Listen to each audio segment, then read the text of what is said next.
I don't know if I need a phone or not. In case I do, I just need to make sure that I am backed up. And if I don't have a... How long is your speech? Welcome. Just like a... This is hot. Okay, perfect. We're going to go live at 10:14, and then I'll come up and introduce all the panelists. We're just waiting on Casey. Casey. Hi.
Check.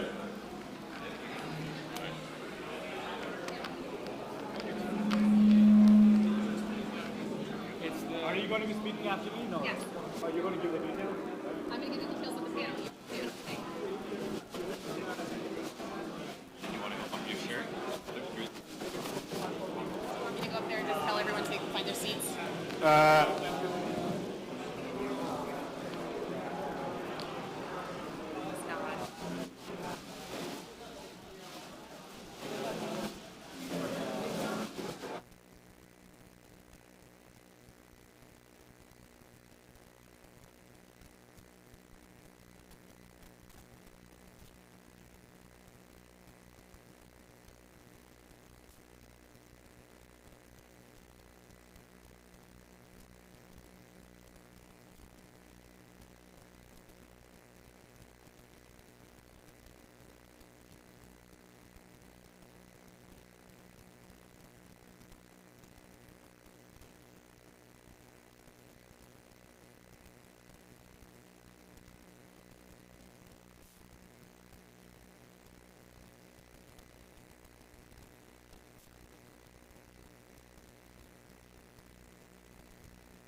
Hello, hello, hello. Please take your seats. Welcome to New York Akashians. I'm Greg Osuri, open source hacker turned founder of Akash, and it's my absolute thrill to welcome you to Akash Accelerate 2025, our second ever gathering of builders who believe cloud should belong to everyone. We opened registration thinking a few hundred friends would show up. Instead, 1,800 of you raised your hand for 500 seats. This tells me two things.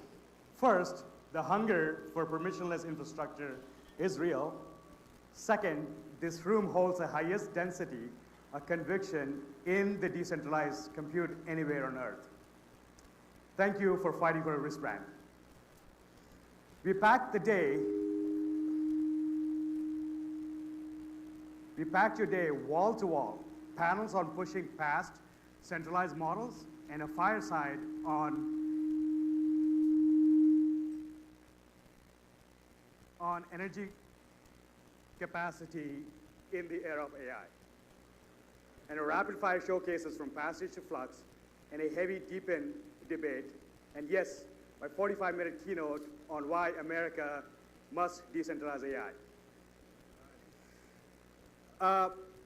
We'll close upstairs with a rooftop happy hour and DJ John Black, so the conversation keeps flowing long after the slides fade. But here's the bigger story. The breakthroughs you'll hear today aren't theory. They're running right now on Akash and hardware owned by people like you. Together, we're proving that open networks scale faster, cost less, and create more opportunity than any walled garden could. So, meet the person next to you, swap a Twitter or a GitHub handle, and get ready to turn your deployments before the day out. Post your moments with Akash Accelerate on hashtag Akash Accelerate so that 1,300 people watching online know exactly what they're missing out. And thank you so much for being here.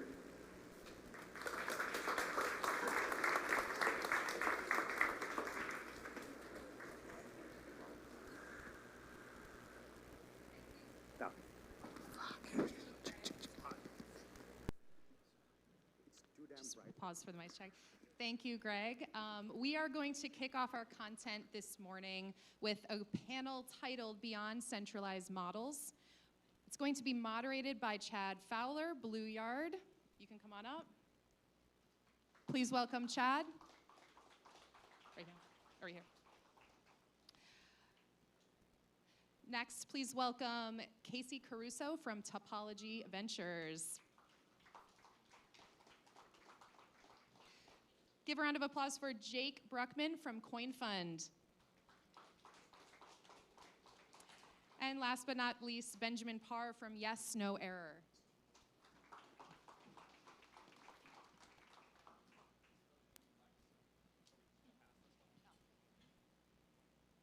All right. Yeah, we'll just scream. Actually, you can scream, Ben. All right. Good morning, everyone. I thought instead of having everyone just introduce themselves, you can just introduce yourselves when it's your first time speaking, so we don't go through the boring thing where everyone does that. Oh, great, mics for everyone. No screaming, unfortunately, though. All right, so first question. I am someone who idealistically has wanted this moment to come for a long time. I'm an old open source person. I want decentralization. I think all of us here do, right? However, I'm kind of curious, I feel like there's this divide of people who are like me, who are just ideologically driven, and pragmatic reality. So the question is this movement pragmatic, practical? Is it business driven? Is it ideological? And then what are the first wins that we have seen or will be seeing in decentralized compute? Just anyone who wants to take it. Yeah, I can start. My name's Casey. Can you guys hear me? Okay. Yeah, it's on. Okay, better. Yeah, my name's Casey. I run a fund called Topology. It's a frontier tech fund, and we do a lot in crypto, as well as outside of crypto in pure AI as well. And before this, I was an engineer originally at Google, and most recently was at Paradigm and spent 3.5 years working with Bessemer as well. So I will say that it is definitely on the practical side. I firsthand and very close to the inference side of this market, as well as the training, but on the inference side specifically already, we're seeing these services get the cost delta of around 90% cheaper than closed source providers. And we've had, like, to give a really concrete example, just this week, I saw like a decentralized inference provider close a contract and win against Google, who was like multiples more expensive, and it's because of the decentralized nature that they can offer this cost benefit. And so even with all the ideology aside, this is still pragmatically what we're seeing in market. Is that the compute cost, or is it the fact that the models are also open, or is it both? Meaning, where are we getting that cost delta from? Yeah. The reason we're able in this situation is because we're aggregating spare compute across the world, and therefore the cost of that, just from a supply-demand standpoint, we're able to offer that compute at such a lower cost. And so that's the reason, is just the aggregation of spare compute that otherwise wouldn't be making any money. Does that make sense? It does make sense, yes. Jake? Can you hear me? Not yet. Testing. There we go. So your question is really about kind of progress in decentralized AI. I'm the founder and CEO of Coin Fund, and we have been kind of looking at this area since our first investment in the end of 2020 here in a company called World.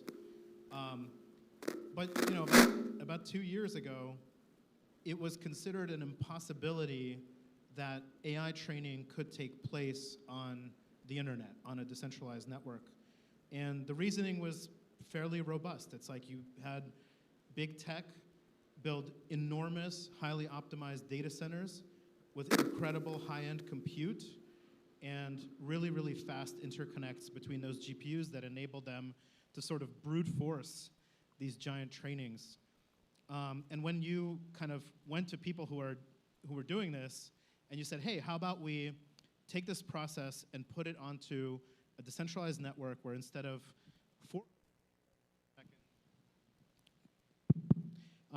400 gigabyte per second interconnects, we're going to bring that down to like 70 or 80 megabytes per second on the internet.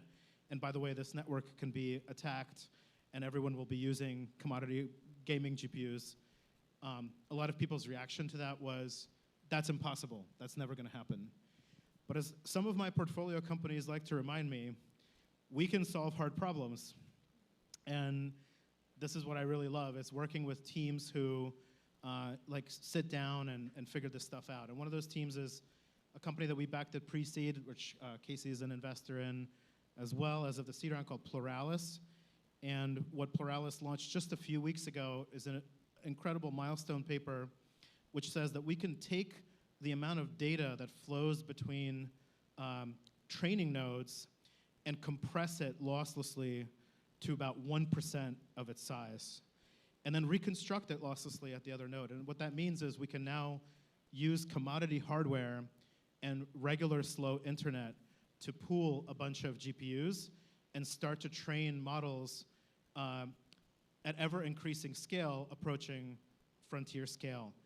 And the last thing I'll say is, this has been a journey where everyone said this couldn't possibly work. Like Alex, the founder of Pluralis, went to his PhD advisor who said it couldn't work. He talked to people at DePIN, and he writes in his blog post at the seed round, he said, my decision to continue on this project was completely irrational. And yet they got the result. So I think this result is so important because while big tech owns 90% of high-end compute represents only about 2% of GPUs in the world. And we know from crypto and Web3 that we can build enormous compute networks like Bitcoin that can even be like #1 in the world on certain dimensions. And so from here, I have a lot of confidence we're going to see a lot of AI production on decentralized networks in the future.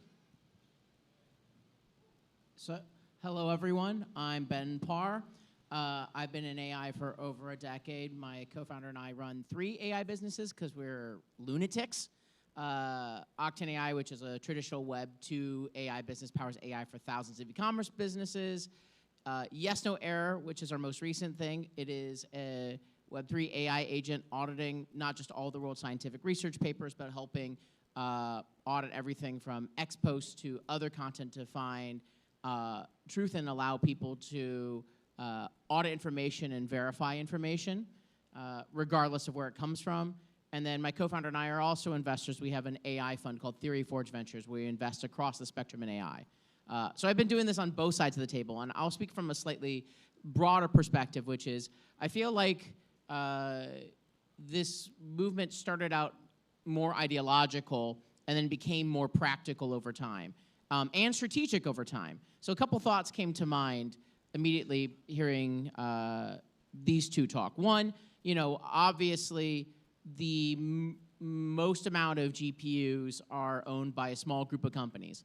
So I thought a lot about, so you all know Scale AI, you saw that Facebook acquired, basically acqui-hired it for 49%. It was a way to acquire them without having any of the legal stuff for acquisition.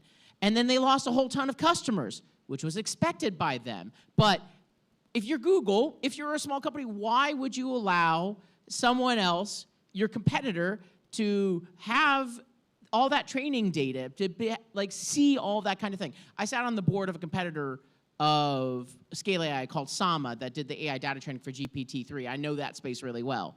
And the point I have here is, if you're building a truly revolutionary AI, or even if you're just training your model, why would you put it on a Google Cloud or a Microsoft Cloud?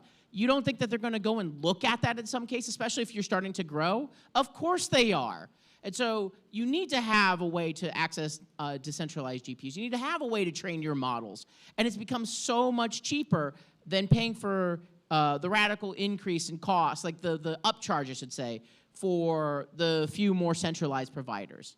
And the end result is, if you want to go and build an AI that is not going to have something potentially stolen, even that small risk, then you have to go decentralized. And just luckily, it also now is much cheaper. It's become much more efficient. It's so much easier to access these things thanks to things like Akash. By the way, can we also just give a round of applause to Greg and the Akash team for bringing us all together?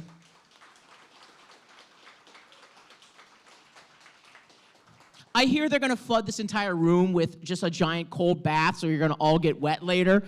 I said that. You could tell them.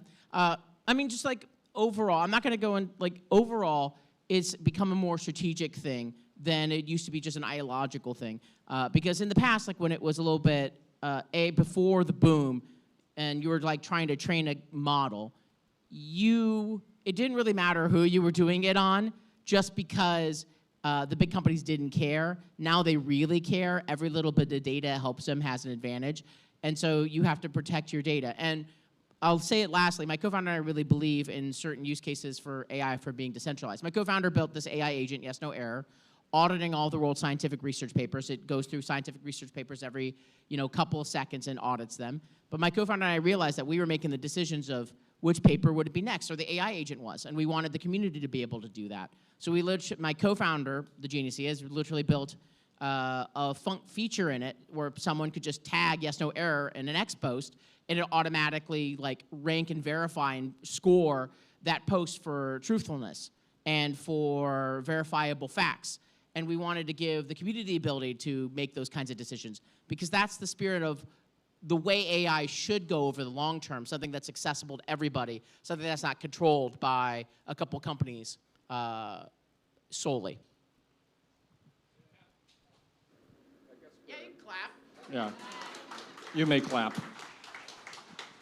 Panels are no fun if everyone agrees, so let me disagree with you a little bit. I'm a moderator, so I'm not supposed to, I guess. So I'll put this out. Someone else, yeah. You may knock me out. You say that we cannot be putting our model training, our data into Microsoft's cloud, et cetera. And I get that the context is different now. However, we have been running our businesses off of these clouds forever with all of our sensitive data. Also, as humans, we all, everyone here would say, yes, I want privacy. If asked, do you want privacy? Is that a thing you should have? Yes. Then we all go dox ourselves on Instagram nonstop every day. We do the wrong thing. We're all using these note-taking apps. Who knows where the data is? I don't know where, is it encrypted at rest, et cetera. So my point is, like, I think the reason we really have to be thinking about business cases, and it probably ends up having to be something beyond just cost, because it's a race to the bottom ultimately, is there has to be like economic incentives, real economic incentives to drive this behavior. Am I wrong?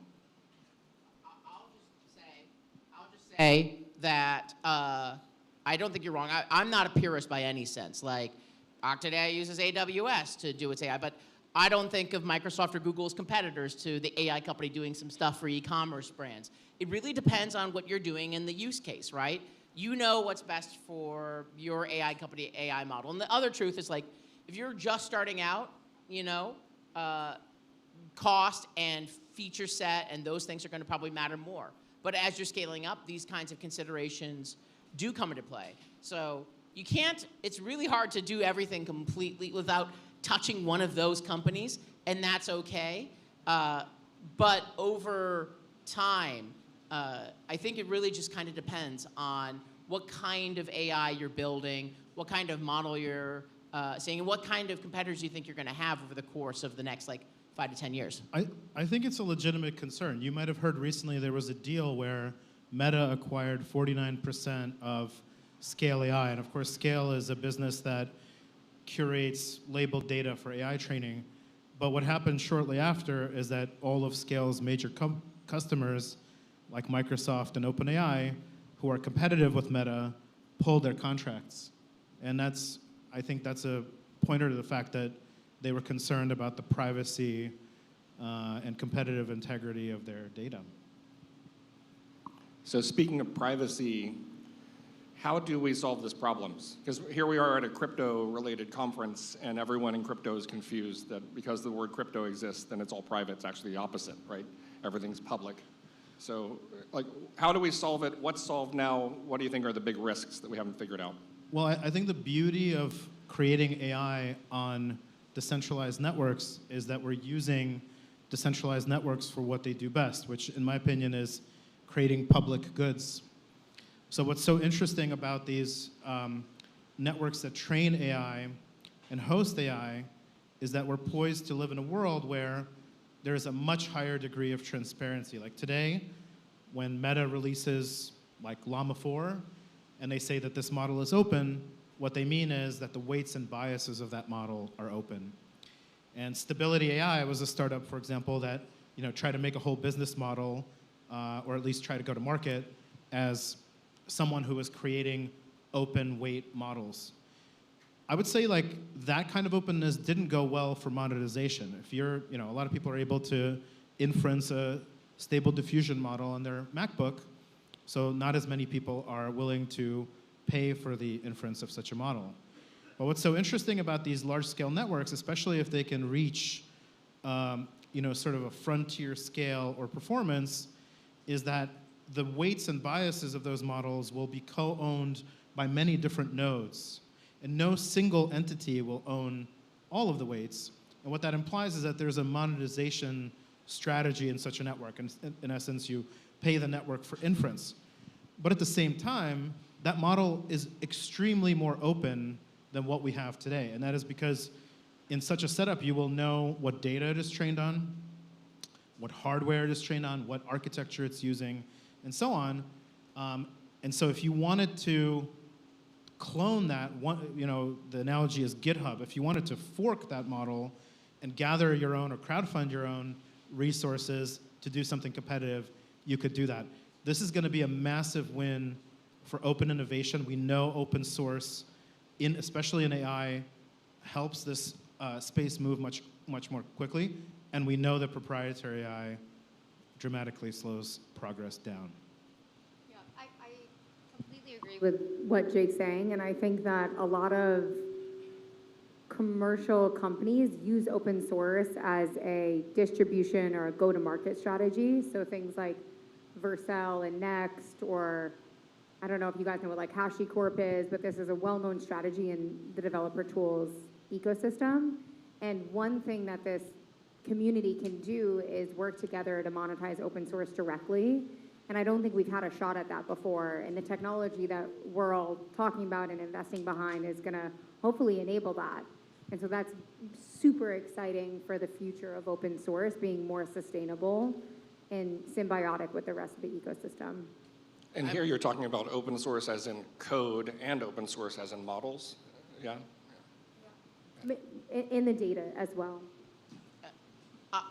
I will go a little bit more punchy. There's just two things, as someone who's been on both sides of the Web 2, Web 3 kind of spectrum, for those who are in crypto, that always has to be remembered, which is usefulness and usability. The reason for why ChatGPT is the dominant AI that people use is not necessarily because it's better. It's, you could make the argument that Gemini and others are better or equal in many ways. It's usability.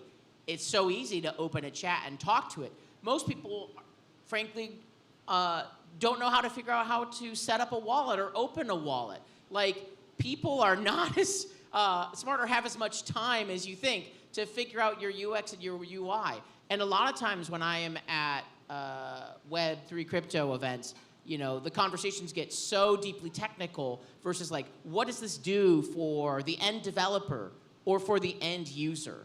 And that's like the usability component and the usefulness component. Like, your competition isn't the other companies in crypto. It's Web 2 equivalents, right? So I think about, for example, two examples. So one, my co-founder and I are investors in a company called Payman. We were the first check, founded by the former head of dev relations at Uniswap and Dapper Labs. They are the payments infrastructure for AIs to pay other AIs and AIs to pay humans. It's super simple to set up as a developer. You want an AI to pay other AIs, like in games or something. You want an AI to pay humans to do tasks. You integrate them in. It can be decentralized because it gets its own wallet. Super easy to go and use. Super easy to understand what it does. My co-founder on the usability side, with yes, no error. Is it working? What? Is it working? You can use it, yes. But how's just the traction? I'm just curious because that category is really interesting. They have a lot. I have to go check the most recent numbers. They have a lot of developers signed up. They're coming out with another version of the private beta. They just raised. We were the first check that raised $10 million from Coinbase and from Freestyle pretty recently, and they just came out of HF0. So I think it was like 50,000 plus developers using them for different things. There's a couple of interesting use cases like games that have really come out of them recently. They're in that phase where people are starting to explore what are the use cases of AIs to pay other AIs, because it's such a new and novel concept. It's an insane concept, actually, when you think about it. When we first heard about it, we were like, that's nuts. That's the kind of thing we like to write a check in, because we don't know if that will work or not. But if it does, and you're the payments infrastructure for AIs to pay for things, you're going to be a multi-billion-dollar company. So I don't want to give you an exact number right now because I like to check with the founders just before, but I know they've gotten a lot, they got huge traction initially before they've gotten a bunch of new developers to go and sign up. They've been really refining the use cases.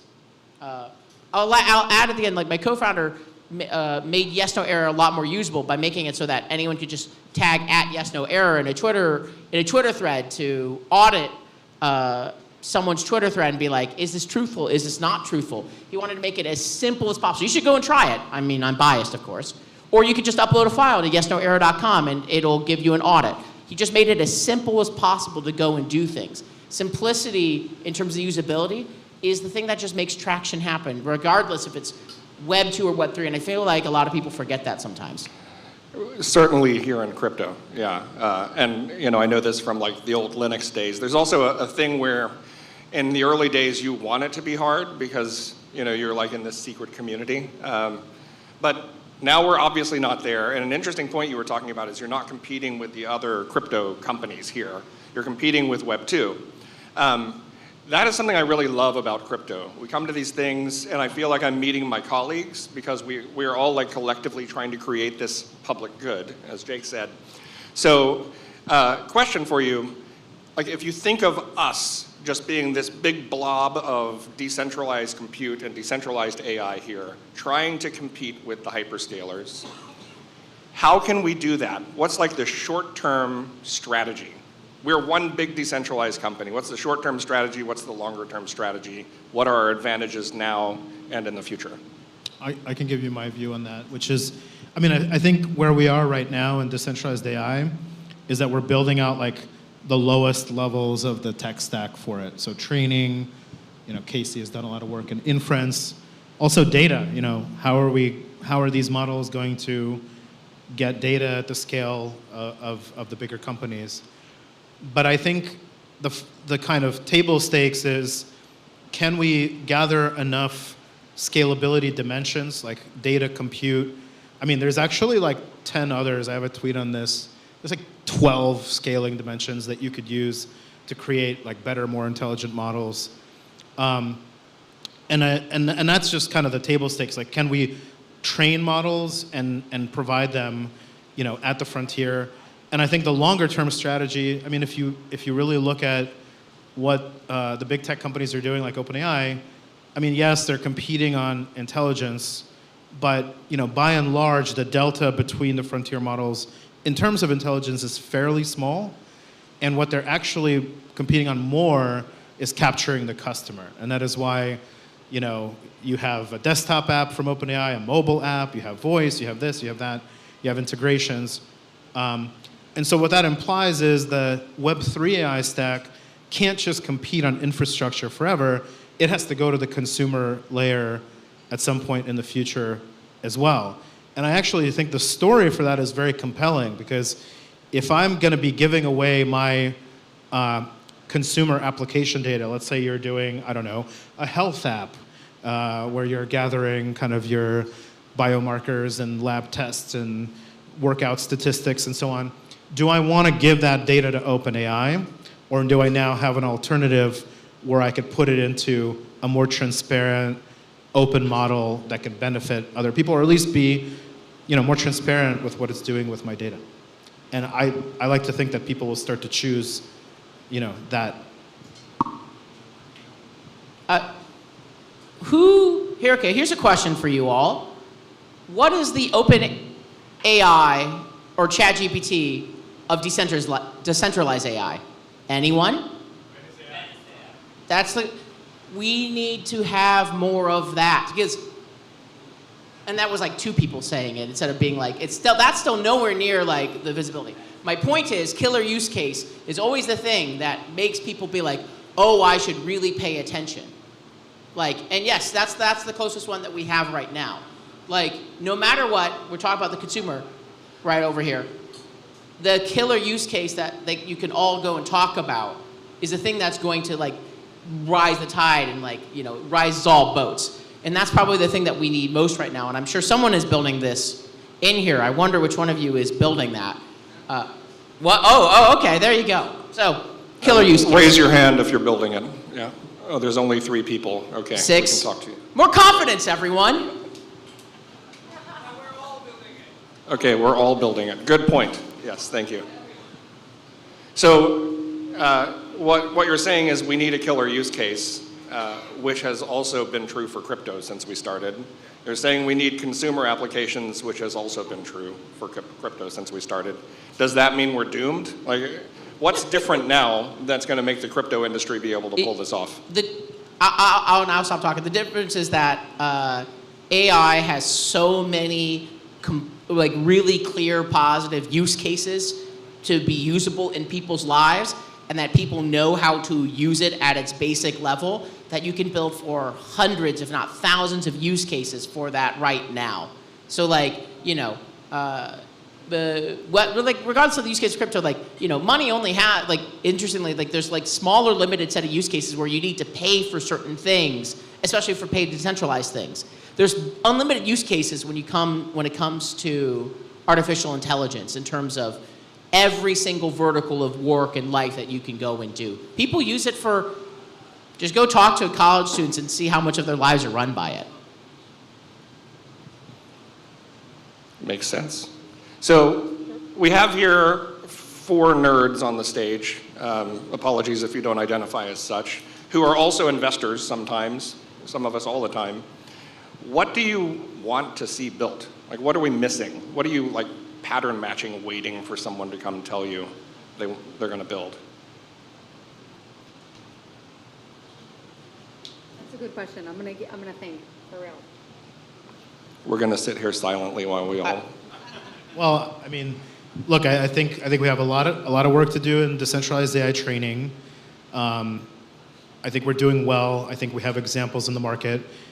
We have Prime Intellect has launched a 32 billion parameter model that was trained on decentralized networks. Jensen has a 60,000 participant swarm that does reinforcement learning.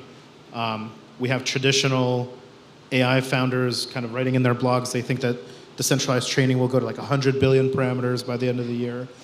But I think beyond the training, I'd love to hear like Casey on where inference is today. It always struck me that inference was a kind of a more costly thing to do in a decentralized context. So like, why are people buying that? And I think we have a lot of work to do in data, like for the decentralized AI space. And finally, there's, how do we take all of that to market and actually compete? So what's the consumer angle on this? Are we competing directly with ChatGPT, or are we enabling kind of frontier video and audio models first, or like what are the order of operations to compete? I'm happy to answer that. I have one request for startup that's very authentic, but something I think a lot about is data, and I was an early investor in something called Vana, which is now one of the most popular data protocols. And it took us many years to get where we are today, many, many years. And what we've learned over that path is there are a lot of data sources that are just totally untapped today. So I'll give you a concrete example. To me, the most valuable data set we still don't have is a neural data set, so brain activity. And I would love to see somebody use like a DePIN network, distributed infrastructure to collect that data, because right now the limiting factor in getting a neuro device to work is that we don't have a model for it. And we don't have a model for it because we don't have the data, and we don't have the data because it's actually pretty expensive to have people wear these machines. And so it's a perfect use case for a DePIN network. And if you're building that, come find me after. But yeah, does that answer that question? Yeah. And then to Jake's point, I agree with him in that we're kind of, I guess I disagree with you that we need to lean into the consumer stuff, actually. Like, I'm a big believer in Venice, and I see your point there. But I also think that crypto AI is so obviously taking advantage of the inherent structure of crypto from an infrastructure standpoint.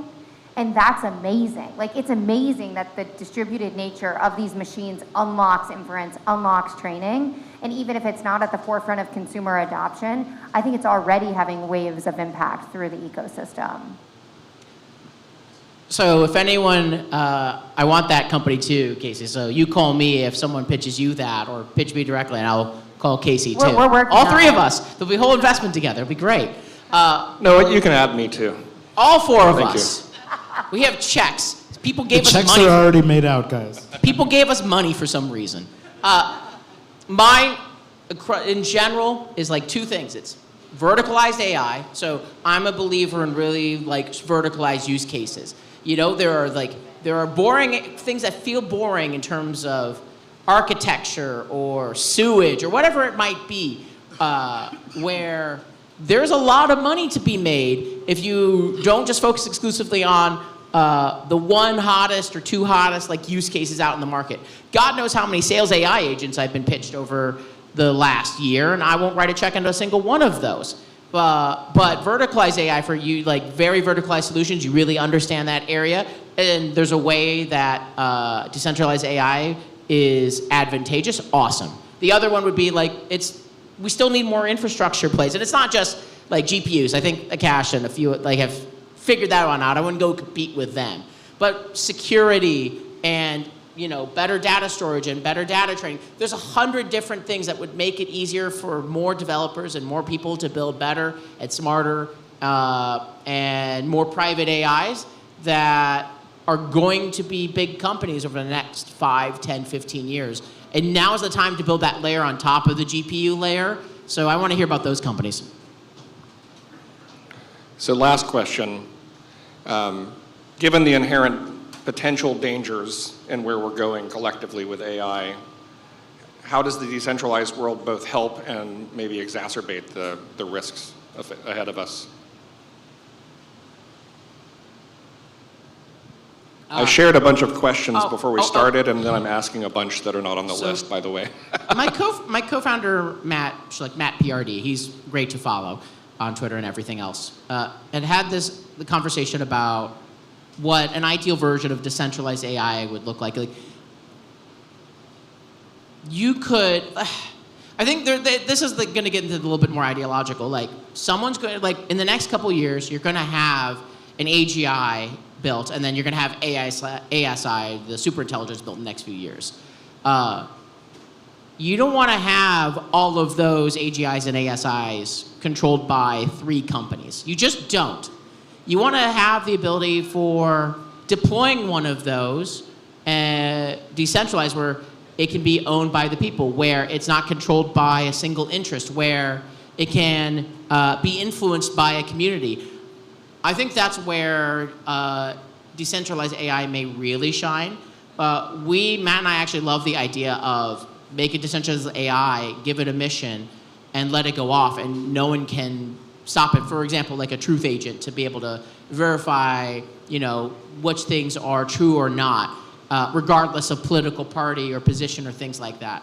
I think we need to have the ability to launch these more advanced AIs that can't be controlled or shut down by a single person or small group of people with specific ideological interests. And just naturally, no matter what, even with the best of intentions, you build the ASI or the AGI, you're going to want it to serve your interests.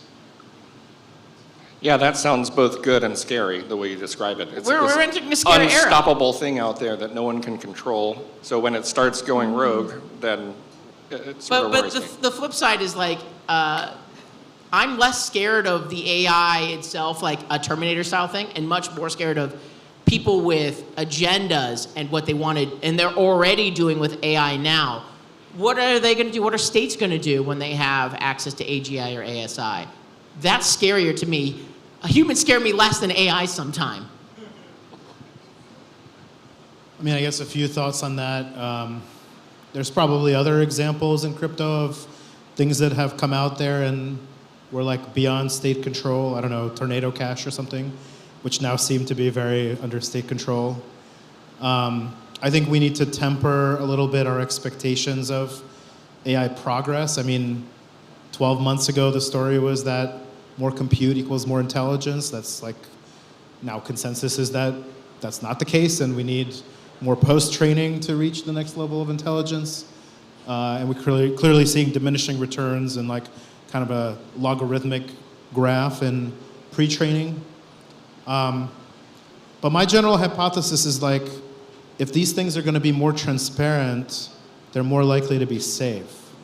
You're more likely to see issues kind of coming. You'll be able to react to them. Things like that. Just like in, when you think about like quantum computers, I don't think by the time that a quantum computer can actually break encryption, I don't think anyone will be surprised by that or not have a solution of some kind to that, to the risks associated with that. All right. Well, that concludes our time. So thank you very much to the panelists. Thank you. Thank you.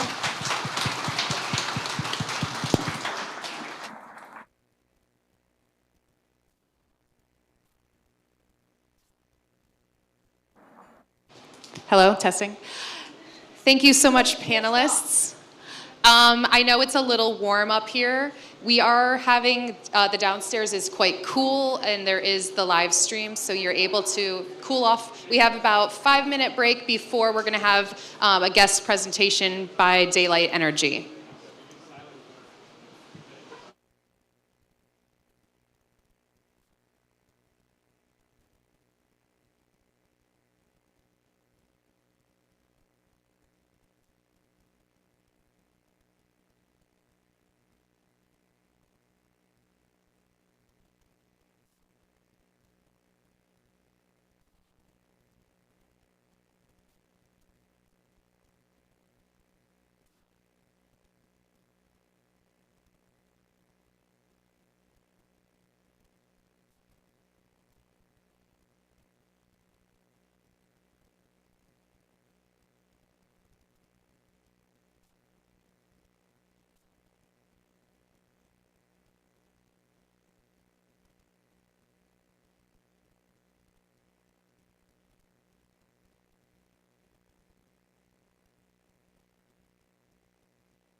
Check, check. They're working on it. Okay.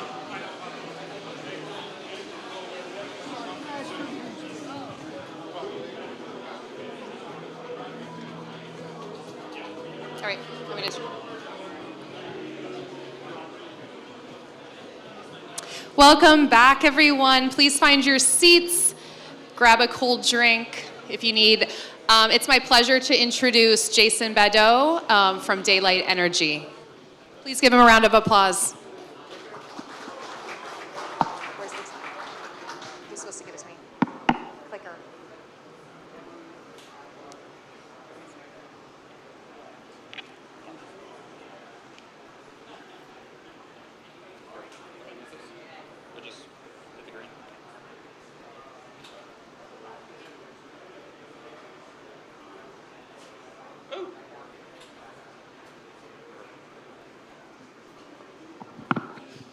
Hello, everyone.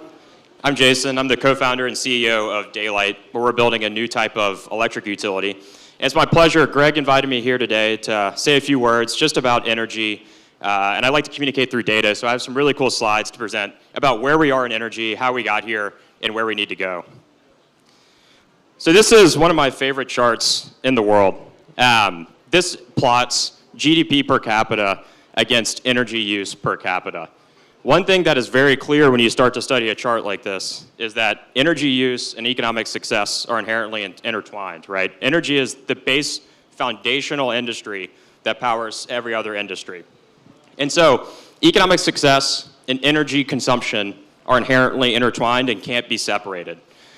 And humanity has gone through energy revolutions time and time again, right? Fire to biomass to coal, whale oil, fuel, and now we're on the precipice of transitioning from a fuel economy to an electron economy.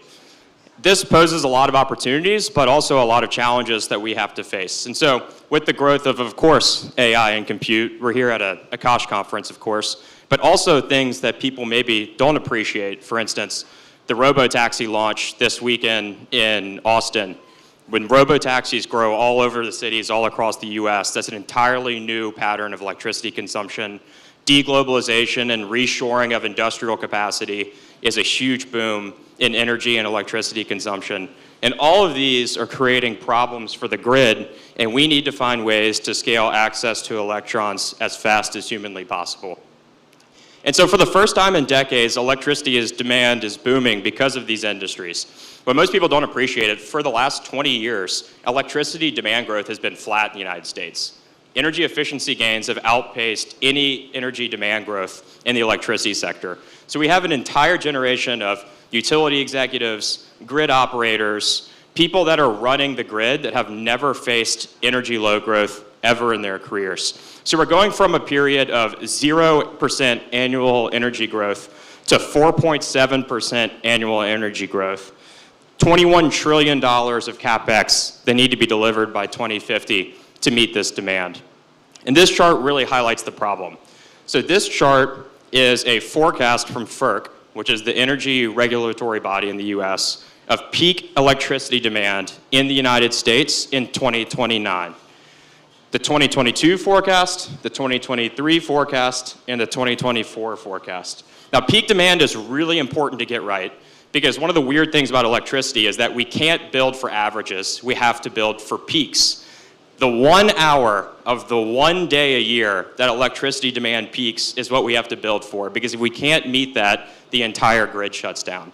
And so getting the peak forecast right is critically important. And so in 2022, FERC, the experts, said that we would need to add 23 gigawatts of energy capacity to meet peak demand. In 2023, they revised that upward by almost 100%. We need 39 gigawatts. And in 2024, they revised it upwards by 3x. So what is the revision going to be at the end of this year? I don't know, but I expect this chart will continue to look this way. We are consistently under forecasting electricity demand, and we're in an entirely new paradigm. So the market, though, backs this up. This is a really cool chart. So, of course, the orange line is the S&P 500, its performance over 2024. Then I have two other lines plotted here. One of them is NVIDIA. We all know and love NVIDIA. The other one is not a tech company, it's not a compute company, it's not a data center company, it's Vistra. It's an independent energy producer in the United States. Can anybody guess the purple line or the yellow line? Which one is NVIDIA? You might be surprised that the purple line is NVIDIA and the gold line is Vistra, an energy producer in the United States. The market knows what people are starting to now talk about, which is power is the constraint on compute. Power. So, you know, the ASCE, the American Society of Civil Engineers, puts out a report card on infrastructure every few years. 2025 report card just came out, and the US grid was ranked a D+. It's pretty terrible, obviously. Most of the nation's grid is aging and past its useful life. So something on the realm of 60% of our transformers are past their useful life, 50% of transmission lines are approaching the end of their useful life. We have to replace all of these things to continue to scale. On top of that, the interconnection request for a power plant. So when a power plant is built, you have to go through something called an interconnection queue. This is a lengthy review process where the developers file with the utilities and the grid operators to connect new electricity generation on the grid. And there's this big review process to make sure that that interconnection doesn't mess anything up on the grid. What are the substation and transformer requirements to interconnect that? In 2008, the interconnection process took less than 2 years. In 2015, it took 3 years. Today, it takes at least 5 years. On top of that, once you get the interconnection approval, then you can start building the power plant. And when you start building the power plant, you start realizing that things you need that are pretty critical to connect a power plant, like transformers, now have lead times of 2 years, up from less than a year. And in some cases, it's 3 years. And so when you start to put this puzzle together that we need to build tons of electricity, but our grid is cracking already, we can't effectively build new power plants and connect them in any timely fashion. We can't buy the equipment in any timely fashion. And on top of that, in order to take the new electricity from these power plants that we hope to build and transmit it to where we need it, we need lots of transmission and distribution infrastructure, meaning the wires. Here, I have a chart highlighting how many miles of transmission we're building a year. We're currently building less than 1,000 miles a year, about 500 a year. The DOE says in 2030, to meet our energy demands, we need to build 5,500 miles a year. In 2035, we need to build almost 10,000 miles a year. So all this paints a pretty dire picture that we are nowhere close to ensuring that we stay at the top right of the chart of GDP and energy consumption. We are incredibly, incredibly hamstrung. And so decentralization, as often it is a buzzword in the crypto industry, is actually critically important for this next generation of energy. Distributed energy, number one, deploys faster. There is no 5-year interconnection review process. I can put solar and storage on your house tomorrow, and we can have it up, running, and supporting the grid in 4 weeks or less. It increases reliability of the grid. We'll talk a little bit about how it can be an actual active participant in the energy industry, but distributed energy increases reliability above and beyond what traditional power plants do. It can reduce all of that transmission infrastructure spend we just talked about, because when you move energy generation, storage, energy management to the edges of the grid, it frees up more existing capacity to go elsewhere. So you eliminate a lot of the need to build all of these wires. It increases energy security to the individual because they get backup power, they're protected from storms, they're less reliant on the centralized grid. And I think it increases sustainability because you can't put a coal plant in your backyard. So decentralized energy is really the path that we need to figure out how to scale, because as we saw, centralized energy just clearly does not have a very clear and crisp picture of how to scale it. The problem, though, is distributed energy faces two very critical barriers. Number one is that the industry has incredibly, incredibly high customer acquisition costs. Most people don't realize this, but this chart, this yellow, is just marketing and customer acquisition spent by solar companies. This is the actual solar panel and equipment and installation price. 60% of the cost is just bullshit paid to the salespeople and door knockers. The other side is that we primarily finance it through personal loans because the industry has been effectively a high-ticket sales business rather than a network business.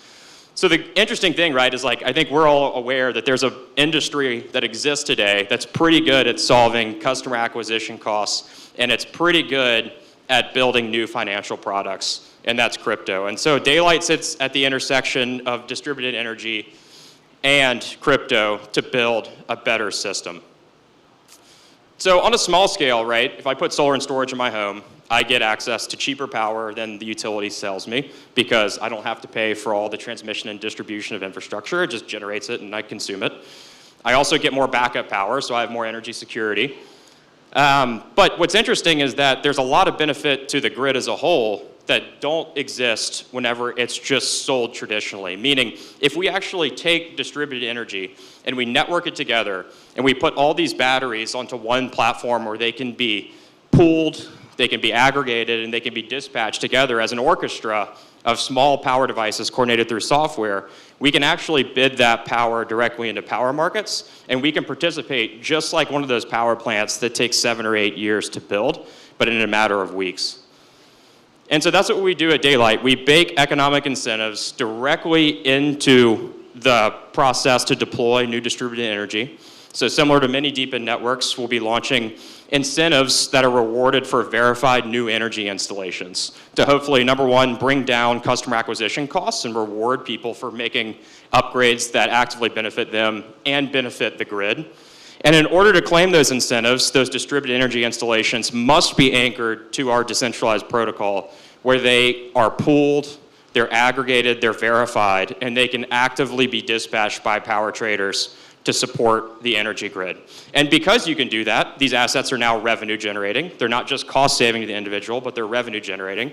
And that revenue can be baked directly into financing that brings the cost of capital down. So you can attack both the customer acquisition angle and the cost of capital and financing angle to turn this from an industry where solar is sold at $3 a watt to one where it's sold at $1 a watt or less. And so this intersection, I think, is really critical. Again, to kind of summarize what we talked about, we cannot expect to build the electricity economy around a centralized grid. It has to be decentralized because it simply takes too long and involves too much capital expenditure to do it in the traditional way.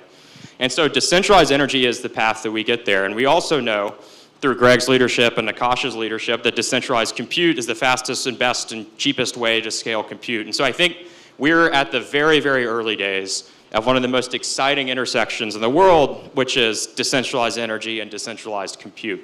And what does that look like? We talked about the power plants. They have a 5-year interconnection queue. Some data came out last week, actually, that most data centers now have a 10-year interconnection queue, which means that I start the development process. In 10 years, I get approval to interconnect, which means I can start constructing it. So 2035, we can start building that data center. That's not going to work for where we're headed. And so this intersection of distributed energy, distributed compute is, I think, the next generation of how we build infrastructure. We've seen a lot of interesting stuff from Akash. Last year, Greg made the post on Akash at home.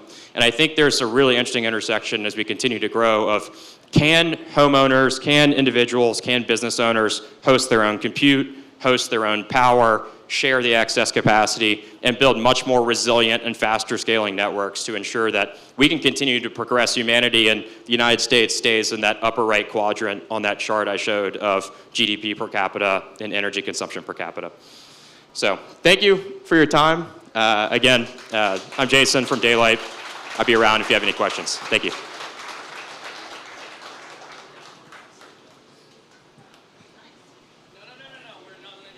Oh, okay. Unfortunately, we didn't ask the other guys who just left, so we will torture you.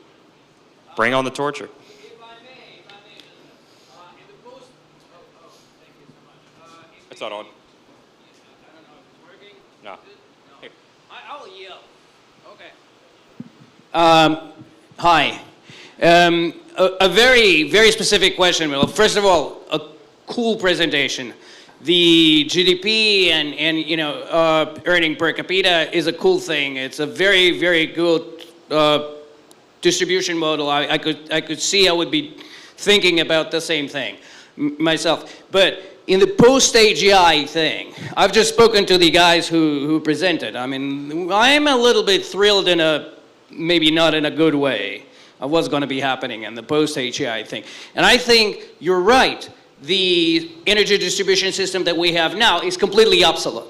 It will be replaced. Well, it will be replaced in the post-AGI world in the most effective manner, plus or minus. I mean, the corruption, this, blah, blah, blah, but at the end of the day, it will be effective, right? So, what's your take on that? How do you, I mean, elaborate on that, please. I mean, you know it better. I have ideas. What does energy look like in a post-AGI world? No. What is going to be the distribution system? What it is that is going to replace what we have now on the energy side? How do you see? And I mean, give us a picture of the post-AGI world, which is like in 3 years now, right? 3 years, right? You agree on that? Yes or no? Potentially. We'll see. No, you agree or no? I don't know if I agree on the 3 years. Like 5? No, 5 for sure. Five potentially. Okay, we're talking 5 years from now, right? Right? You see it, right? Yeah. Shivering, actually.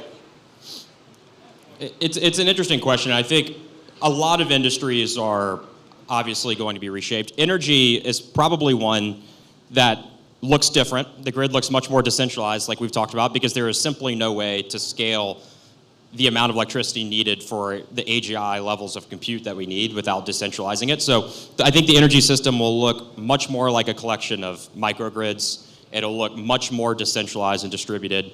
But again, what AGI cannot do is, turn energy into a peer-to-peer network, right?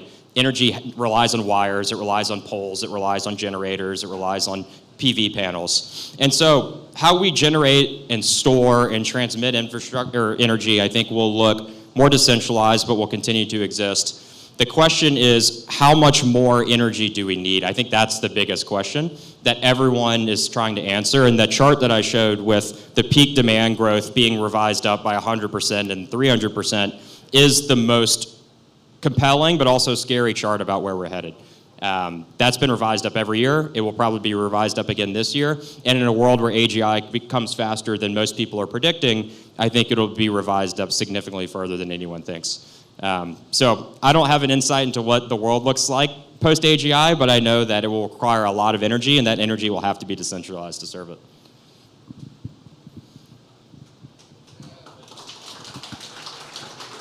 How much time we got? Good. Thanks, everyone. All right, please give Jason a big round of applause. All right, we're going to be taking about a 5-minute break. Please feel free to get some beverages, go downstairs to cool off if you need.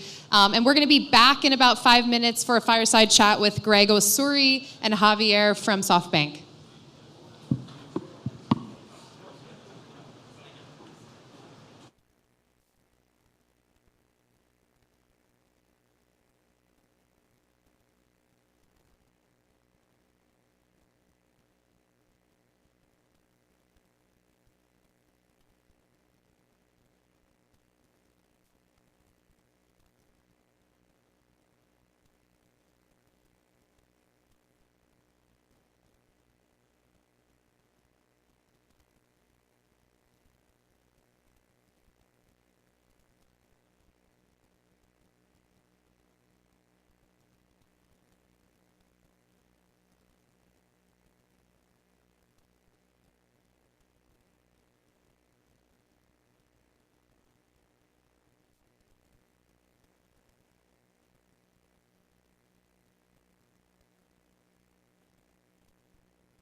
Yeah. Yeah, come on. Yeah. Hey, it's cooler. It's true. Like, you know what? You're not gonna believe how your life would change in 2 years. Yeah. It's true. Not in the good way. I gotta get going. No. Thank you.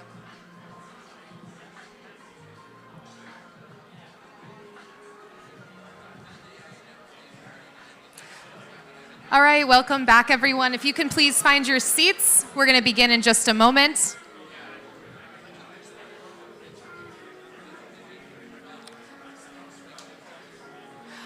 All right, it is my pleasure to introduce the fireside chat.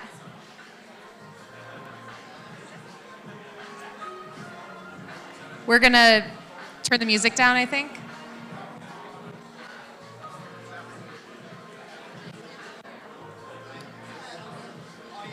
Can we please turn the music down? Thank you. All right, today's fireside chat is going to be with Greg Osuri, founder of Akash Network. Please give him a round of applause. And he's joined by Javier Villamizar from SoftBank. Please give him a round of applause.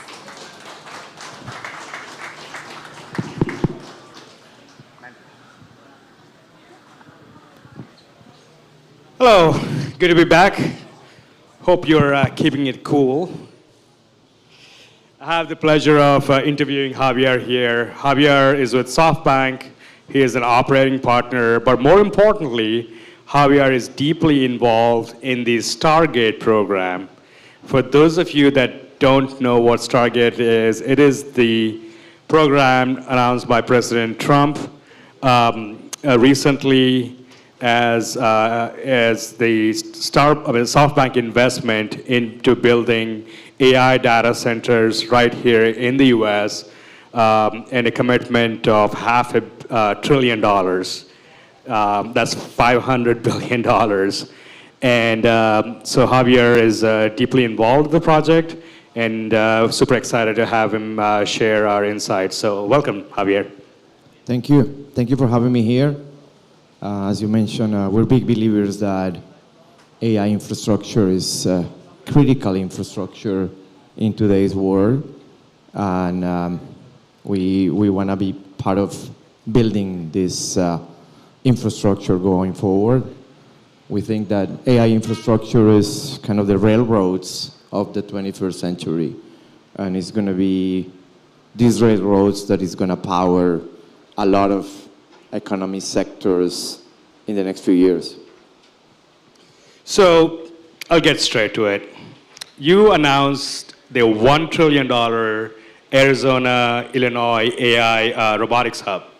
How real is it? What kind of power are you looking at for this, the $1 trillion AI hub? And I believe this is the first of its kind in the world.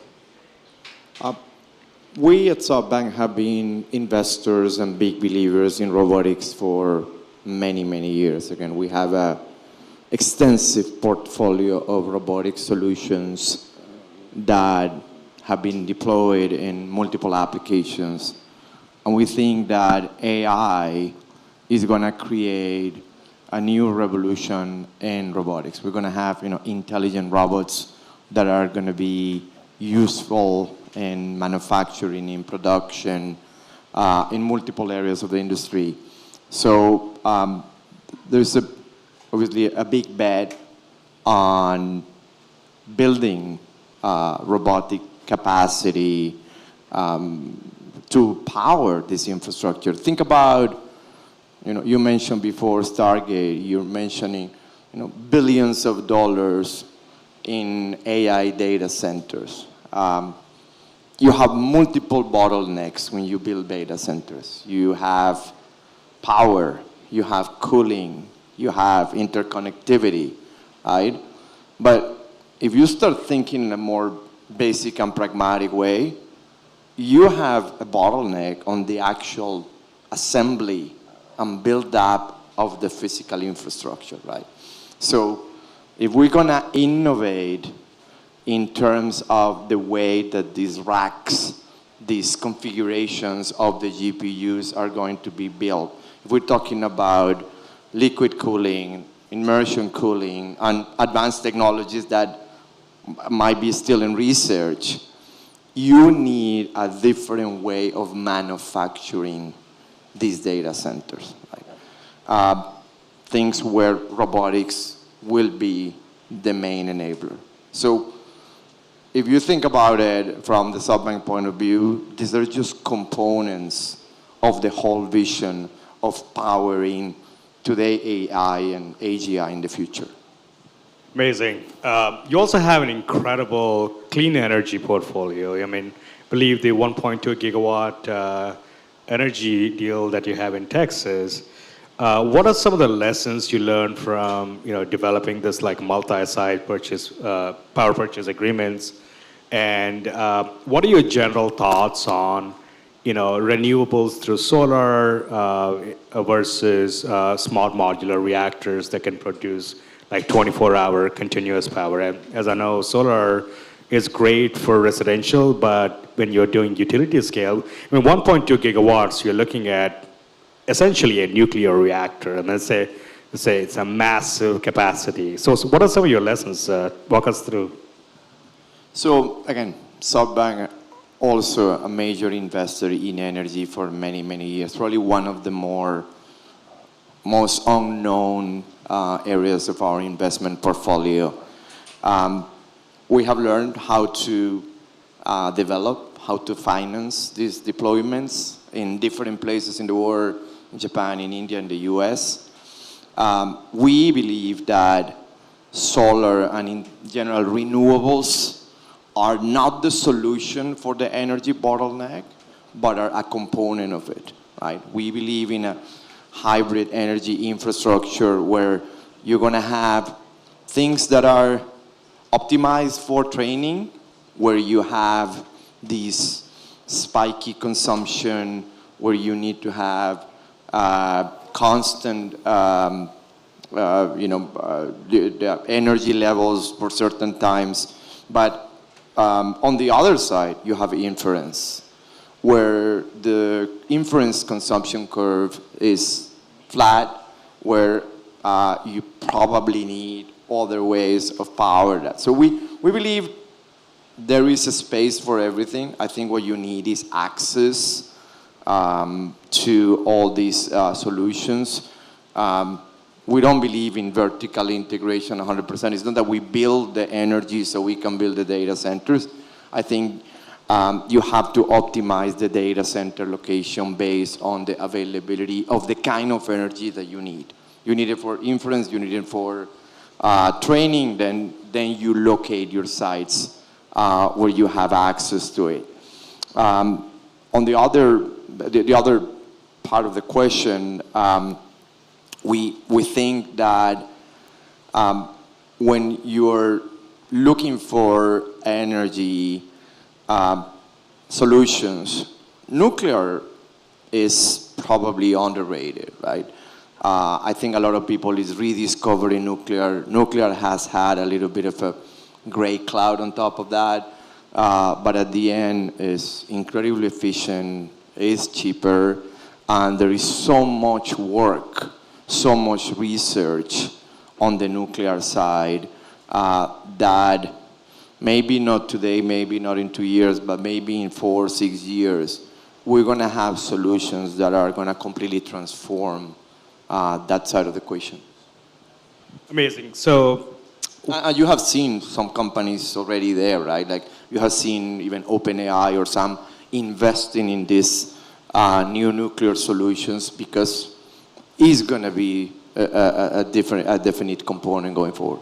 yeah, considering the energy need, particularly concentrated energy need for training is doubling every 2 years. So the expectation by 2030, the only way to train the state-of-the-art model is with a gigawatt supply. So nuclear will be the only way to do so. Unfortunately, the last nuclear reactor we built in America took about 14 years, right?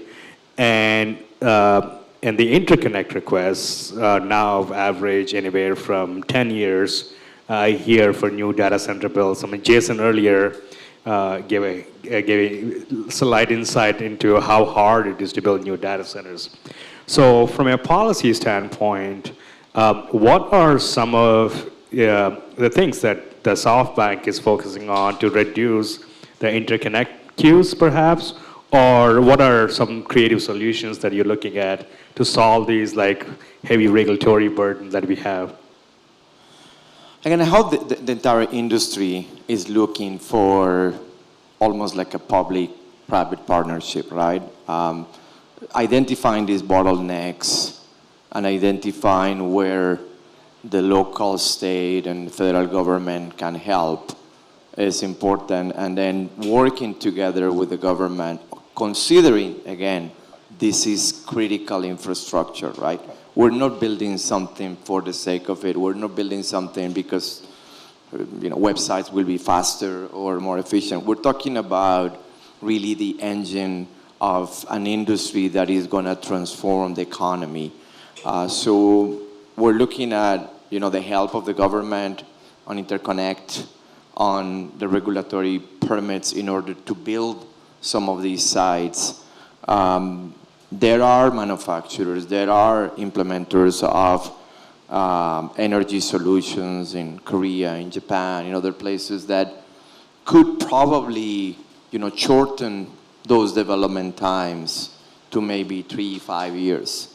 But you need to work alongside the government in order to get these things in place in terms of certification, in terms of the access for these technologies to come into the U.S. And what's the general sentiment been in your experience working with the current administration in terms of speeding up some of these regulatory asks? Again, everybody in the industry needs to work with the administration. I think we have an administration that has already delivered the message that AI is important, is critical.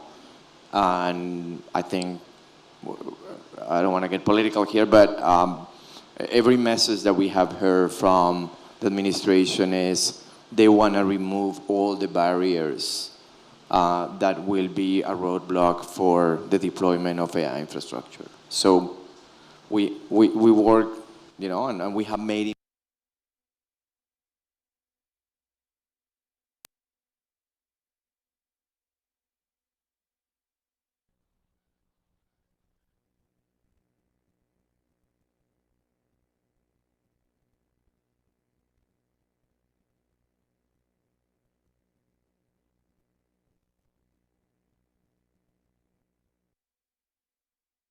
things right in the next few years. When it comes to chips efficiency, right? So this obviously, the need is exponentially growing. What are you looking at in terms of how efficient the chips are getting in terms of like extracting more or extracting more intelligence per joules, right? So I know you made some investments into Ampere and whatnot. So if you want to talk a little bit more. Yeah, I think this is the other important component of the whole equation is we're looking at architectures that have been used in AI for a few years. But there is a lot of research around, neuromorphic implementations. There is stuff out there where you can change in some way the way that power and compute are related to each other right now. Right now, you're using power for the compute. You're using power to remove the heat for the cooling. You're using power for the interconnect, the memory, all the different components. And that gets you this horrible exponential, formula in between power and the number of, teraflops that you can get out or the number of tokens that you can process in a rack. If you rethink the problem and you start building the architecture in a way that is more energy efficient, then you could completely transform, again, the industry. And maybe the levels of power that a lot of people is anticipating, maybe we're not going to get there, at least in the probably 5 to 6 years, right? I always use the analogy of the computer architecture for CPUs, right? Intel, was the leader in desktop computing for decades, right? And then suddenly the mobile revolution came, and mobiles needed to complete a complete rethinking of the computer architecture. And this is what made ARM the company that is today, right? They developed a solution that was energy efficient first and became basically the architecture that powers 90+% of the mobile devices around the world. GPUs started to be popular for gamers, and they were intended to render and to do ray rendering and stuff like that. And then we found another purpose for them in AI. We have made investments, and the industry is making investments in companies that have technologies and architectures that are built for AI from the ground up. And again, there are multiple companies out there, a lot of research out there. You have the Cerebras of the world, you have the Sambanovas of the world. All of them are trying to solve this problem. The moment that you can reduce the number of watts that you need to process X number of tokens, then you change the game again. Yeah, amazing. But also there's this Javon's paradox, right? The more efficient something gets, more usage it gets. I mean, I always want my ChatGPT to go faster. It just wouldn't go. But I'm able to do a lot more things that I couldn't. And there is a lot of work also on the models, right? And you don't need to run, ChatGPT for everything, right? You don't need to run very sophisticated, complicated video models to serve certain basic applications. So there is a lot of work still that needs to be done on finding the right infrastructure for the different problems. I think right now we're using very sophisticated, complicated, broad use and expensive infrastructure to solve very simple problems, right? I work very closely with a company that does image editing, has a consumer app for image editing. They are running APIs in the back into VO or Runway or things like that. It is expensive. I think there are other ways. There are small form factor language models. There are other technologies that are going to make this usage more efficient. Awesome. So final question set. What are your thoughts on decentralization in terms of energy? So small microgrids producing or capturing energy, maybe even consuming at the edge, and interacting in a peer-to-peer manner, maybe contributing back to a larger hub. Have you seen these kind of deployments, or what's your general thoughts on how you look at returns? I haven't seen anything. Again, I listened to the previous presentation from Daylight. I think the idea is genius. Again, going back to the idea that there is no perfect solution for everything, and all the solutions need to collaborate and needs to be a hybrid approach. I think in the compute, centralized and decentralized will be complementary. There's going to be applications where only centralized works at an efficient level, and there are applications where decentralized will be cheaper and will be the optimal solution.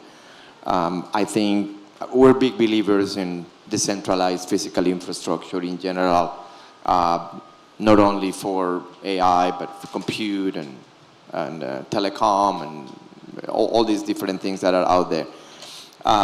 So on the infrastructure side, decentralized makes sense. On the energy side, the same thing, right? If you can crowdsource energy in a very efficient way, low cost, to power either individual implementations of data of compute or mid-sized data centers, it will just make that component of the P&L for these providers of compute, it will make it smaller, and therefore it will make it easier to finance. It will make it cheaper for the end consumer, and it becomes kind of the flywheel for the adoption of AI.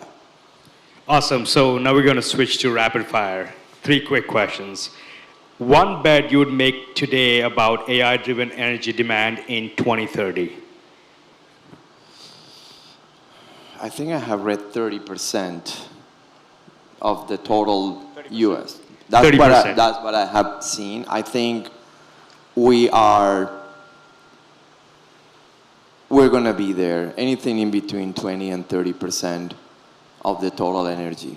I think I'm aligned with you there. I mean, Department of Energy report recently said 12%, and DOE is known to take very conservative approach, and they always miss their estimation. So when DOE says 12% of US energy will be consumed on AI by 2028, I think in reality it'll be 30% by 2030. So that's a great prediction. Again, is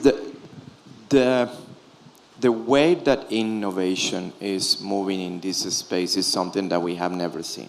This accelerated pace of innovation, everybody is discovering, these tools at a pace that we have never seen before.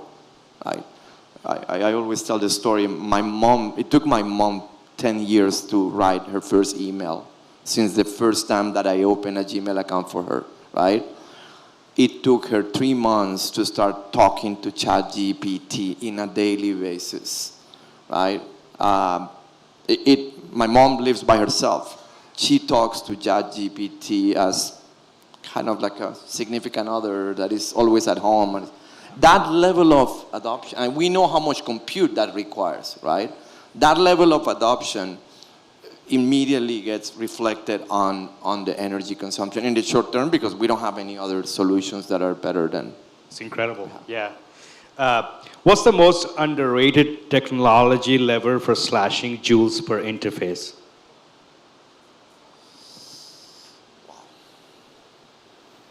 I think at this point, probably the chip architecture and the way that you do the cooling, right? I think the moment that you can optimize the extraction of the heat from the chips by, again, changing physical architecture, doing cooling as close as you can to the die, using different materials, moving from copper into graphene, things like that. That physical part, I think that's what you get a lot of that, right? I would think those are relatively easier things to be implemented in the next couple of years. On die cooling, like what LVL72s are going after, seems to be a trend. Yeah, makes sense. Third question and the final. If regulators could fix one bottleneck tomorrow, what should it be?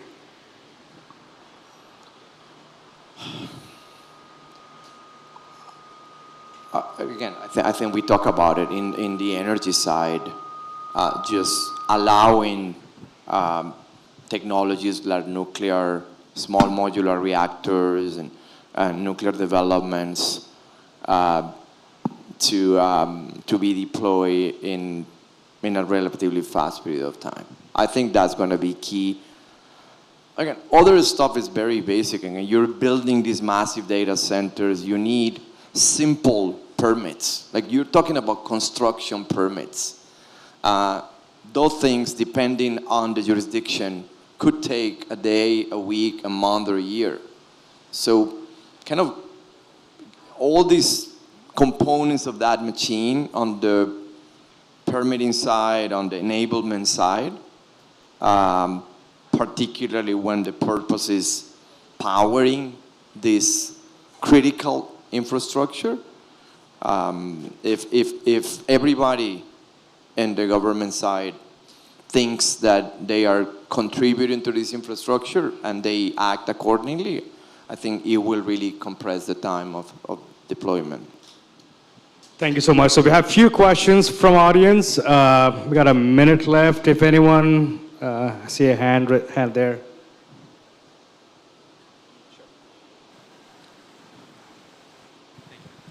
Hey, good afternoon. My name is Nathaniel Norman. I'm with Onyx Norse Fund. We're developing a closed grid, solar-powered industrial and agricultural development in Florida right now. We've heard from the last speaker the applications of closed grid renewable energy for residential purposes, but we haven't explored that on an industrial scale, which in our perspective has much more capability, not just in total usage, but because there are fewer users, also legal exemptions to what you just mentioned about jurisdictional difference, and financeability through not just investment tax credits, but DOE grants and other federally granted and state level financing ability. Is that something that SoftBank and your peers are looking into? And if so, what kind of vehicles do you invest through, be it bond structures, direct project leader ownership, or more from a tech platform and app level?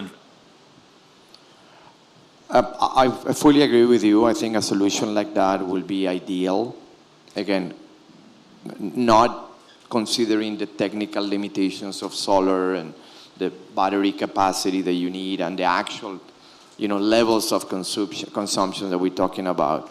Our plan is to deploy, 500 megawatts, a gigawatt data centers that will require massive energy. So the availability of that energy from sources that will give us the right profile is what we're looking for. We don't see ourselves as investors on that side of the equation. We see ourselves more of the customers, right?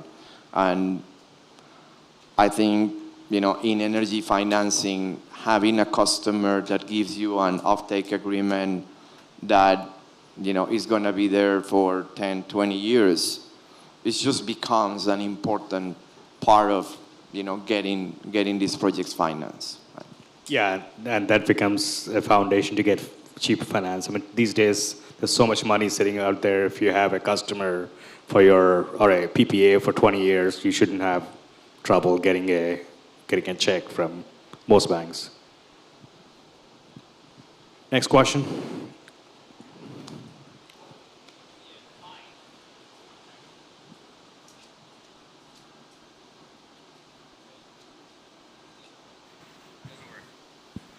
Testing. Working. Thank you. Robotech Frontier Hub. We're here in New York. So, well, first of all, I was a little bit surprised. And let's start with this. I appreciate your presence here, and it's very dear to us, I have to say, to people who work with AI and robotization. One other thing, I had a couple of small concerns. One of the first one was, nuclear energy is sort of marginal, in many ways, and there are, sources of renewable energies like geothermal. I mentioned it to other people here, which would easily be able to replace the energy that the big cities are using. So that way, it's a cool thing. It's perfectly safe, uses nothing. You can drill it everywhere. I do it here in Manhattan. In my day-to-day practice, this is what I achieve. And you can do it pretty much anywhere. Now, solar energy as well as a cool tool. Nuclear thing, they have many concerns, like think of Fukushima and something. But more than that, this Stargate project that you guys are involved in, as much as it is being so cool, is it not a super centralization of MGM, OpenAI, NVIDIA, all these kind of big players already in one place? You put it together with the energy, you will be able to dictate what the what the data is, what the information is, what the truth is this way. And with absolutely no control over it, would not this thing be raising concerns? Again, me so much being somebody who is against any regulation, I still have concerns. Can you come to That the was my question, please? Well, this is the question. How do you comment on that? Again, you talk about energy. Again, all these projects are going to be consumers of energy, right? And you need, going back to your question about regulation, you need really the participation of the government at every level in order to help us solve the bottleneck of the energy, right? And that is work done in DC, in every state, at the utility level, implementing geothermal, implementing everything that is available. Again, let's put it in an easy way. This is a national problem, right? If in the 20s we were building railroads and highways, I'm pretty sure they had bottlenecks and they figured out how to solve it. I think at this point, the entire, private and government entities need to work on how to solve those bottlenecks in the most efficient way. And I don't think nuclear is the only solution. I don't think solar is the only solution. We need to figure out a solution to deliver the energy that is required. When you talk about the data and what happens with the AI, again, we're infrastructure providers, right? We're building infrastructure for customers in order to power AGI. We're building highways, we're building railways. We believe that the industry and the government will work collaboratively on how to manage the data, how to manage the privacy, how to manage those problems that are incredibly difficult. But at our scale, we really want to concentrate on providing the infrastructure. Yeah, I mean, the energy demand is so pervasive right now. If any source that's viable can be extracted, it's being extracted, it's being financed. Geothermal, near shore, wind turbines. I mean, there are all kinds of amazing things. They're maybe like 5-6 years away from being a reality, but there's a lot of effort going into making them a reality.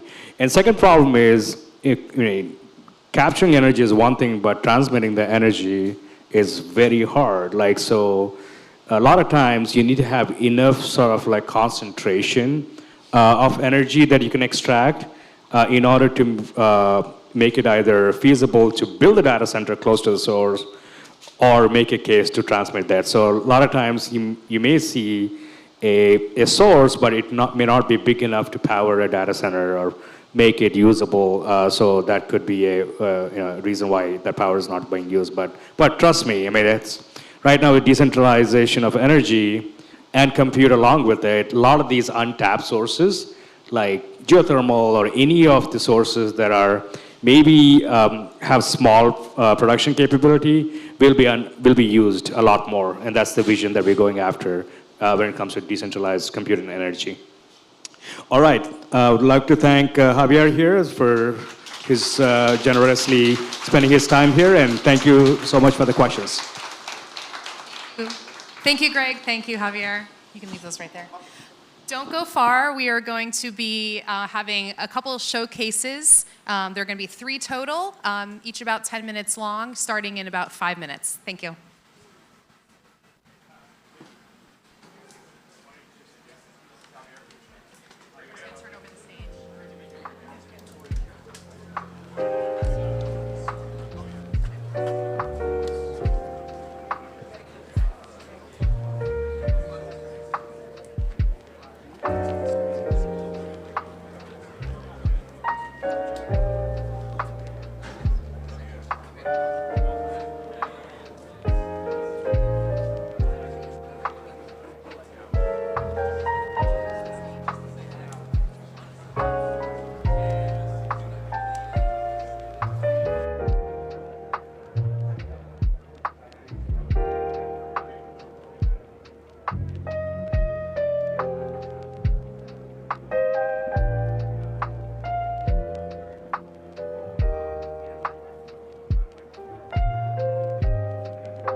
Okay, welcome back, everyone. As a reminder, we are giving away, Akash is giving away $25,000 in compute credits. A winner will be chosen right at 3 o'clock. If you have not done so already and filled out the form, please go do so. We have a couple representatives downstairs with iPads, as well as a QR code that's right by the stairs that you can quickly scan, and that'll put you in the drawing for that winning at 3 o'clock. So please don't forget to do that. It is my pleasure to introduce our first showcase project, Ariel and Lex Avellino, CCO and CEO of Passage. A round of applause for them. Thank you. You want to intro us? All right, so we are the Avellino Bros. My name is Ariel. This is Lex. There you go, man.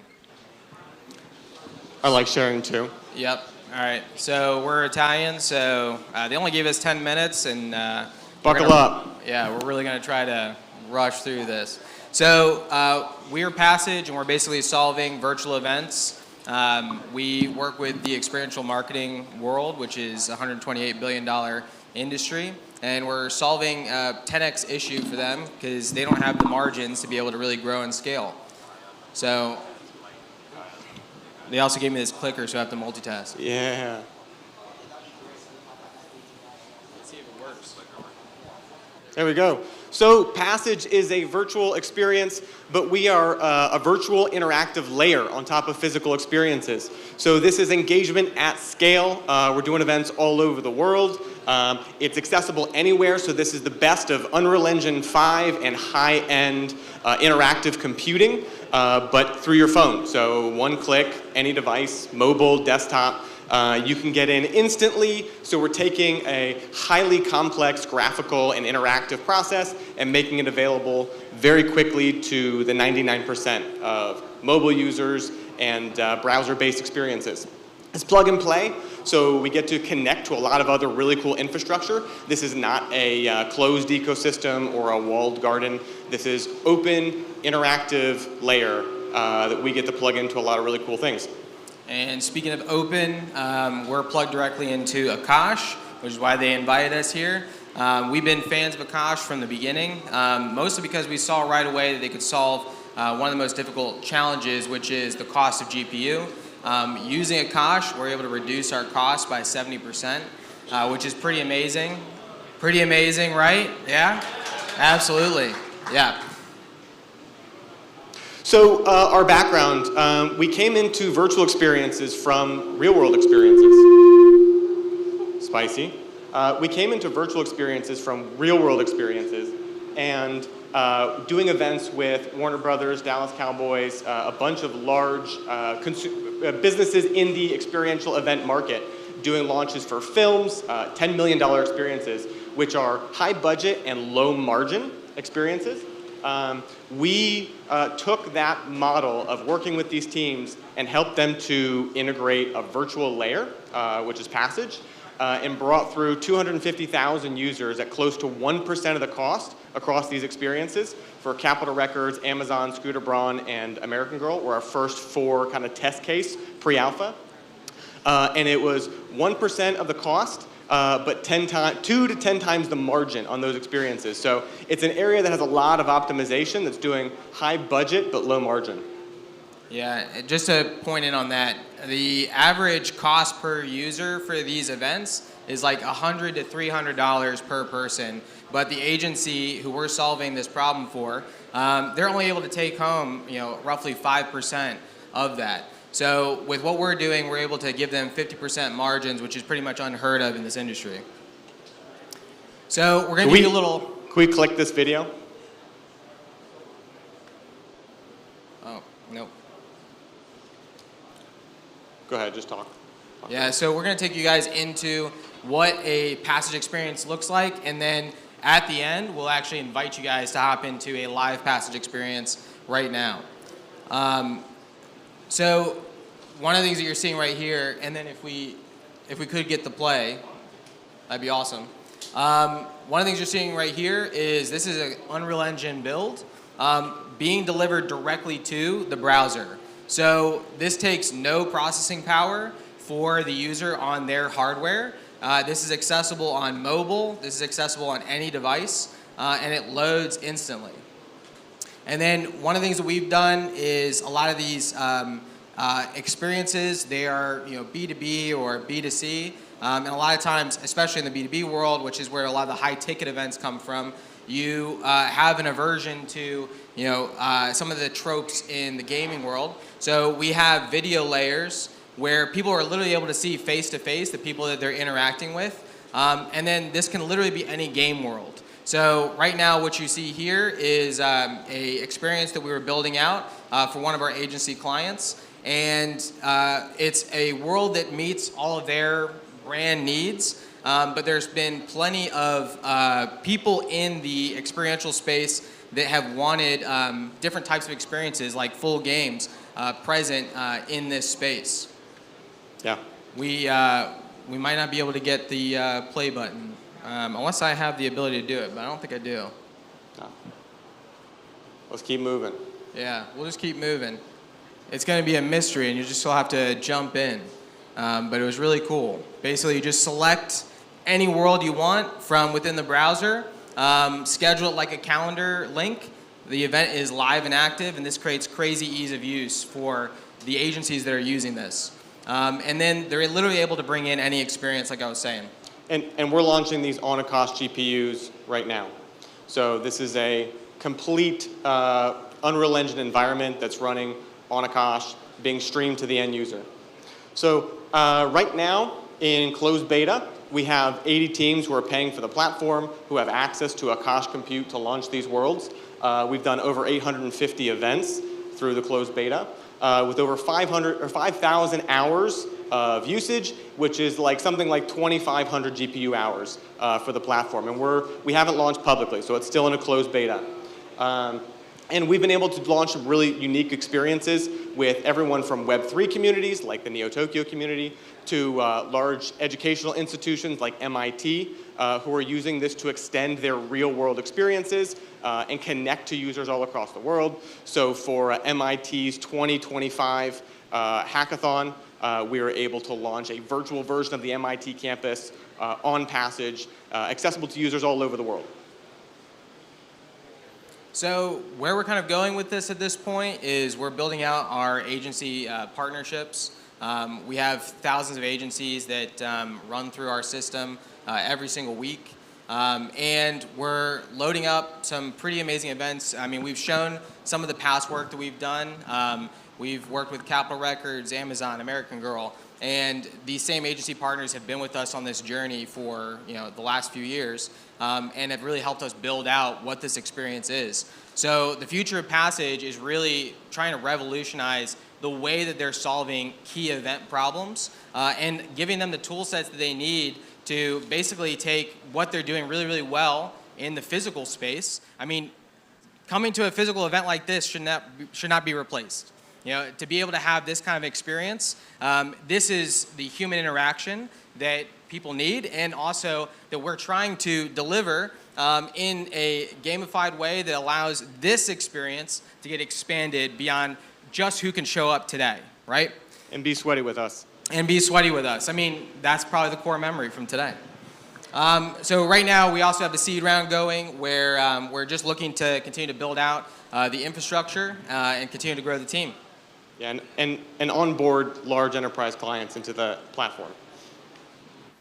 All right, guys, so now's your chance. If you want to experience what a Passage world looks like, there's no email opt-in. This is literally direct into the platform. And this is what a lot of the agency partnerships that we're working with are able to do. Literally at their booth, they're able to load up into a Passage world, literally have like a QR code or a build out that's present there, and bring people into a game experience. Now, I can't speak to the internet quality in this particular location, but once you guys get in there, you'll start to see certain people. Maybe you start to pause up. Oh. Boom.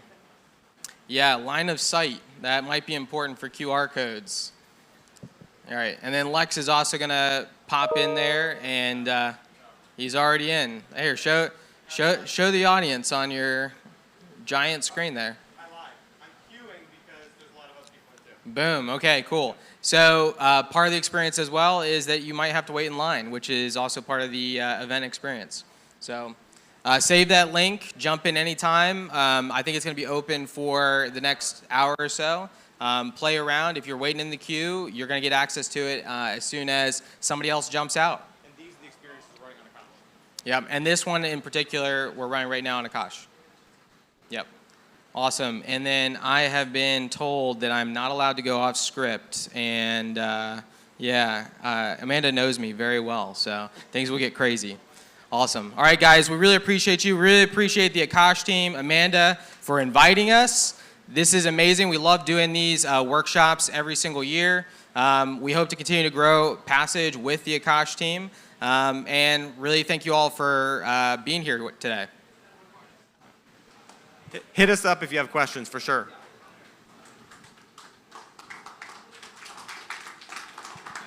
Thank you so much, Lex and Ariel. Up next, we have Zach Abrams. He's an AI video creator that he's going to be talking today. Please welcome Zach.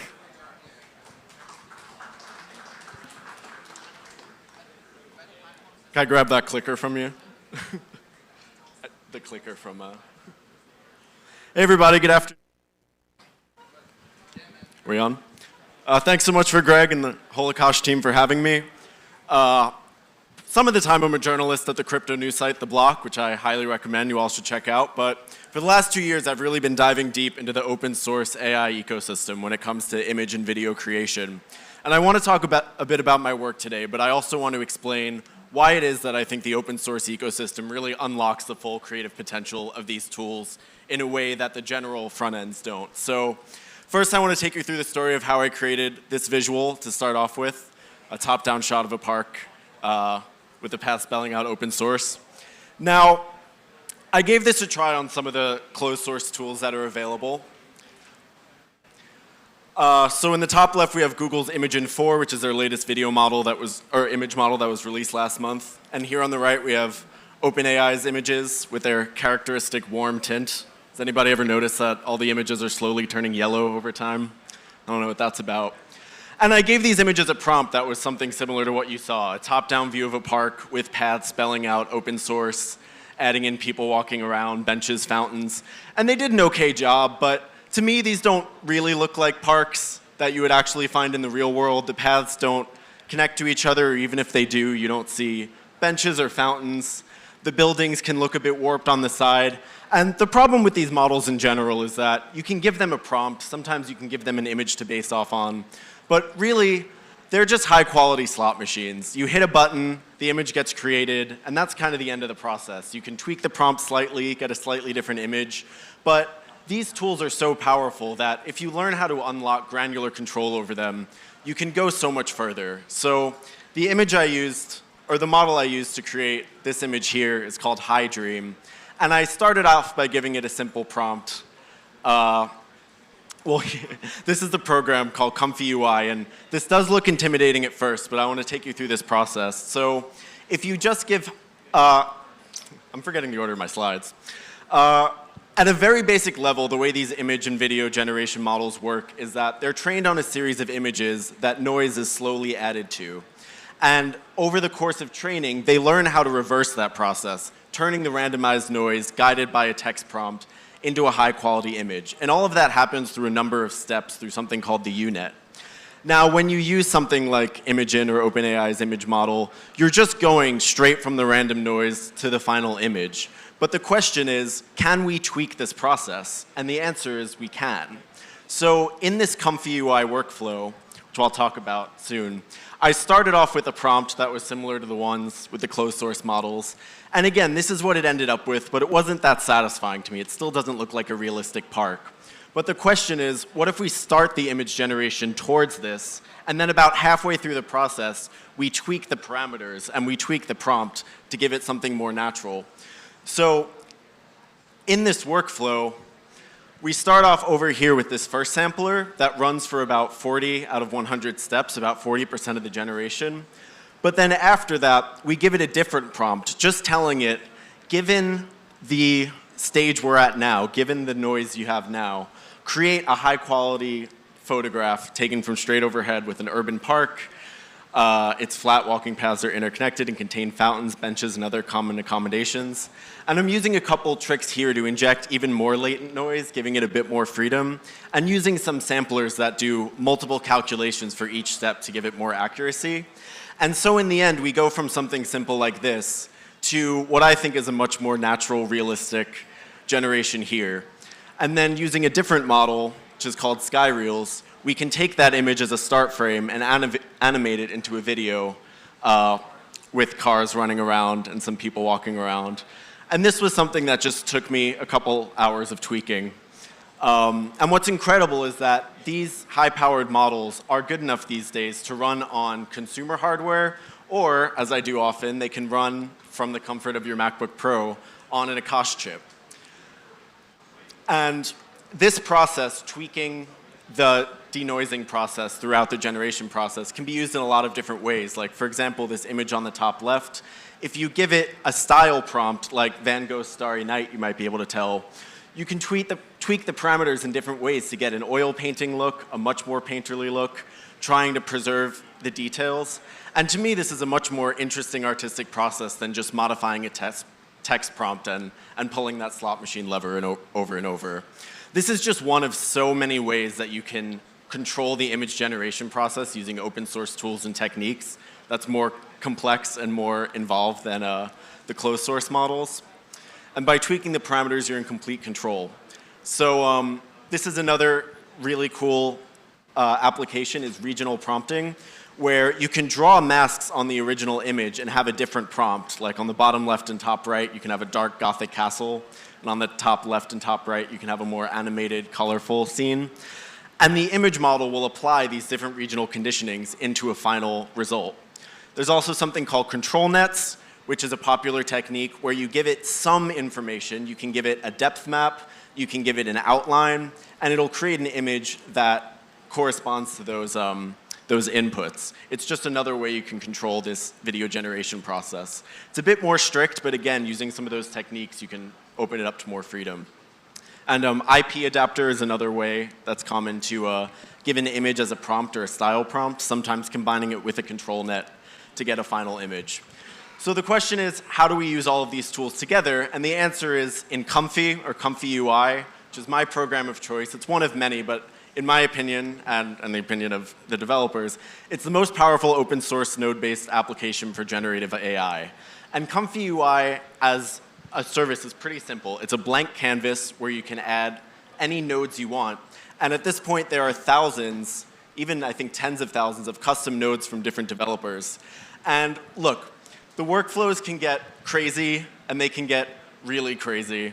But the point of Comfy UI is you can bring together all sorts of different models, all sorts of different techniques, all into the same workflow. And it really unlocks the creative capability of these models. So these are just some of the reasons you would want to use Comfy UI. It can integrate with tools you already know, like Blender. Cutting-edge research development from the academic world make their way to Comfy UI first. People figure out ways to get video models to run twice as fast and more efficiently. It's free to run on your own hardware or on cloud hardware provided by Akash. You can work with images and videos. There's no censorship. It's really community-led and open source. Nowadays, there are APIs that you can use to access closed models like Kling and VO3, Pika, to take the output from a closed source model, but then be able to work with it more in Comfy UI. Even techniques that used to take tons of times for animators, like rotoscoping or background removal, the latest AI models can do it so much more efficiently than highlighting every single frame in After Effects with the lasso tool. If you've ever done that, you know how much of a pain it is. A lot of these tools have made that pretty much obsolete. And training and using LoRa's is really important. So a LoRa is a mini model that you can train on your specific artistic style or your specific character. And that really unlocks character consistency, which is something that's missing from a lot of the open source models, or the closed source models rather. If you want the same character in different environments, you're not going to be able to achieve that through just prompting. If you prompt a brunette woman with large eyes, she's going to look different between the different generations.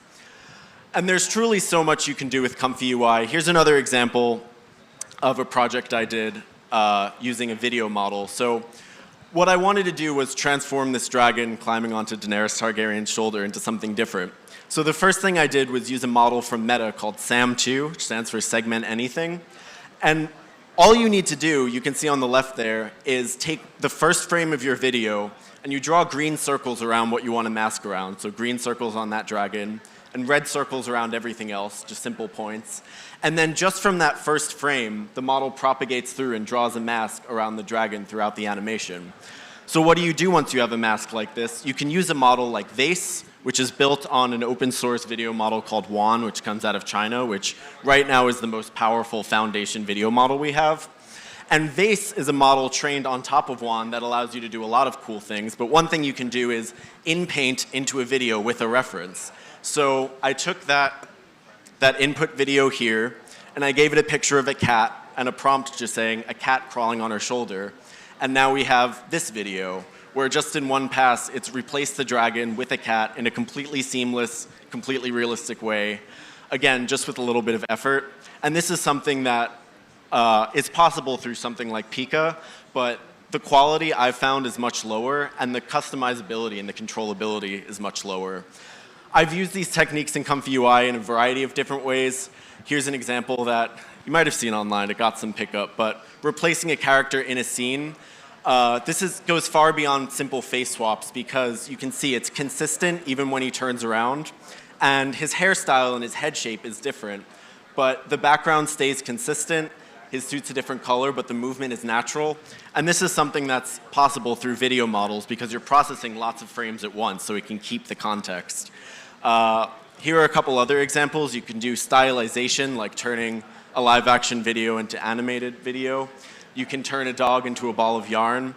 And all of this was through Comfy UI. Now, the main thing I would say about Comfy UI is that a lot of these closed source models, they have a low skill floor, meaning you can just hop onto the site, write a text prompt, get a decent result. But they also have a low skill ceiling. You can only get so good at writing prompts and getting the result you want to get. Comfy UI, it has a high skill floor. It's a bit complicated to learn how to use, but the skill ceiling is so much higher. Once you can use all these tools together, it really unlocks the full creative capability of these models. Here's another video of a friend of mine made using a LoRa that someone trained of people cutting objects into cake. And once you teach an AI model what cutting someone into cake looks like, you can apply that to existing videos. Here's another Severance-themed face swap I did with Kendrick Lamar. So these were just a few of my fun, meme-centric projects, but the capabilities really are endless. So if you want to learn more about this stuff, I recommend the Stable Diffusion and Comfy UI subreddits, which are all focused on open source image and video creation. There's a Discord server called Badeaux that I found to be a really informative community full of custom node developers, AI artists, and people who are model trainers, ML experts, people who are really interested in making this open source ecosystem thrive. And I'll be around the rest of the day. Just come up and ask me about any of this stuff. I will talk your ear off about it. But that's what I've got for you. Thanks to the Akash team for having me, and have a great rest of the conference.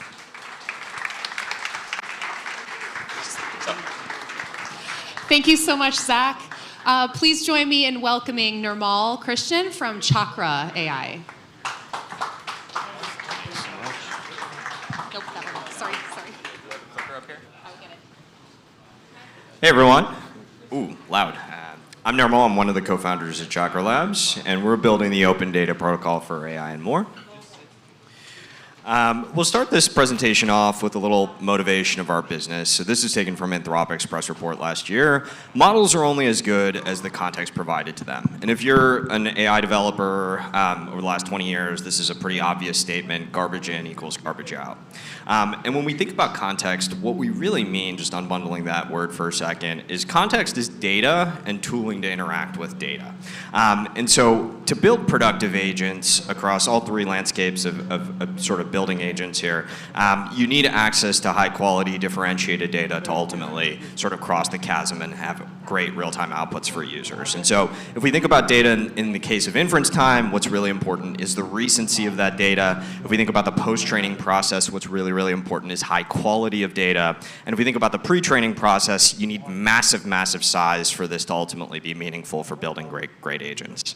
And if we take a step back a second, and looks like I got a a blue square on one of my slides. But if we take a step back and we think about the state of the proprietary context market right now, context here being data, you'll observe the following trend, which is every major LLM provider out there, they're trapping data into these silos that only they have access to. And so if we think about Grok, that's the Twitter asset. If we think about OpenAI, it's Reddit, it's Financial Times, it's the AP. If you think about Gemini, that's that blue square there. That's YouTube transcripts, it's Stack Overflow, it's the public web. And so what ultimately ends up happening for consumers is you have this mental model in your head of like where to go for which context that you ultimately want to interact with. And so let's say you're doing a research report on a crypto asset, you're like, okay, I'm going to use Grok for this one. Grok has access to Twitter. If you're thinking about building financial reporting, you'll go to Perplexity because it has access to all of those financial assets.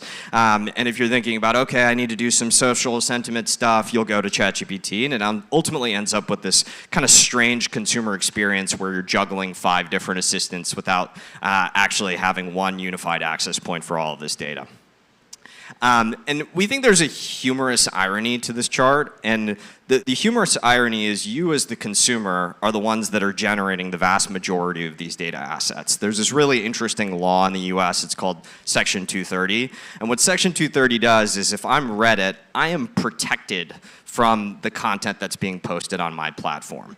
I am just the town square, people can post whatever they want, I'm trying to moderate this thing, but ultimately it's not my fault if someone posts something on Reddit, if I'm Reddit, that's problematic to overall discourse. But sort of the humorous irony is on the other side of this, super valuable data asset, and as much as possible, these data providers try to entrap that data, they try to silo it, and they ultimately make it very, very difficult for AI developers to ultimately have access to these differentiated assets. And so a little bit about our business. We're Chakra. We bridge AI developers with ethically sourced proprietary data assets that we source directly from incentivized consumers and enterprises. And so on the left-hand side of our business, it's the supply side, data contributors, consumers, and enterprises. In the middle, we provide this transformation and incentive layer for that data. And then on the right-hand side, the demand side, we work with the top LLM labs, AI developers to provide them with access to these differentiated data assets. And if we're successful, like what does this look like? If we're able to get all of the world's most important information in one place, we think we're motivated a lot by this idea of an LLM with no refusals, where you as the consumer can go to any of these applications, access any of this world's data, and we think that outcome is much, much closer to ASI than where we are today. And so let's say I'm an operator at a big business and I want to find 10 crypto native engineers in New York who are passionate about AI and data incentivization with 3 to 5 years of experience. I can go plug that into any assistant out there. That assistant has access to that LinkedIn data set. It can go grab me those profiles and go service that query in a much higher quality way. So now I can actually go hire those folks and go talk to them.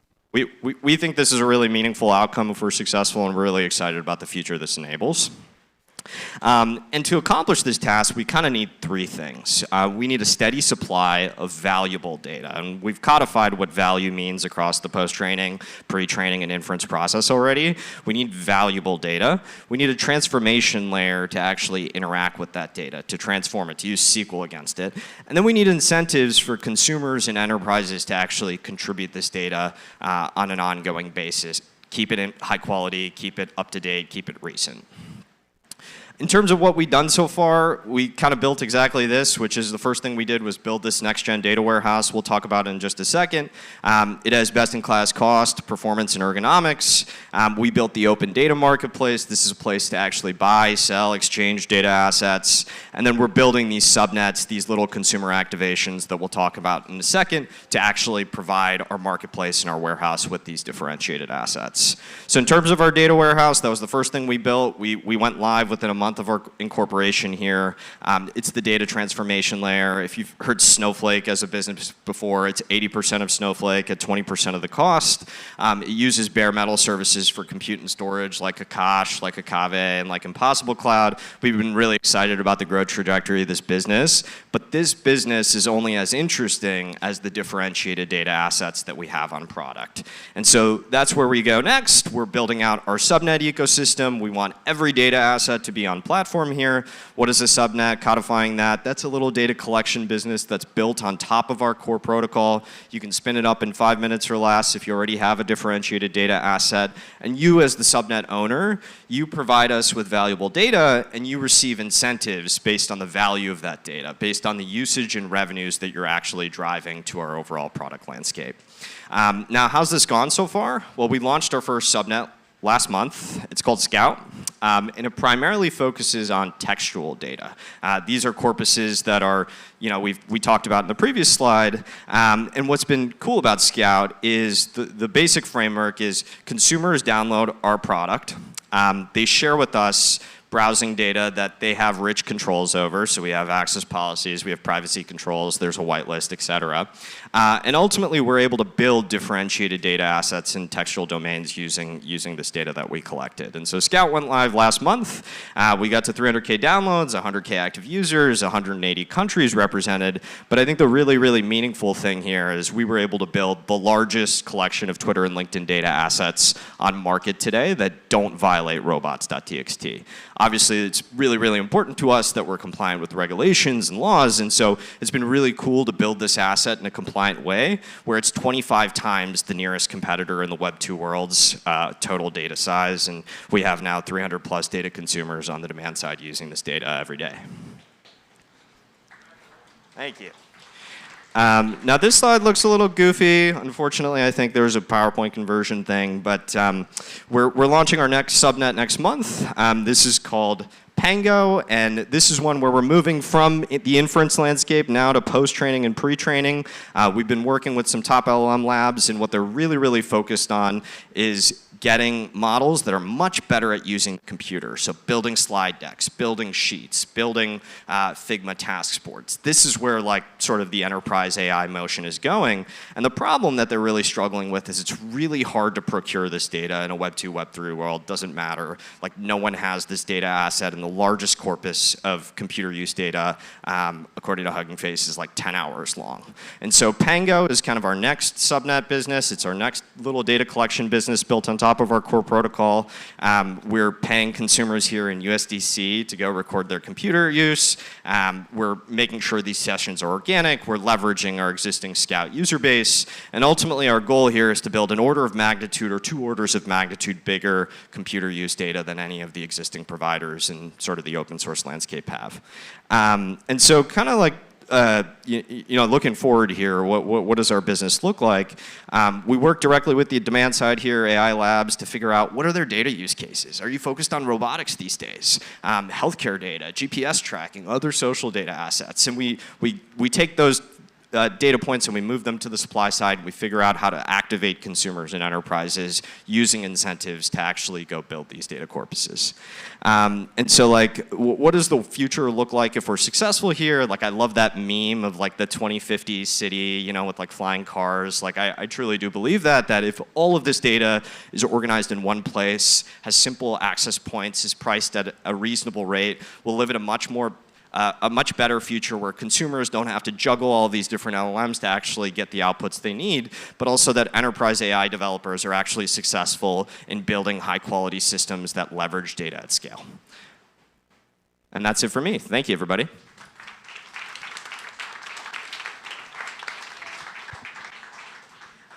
Thank you so much. All right, we are right on schedule. So good news, lunch is already set up. Please feel free to help yourself. There is going to be food and drinks on both levels. So if you are a little hot up here, please feel free to go downstairs as well.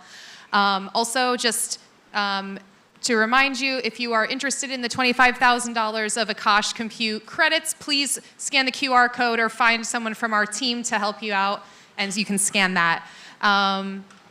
We will be back at 1:45 for some more content. Enjoy lunch.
Hello.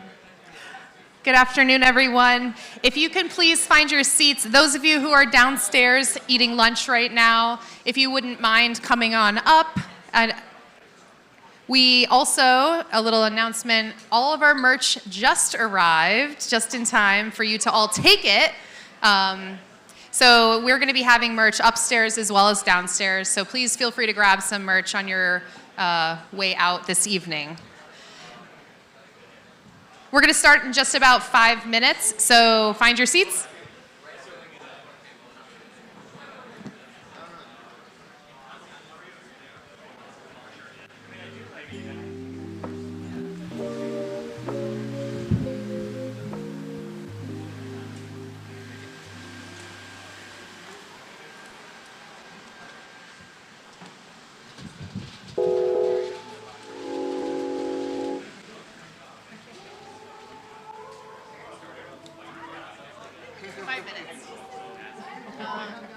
What's the next set of speakers? So it's all of these guys. It's a panel. Cool.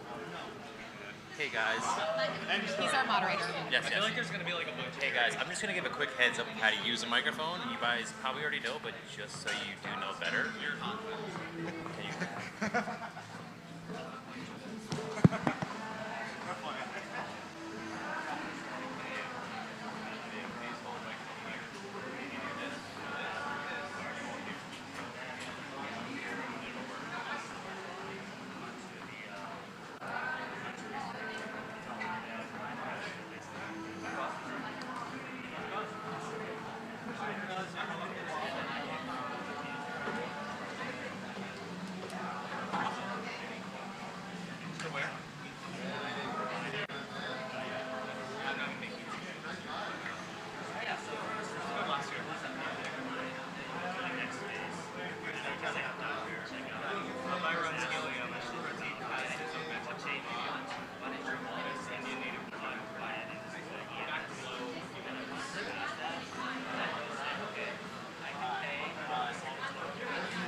All right, everyone, please find your seats if you can. This next panel is probably going to be the spiciest panel so far and for the day. Rumor has it that Haseeb does not believe DePIN is real. He's not paying attention. All right, please welcome our moderator for today's panel, Tommy Eastman from Plain Text Capital. Please give him a round of applause. Thank you. Next up, Haseeb Qureshi from Dragonfly. Thank you. Next up is going to be Abhay Kumar from Helium. Please give him a round of applause. And last but not least, Nirmal, Mahesh Ramakrishnan from Escape Velocity. Thanks, Amanda. Oh, that felt loud.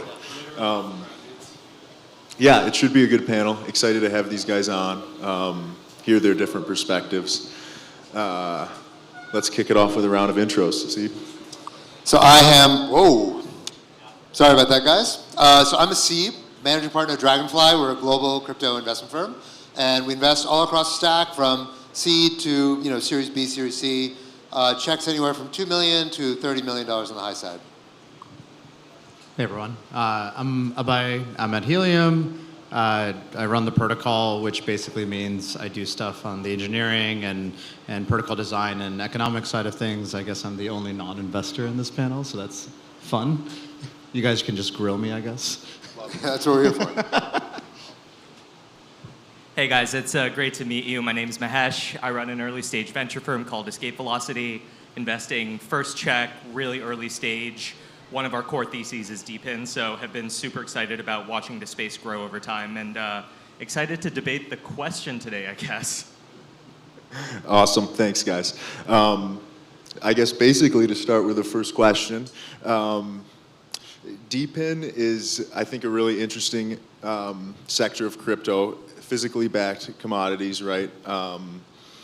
But some might argue it's perhaps been a little underwhelming in its performance. So my question is DePIN real? Is DePIN going to be successful? Are we just too early and there needs more time for this space to mature? Or maybe DePIN builders tackling things incorrectly and there's a larger issue there? It's a very deep question, and you can think of it in multiple ways. The first way, of course, is that the total amount of revenue being generated by all of DePIN. So if you go to DePIN Ninja, which is made by EV3, it's like an aggregator of all of the DePIN networks that exist today. What you can see is that there's some that claim a bunch of revenue, but they're kind of being cutesy with how they're accounting for off-chain revenue, which is basically just, they have contracts in the real world with some company. But if you look at purely on-chain revenue, the numbers are really small, right? If you look at total revenue being generated in crypto, massive amounts of revenue being generated on, things like Pump.Fun or Hyperliquid or whatever, DePIN is tiny. DePIN is really small. So the other thing you can also look at is market caps. How big are the market caps of these DePIN networks? And the answer again is that, it's probably in the billions. I don't know what the exact total number is, probably less than 10 billion, more than 3 billion. But it's not huge, right? As a percentage of crypto is something like 3 trillion. 3 billion out of 3 trillion is basically a rounding error. So right now, absolute level, DePIN is really small. The deep question is, why is it really small? One answer to that question is that it's too early, and we haven't had the time to really build out the actual brick and mortar, step-by-step path to get there. I'm skeptical of that story, because I've been told this DePIN story for many, many years now, right? I mean, for Helium's been existed for quite a while, and sort of, I'd be curious to hear from your end of the story why you think it's taken this long to really get to this inflection point. I think the reality is that DePINs are going to exist. DePINs clearly are self-sustaining, so like these DePINs are not so small that they can't continue to exist for a very, very long time. But one of the takeaways that I've had from the last decade of seeing DePIN try to figure out a way to get to scale is that maybe these businesses are just never going to be really, really big, but they can be self-sustaining, right? They can sort of be multi-$100-million networks and or even $1 billion networks, but there's probably not going to be $100 billion network DePINs.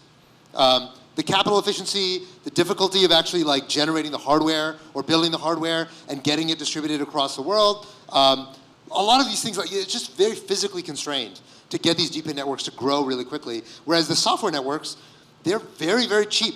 They're very, very easy. There's no physical constraint in getting a software network to expand the entire world.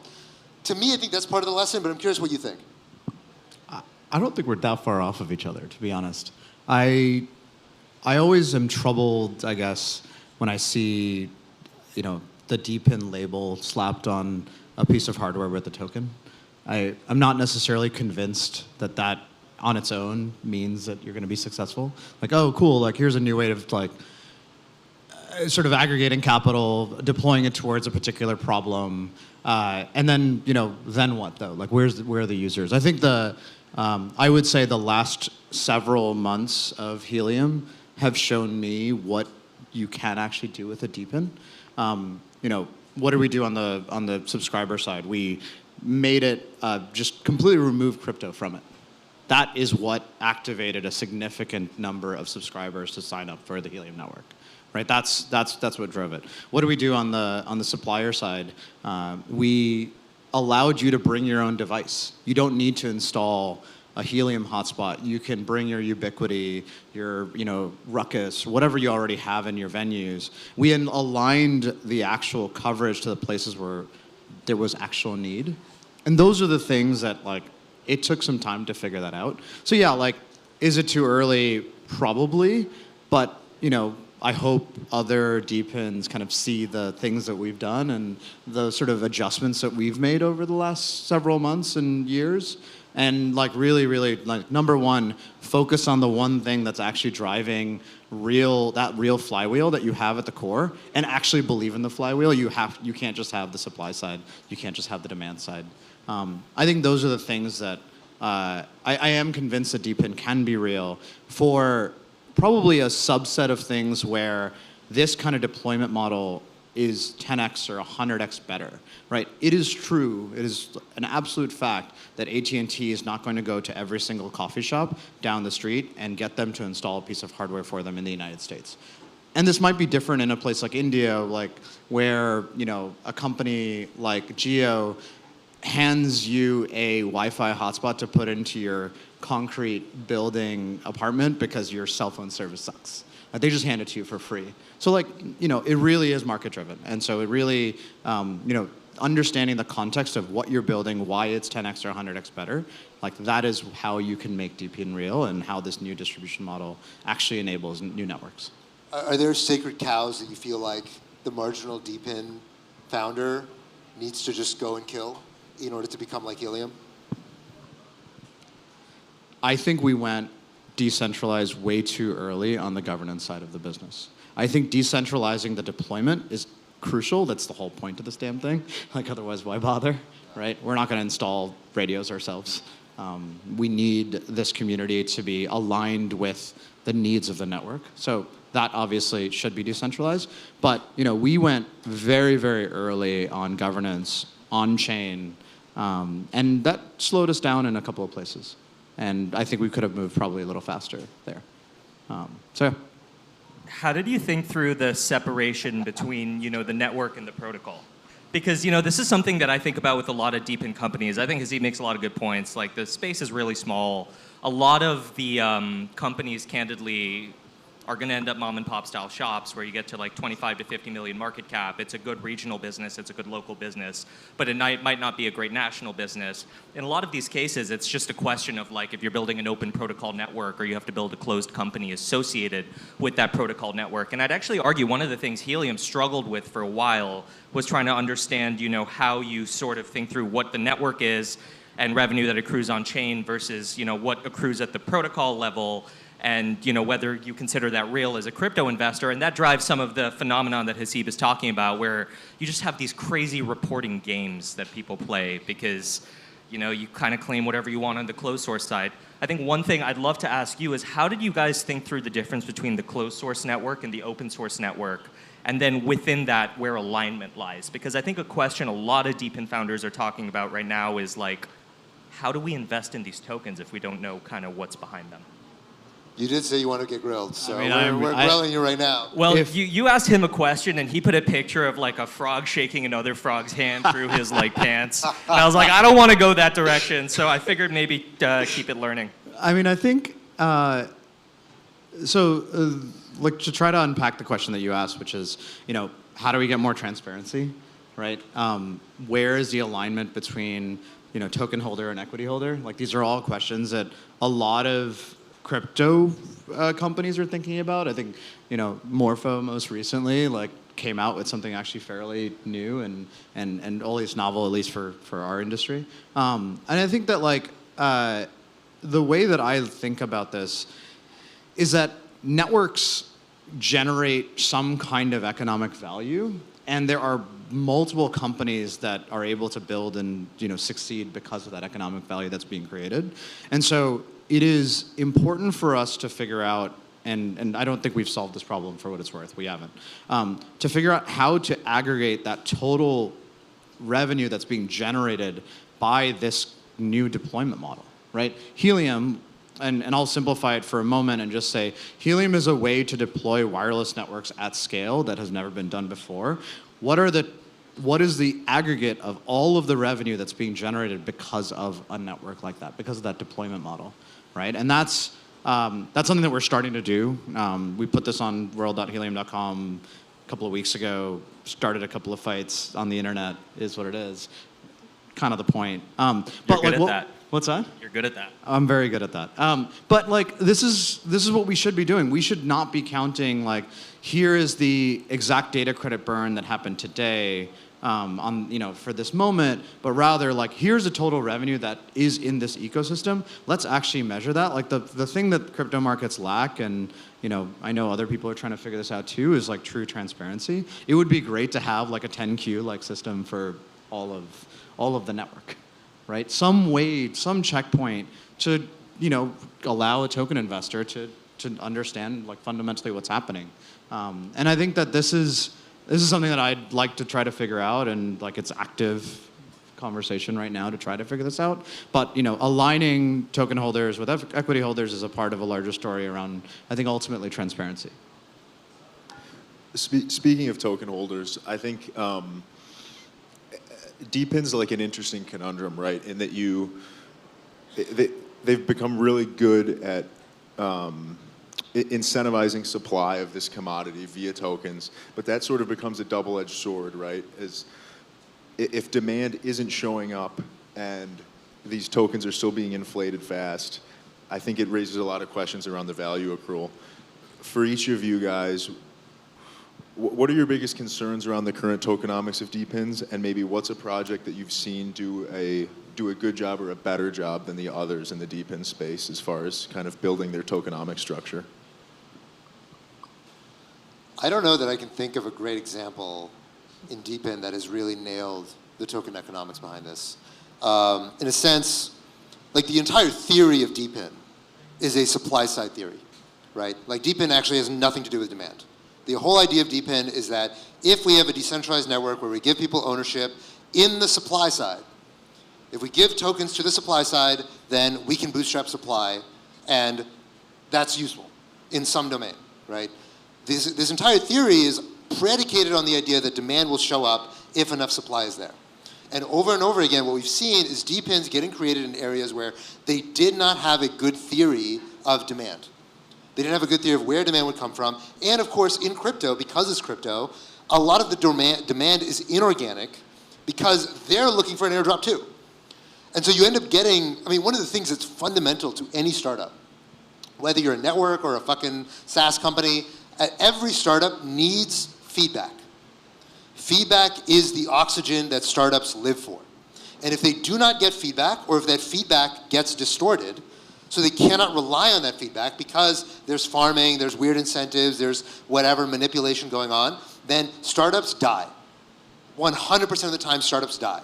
If they cannot gradient descent against the signal of what do consumers actually want, what do my suppliers want, what do my customers want, if they cannot respond to that signal and iterate against it, there's no reason for startups to exist. They exist so that they can do that learning cycle faster than big companies can. And so this is one of the struggles with DePIN, is that because the mechanism itself distorts both of those signals. It distorts the signal of, where am I most efficiently going to be able to generate supply sustainably with an actual cost advantage? And second, where is real demand exist? If you have both of those signals getting corrupted, then whatever DePIN it is guaranteed to fail. So increasingly, what I want to see from the next generation of DePIN startups is thinking more and more, how can I, in the first generation of crypto period, not just DePIN, people were fixated with this concept of token economics. And the longer I've been doing this as a VC, the more I'm convinced that token economics is just terrible. In almost every single form of token economics is just bad. Because almost everything anyone ever describes as token economics is exactly this. It is corrupting the signal, basically corrupting the price signal they're supposed to be getting from either the supply side or the demand side. And almost every real big success story you've seen in crypto, token economics had absolutely no explanatory power for why they ended up becoming successful. So curious what you think of that story.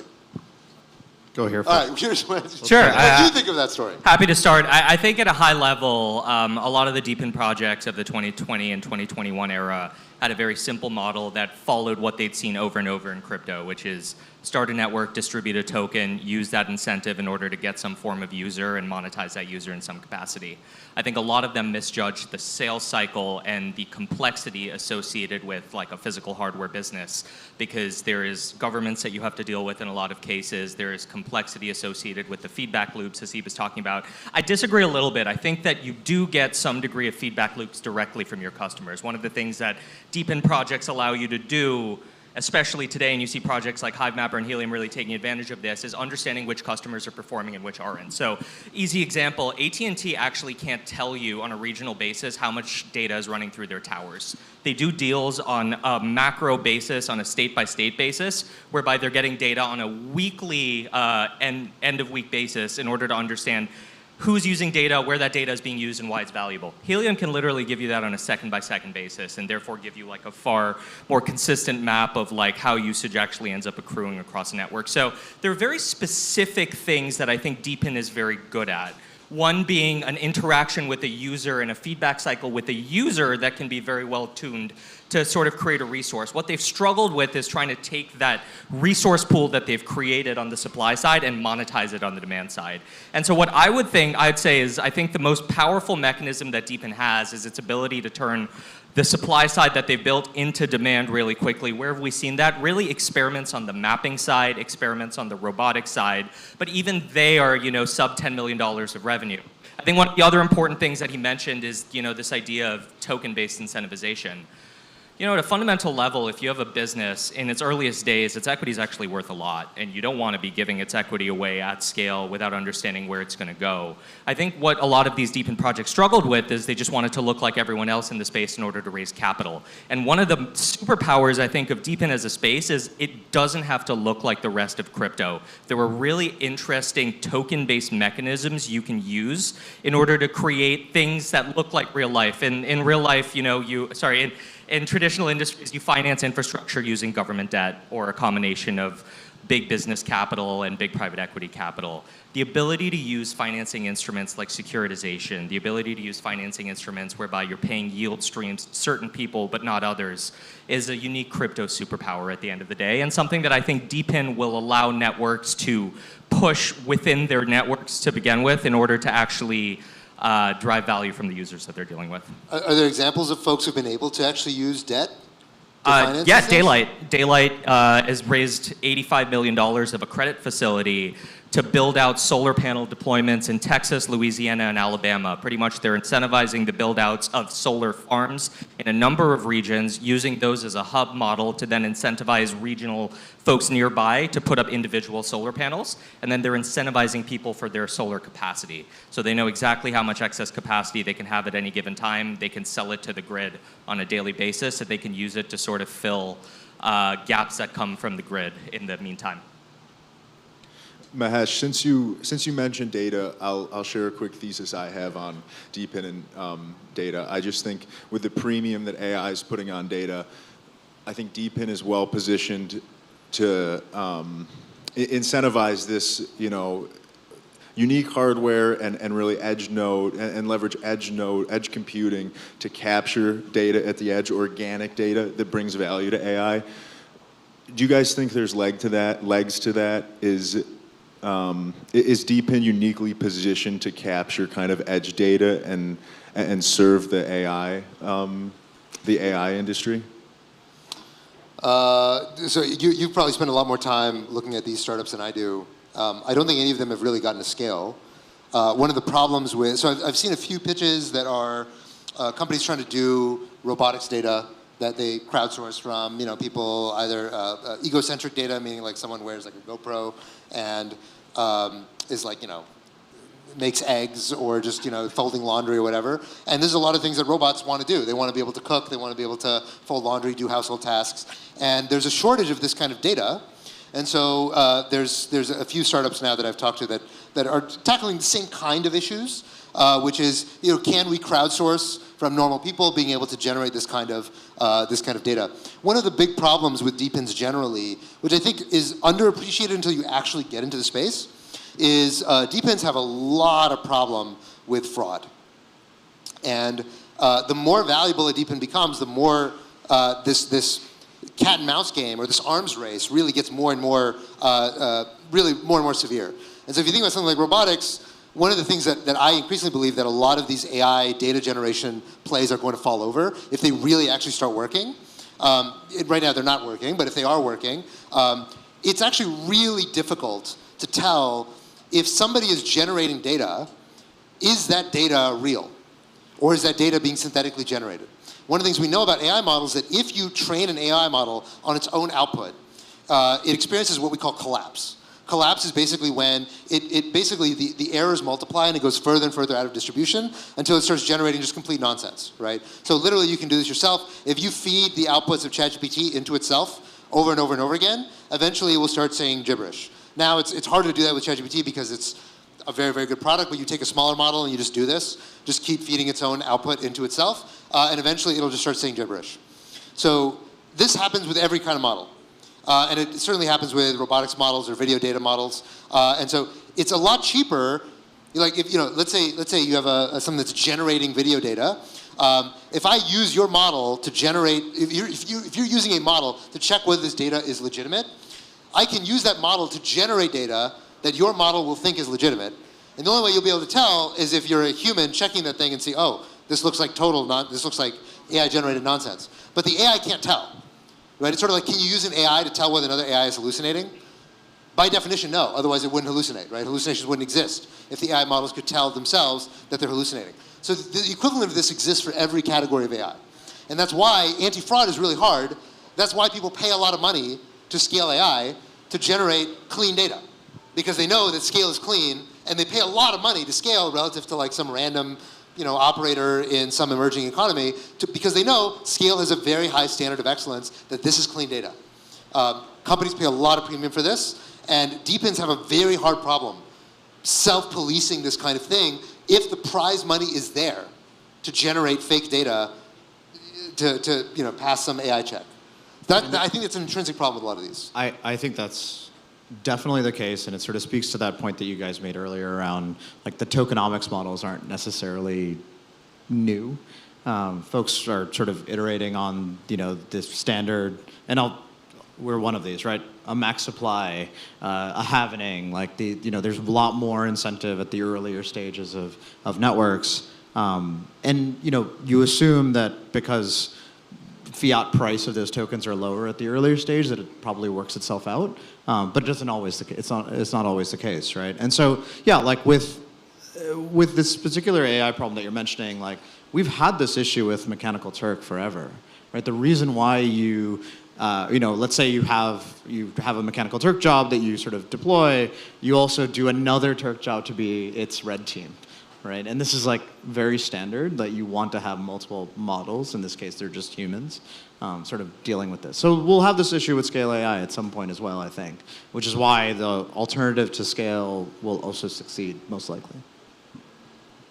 Yeah, no, for AI data, I think it's a use case that's like wildly experimental right now, and I think it's a hard one to back on the vectors of like it's just not what these models are looking for at the end of the day. I think what DePIN is really good for is out there sensor data that you wouldn't be able to collect otherwise, because at the end of the day, no one is set up in the way in order to collect it. So I'm thinking about things like GeoNet, HiveMapper, networks that are incentivizing people at like hundreds of people scale on a daily basis in order to do a very simple task. I think those kinds of projects are really cool experiments. Will they get to $100 million of scale? I actually am pretty skeptical for what it's worth, but I think they're really interesting projects to get to, you know, the point whereby you're creating data that wouldn't be available otherwise. And in HiveMapper's case and GeoNet's case, you know, $25 to $50 million businesses, very possible on the revenue side. And that's why I think a lot of these DePIN businesses are going to be really, really good, like mom and pop scale, maybe a little bit scale internet native businesses.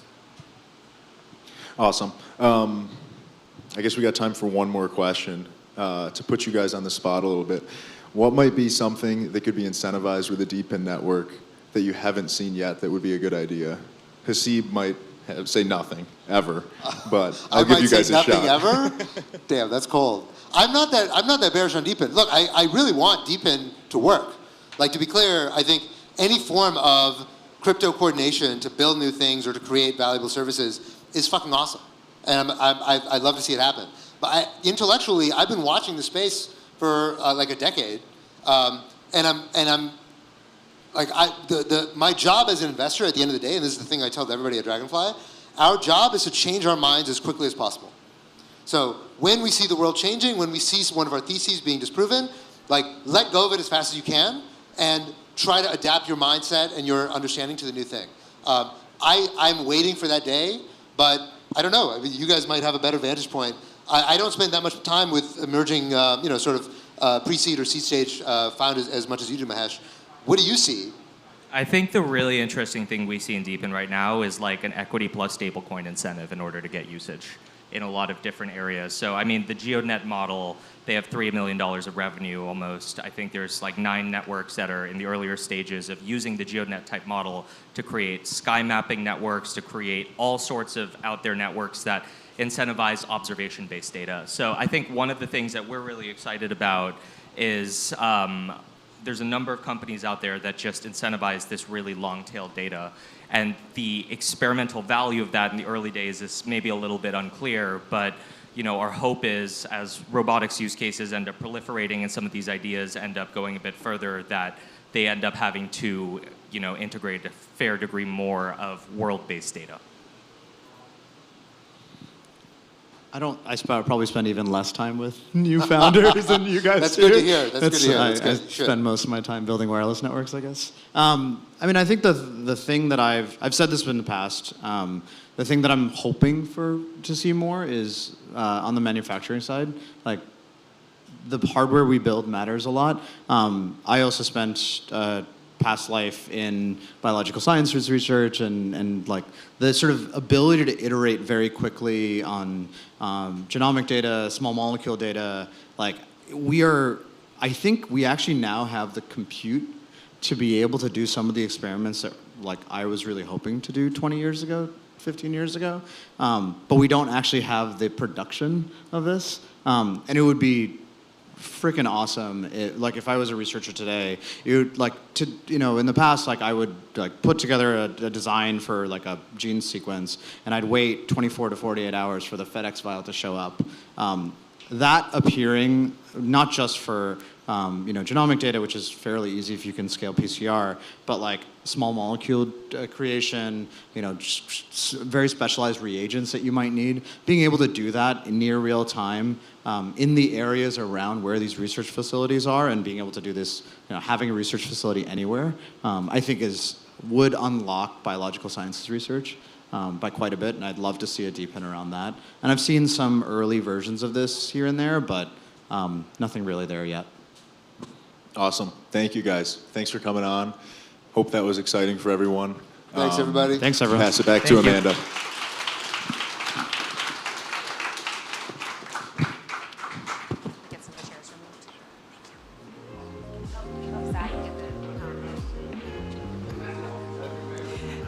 Thank you so much, panelists. Just give us a few minutes while we turn over the stage in preparation for Greg Osuri's keynote, so stay seated.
Welcome back, everybody.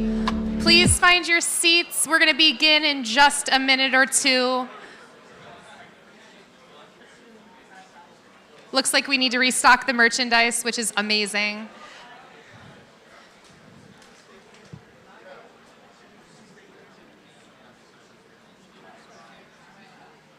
Just for now.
All right, welcome back, everyone, in person here in New York City, as well as everyone who is watching on the live stream right now. It is my pleasure to introduce CEO of Overclock Labs and founder of Akash Network, Greg Osuri. Round of applause, please.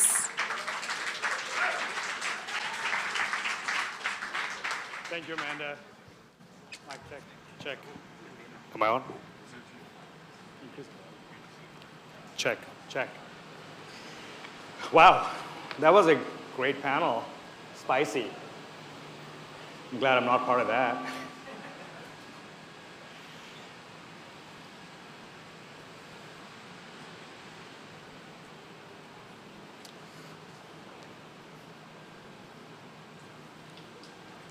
Every leap forward is sparked by a new kind of fire. Steam ushered in the industrial age, electricity powered cities, the internet connected minds. Each revolution had its source of energy, its fire. Now AI is igniting a new era. To reach Kardashev level 1, we need 10 quadrillion watts.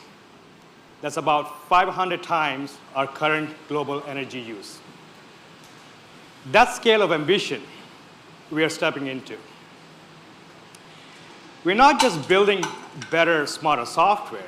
We're building the backbone of a new civilization. The one that's built not just on data, but on decentralized energy and compute. I'm Greg Osuri. I'm a builder. I shaped the foundation of today's cloud, Kubernetes, Terraform, open tooling that let anyone build and deploy applications at scale. But infrastructure shouldn't be owned by a handful of companies. That's why we built Akash, the first truly decentralized cloud. A global marketplace for compute where anyone can contribute and anyone can consume. We sustain over 70% GPU utilization without centralized custody or scheduling. Our upgrades flow through AEPs, Akash enhancement proposals. Anyone can propose, vote, and build. Instead of hype-based token economics, we reward performance. Learn first, prove first, and yes, we brought this to Capitol Hill. I testified before Congress about the urgency of open AI infrastructure. Decentralized systems aren't just better. They're safer, more resilient, and more democratic. Akash is more than a product. It is a movement. It is live, it's scaling, and it is yours. AI is becoming civilization's new substrate, the invisible scaffolding upon which our future is being built. It's already reshaping the world, diagnosing cancer with greater accuracy, powering defense systems and cyber resilience, designing molecules, logistical systems, and creative tools. And we are still early. AGI, the ability to reason, plan, and learn broadly, could become the most important invention of the next 500 years. But it's built on closed infrastructure. We risk bottlenecks, capture, and fragility. We don't just need open models, we need open infrastructure beneath them. We must decentralize the foundation before it ossifies. In 2023, US data centers consumed 176 terawatt hours of electricity. That's about 4.4 of national grid. That's more than double what they used just 5 years ago. And the curve isn't slowing down. By 2028, the number could reach 12%, more than every household in California combined. The problem isn't silicon, it's supply. We built chips that can think, but we haven't built the energy system to sustain them. Grid expansion is linear, bogged down by permits, supply chain, and policy inertia. Meanwhile, AI is accelerating, demand is doubling every few years. Gartner predicts by 2026, 40% of all new AI data centers may not be able to get enough power to run. That's not a future risk, it's a near-term constraint. In this new era, watts are the new silicon. Power isn't just an input, it's the bottleneck and the battleground. We fix this with 3 levers, each powerful on its own, but transformative together. First, radical efficiency. We can squeeze more intelligence out of fewer watts. That means smarter compilers, model sparsity, quantization, and energy-aware scheduling. The more efficient our software, the less burden we place on hardware and on the grid. Second, massive clean supply. We must accelerate clean energy, solar, wind, geothermal, and small modular reactors. This is a long game, and it needs policy and permitting reform to move faster. Clean power is the only way to sustainably fuel AI at planetary scale. Third, decentralized compute. This is the fastest lever of all.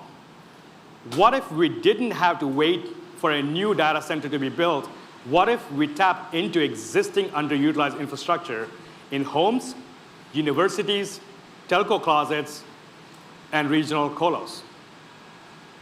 This is where Akash thrives. It's how we deliver power and performance at speed without compromise. The combination of these levers is how we scale AI safely, efficiently, cleanly, and in a distributed manner. Decentralized AI is just not theoretical. It's happening right now, and it's working. Pluralis showed us what's possible with asynchronous swarm training. Thousands of GPUs contributed by volunteers around the world, working in parallel without centralizing coordination. Each node trains a shard of the model. It's fault-tolerant, scalable, and energy efficient. Jensen took that further, running a 72 billion parameter model fully on-chain. No data centers, no gatekeepers, just community-driven.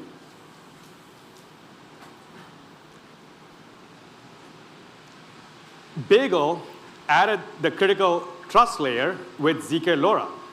Using zero-knowledge proofs, it ensures every training update is valid without rerunning anything.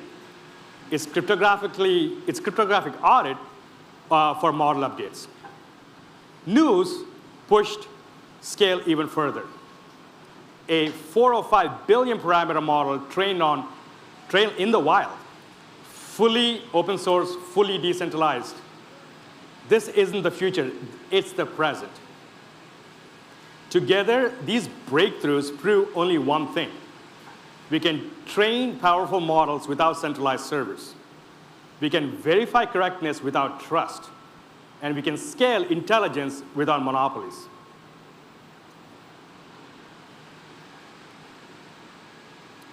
Let's talk about how we can take all of this decentralized infrastructure, idle capacity, global demand, and scale it to meet challenges of AI. We call it Akash Star Cluster, a product roadmap that brings hyperscale performance to a globally distributed network. Phase 1 launches in 2025. Data center grade star nodes. These are high density racks running in existing colo spaces powered by renewable energy, operated by independent node keepers. They form the foundation, the raw power layer. To support this, we are launching virtual machines in August and confidential computing in September, giving node keepers new tools to isolate, scale, and monetize their infrastructure reliably. Phase 2 starts in 2026. Telco Edge. Here we deploy into network-dense environments and fiber huts, cell towers, base stations. Close to users, close to data, radically reducing latency and transport costs.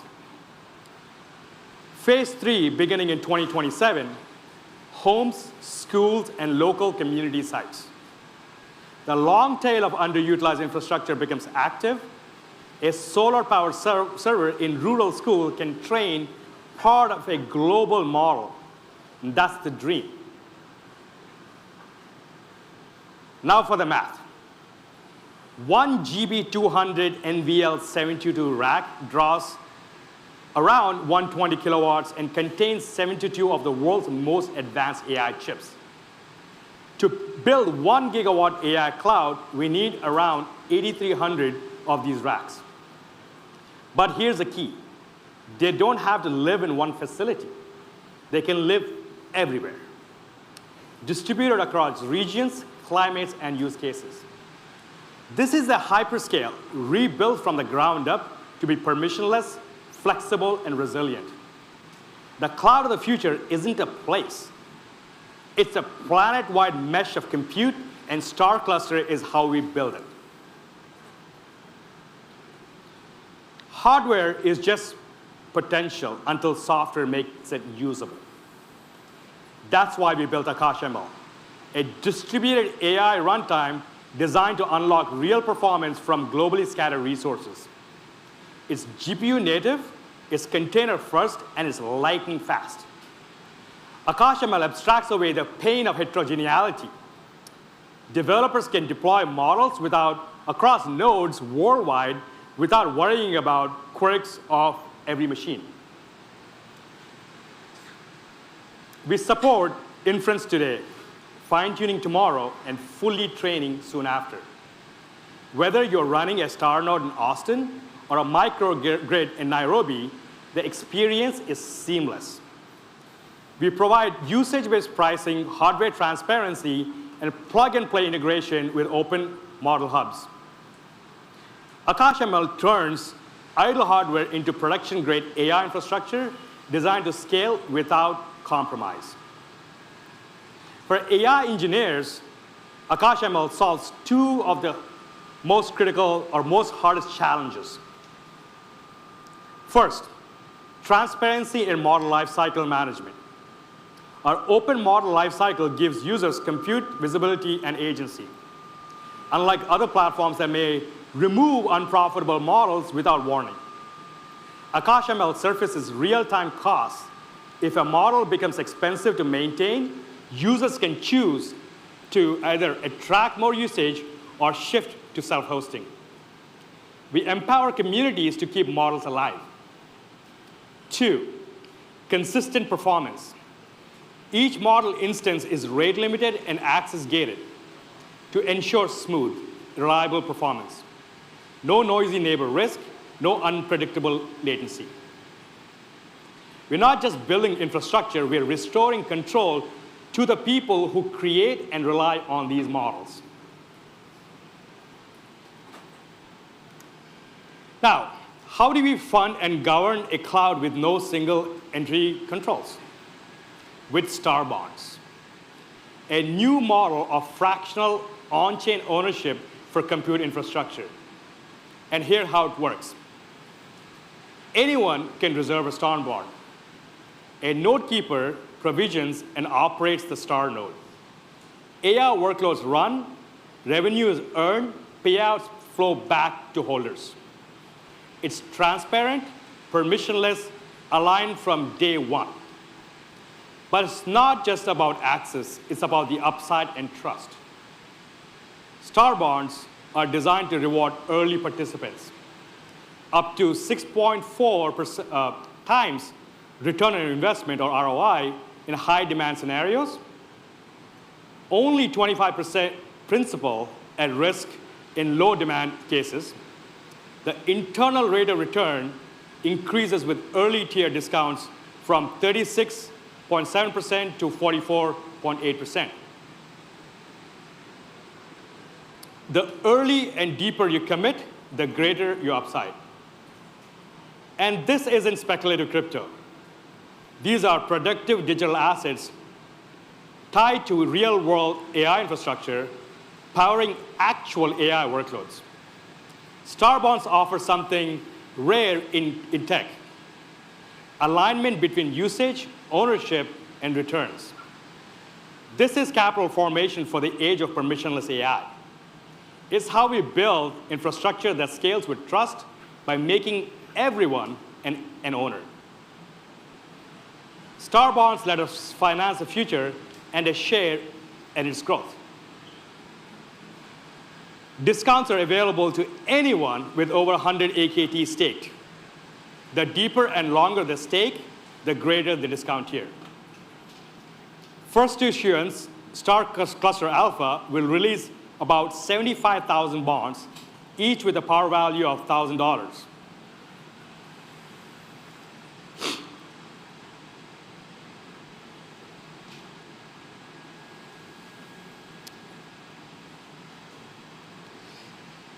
One of the most important advantages of decentralized compute is its flexibility.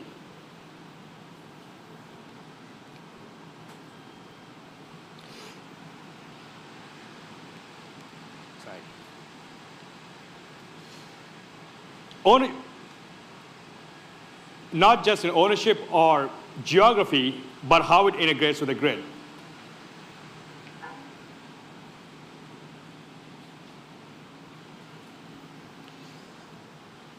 Unlike fixed location data centers that must pull from wherever the power grid allows, decentralized AI infrastructure can be location aware, time aware, and energy sensitive.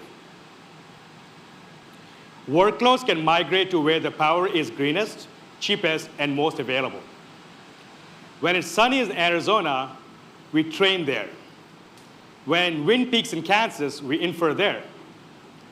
This isn't a small optimization. It is a fundamental shift. It turns compute from static burden into a dynamic asset.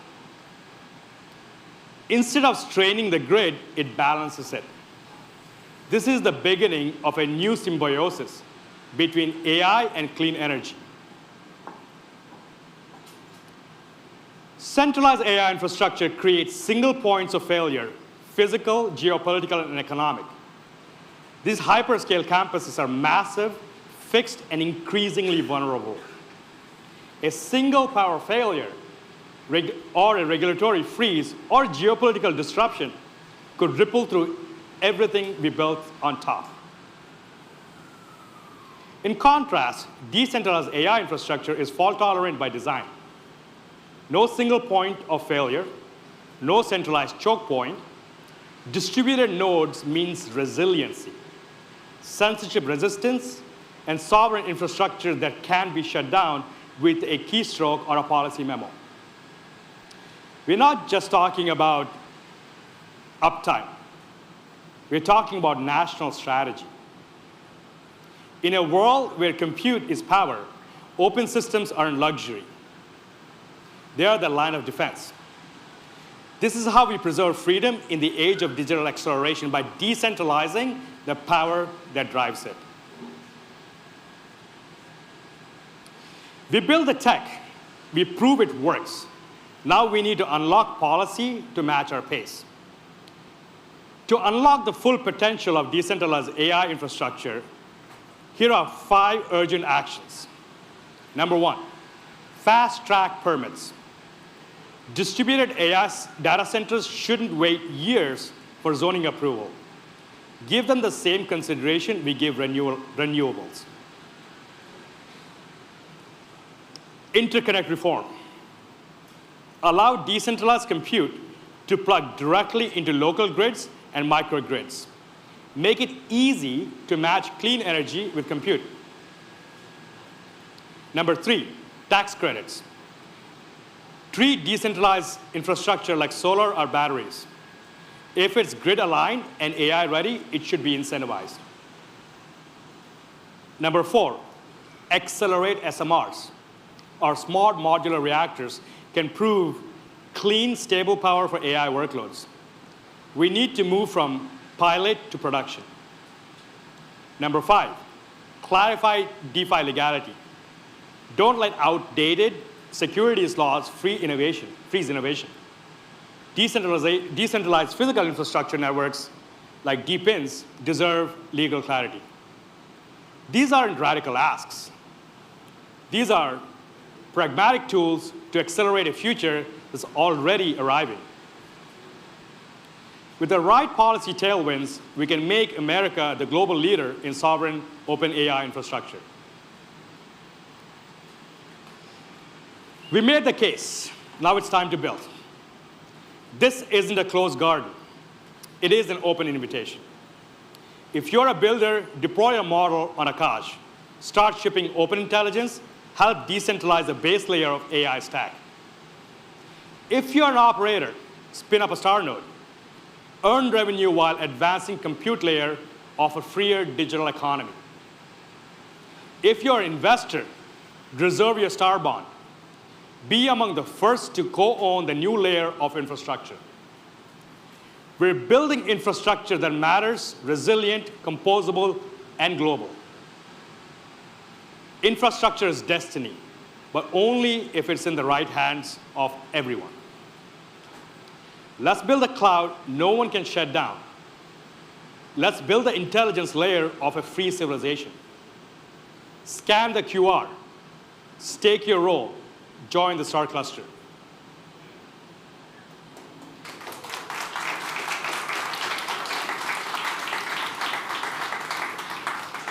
A type 1 civilization isn't built on one warehouse or by one company.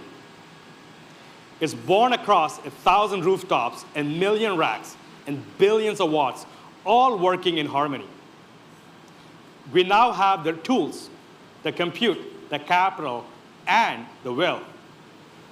Let's build an open planetary scale AI. Resistant, renewable, and unstoppable. Let's take control of the infrastructure that powers thought. And let's make sure intelligence remains a shared resource, not a captured asset. This is more than a project. It is a turning point. Let's meet at Kardashev 1.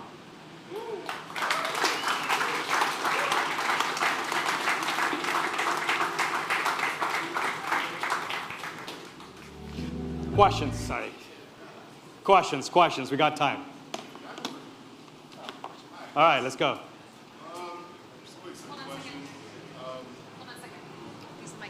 Thank you, so I don't have to project too much.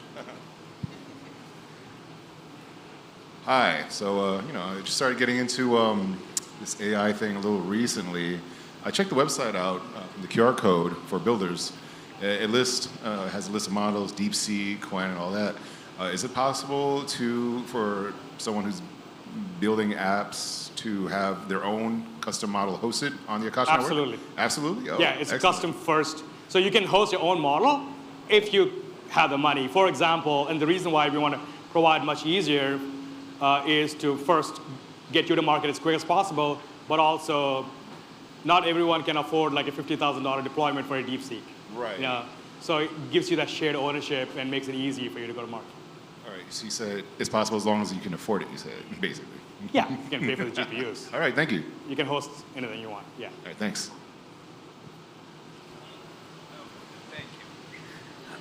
Yeah. A very quick question. You said reactors?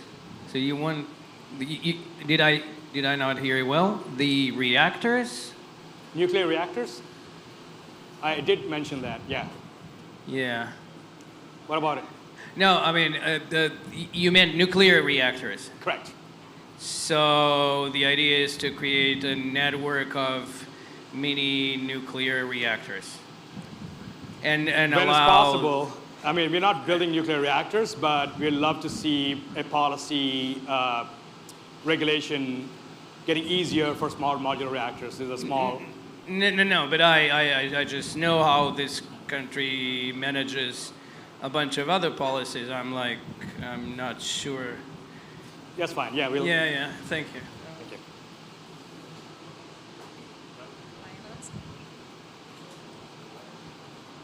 Thank you very much. So I most recently worked at Microsoft, and I'd love to hear a little bit more about enterprise use cases. How are enterprises considering deploying workloads, applications, protocols, open source contributions? How are they going to embrace something like Akash on a distributed mesh? And how are you thinking about ISV ecosystem partners in your strategy? Right. So the question is about enterprise usage for Akash.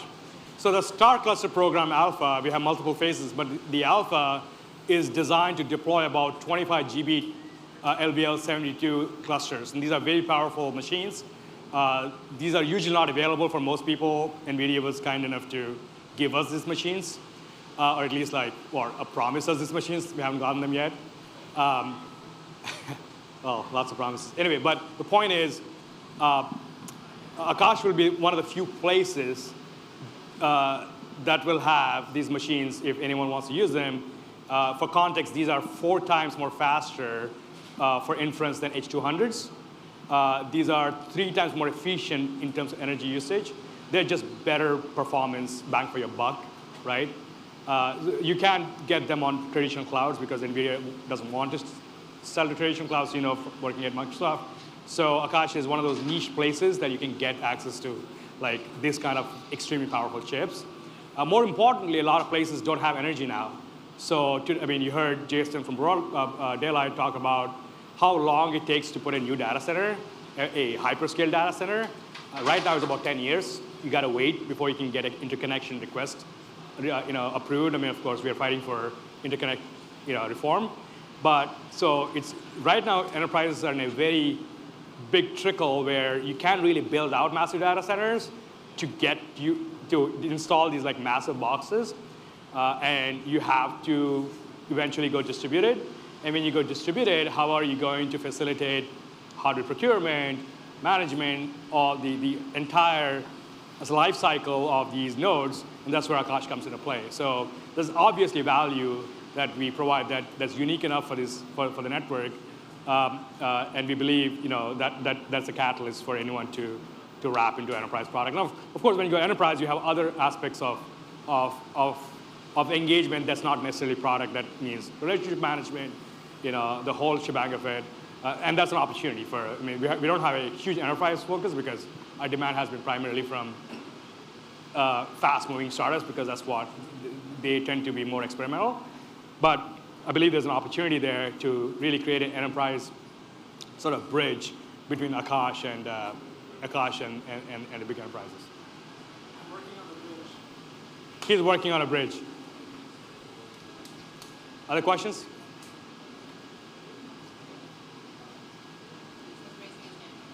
Oh, sorry. I come from a state that just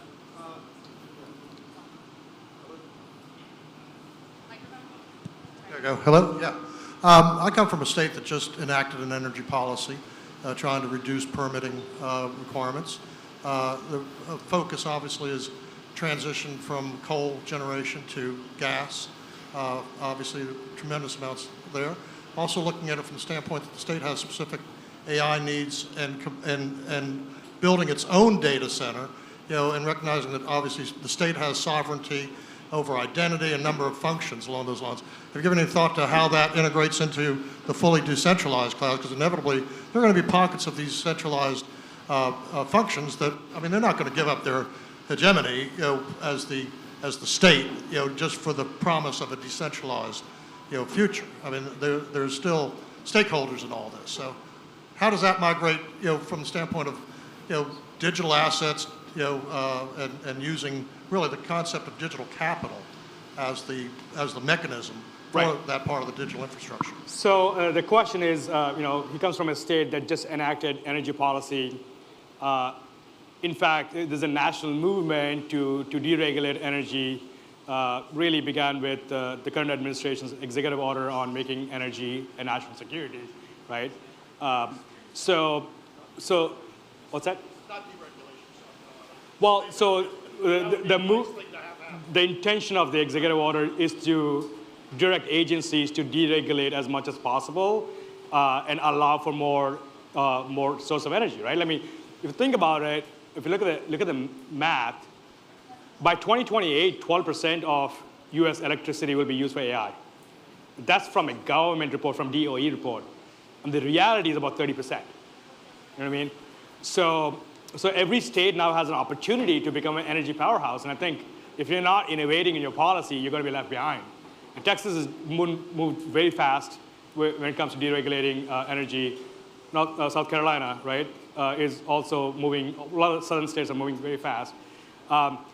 So I think it's very challenging what you can do. Well, I think the states can get into owning part of these data centers through bonds, right? States can issue municipal bonds, they're regulated bonds, that can go build out data centers and give its citizens a sort of like a way, or its treasury, a way to earn or get the upside from AI. I think there's a lot of infrastructure that needs to be built for AI. We've been super busy building chips, but nobody has focused on what happens underneath the chips, right? Well, we need energy, we need the lines, our transmission infrastructure is aging. So there's a lot of these opportunities that can be easily financed through bonds by its citizens' participation, and thereby its citizens getting upside. I think that would be I would love to see American states move in that direction. And the legal infrastructure is already there. Municipal bonds are incredible instruments if people want to go and get an approval from SEC and do it. Could you see yourself as Akash co-locating with a state-owned? Absolutely. So if a state is friendly for Akash deployment, we're going to be optimizing the star bonds to deploy, or star clusters to be deploying into the states. And the purchasing power of star clusters is incredible. with the first round itself, you're allowed to raise up to 75 million. The first sort of like phase of Star Capital Alpha will give us a purchasing power of about $220 million. So that's the amount of purchasing power you can do to purchase either hardware or primarily hardware and deploy that, right? So there's quite a lot of like power in terms of like economics. So a lot of us will be, we're prioritizing Texas for a reason because Texas has been extremely friendly when it comes to energy, accommodation, and we'll be optimizing for states. And California is not, just to give you like a difference. California is extremely hostile towards energy. Texas is extremely friendly towards energy. That's why energy prices are very, very expensive in California. But yes, any state that's friendly will optimize deployments there. Other questions? Question at the back.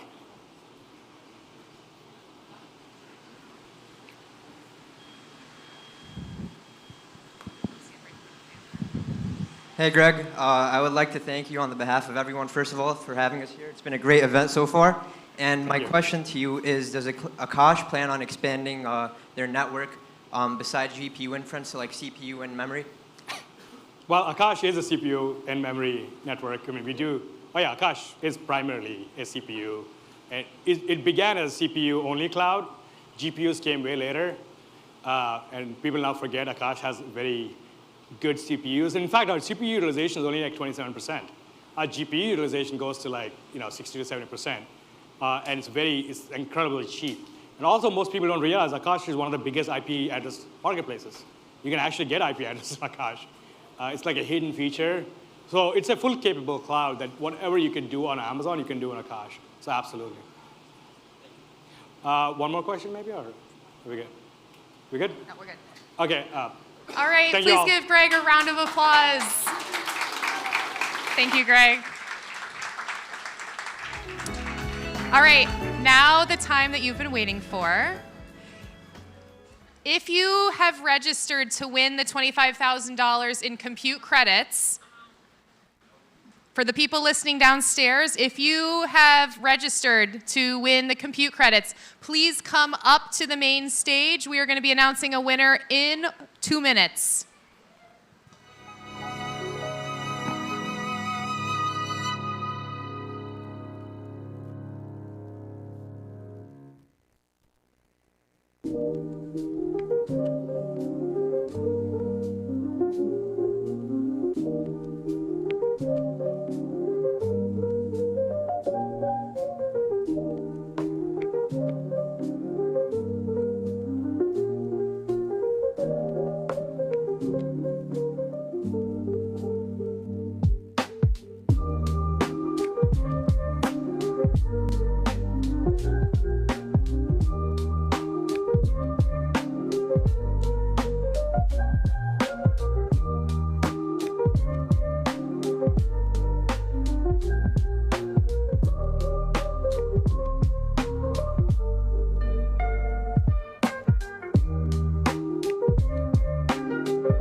All right, everyone.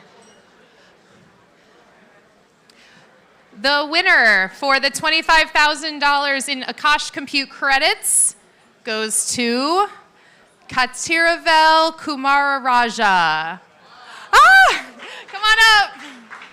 Please give him a round of applause. We have a big check for you. Hold on 1 second. That's great.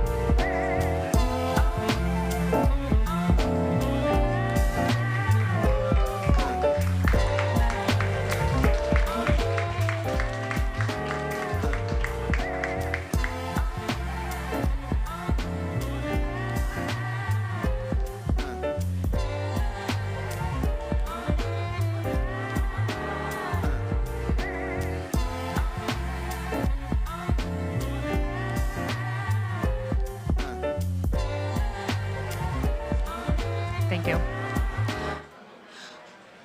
All right, in just a few minutes, we're going to be moving on with our decentralized AI showcases. First up, we have Vertical AI that's going to be sharing in first. Thank you. We'll be back in 2 minutes.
right, welcome back, everyone. Please find your seats for the next showcase.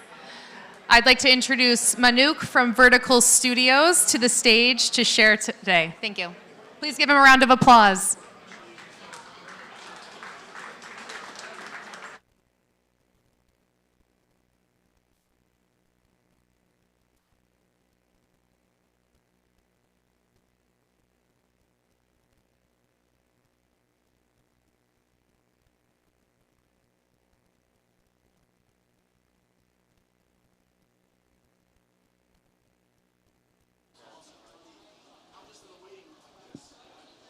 All right, everyone.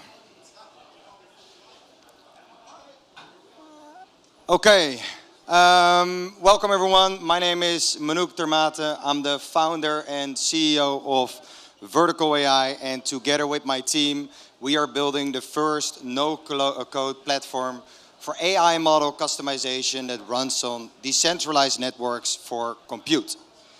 And I need 3 hands over here, so I'll be clicking. And our mission is clear.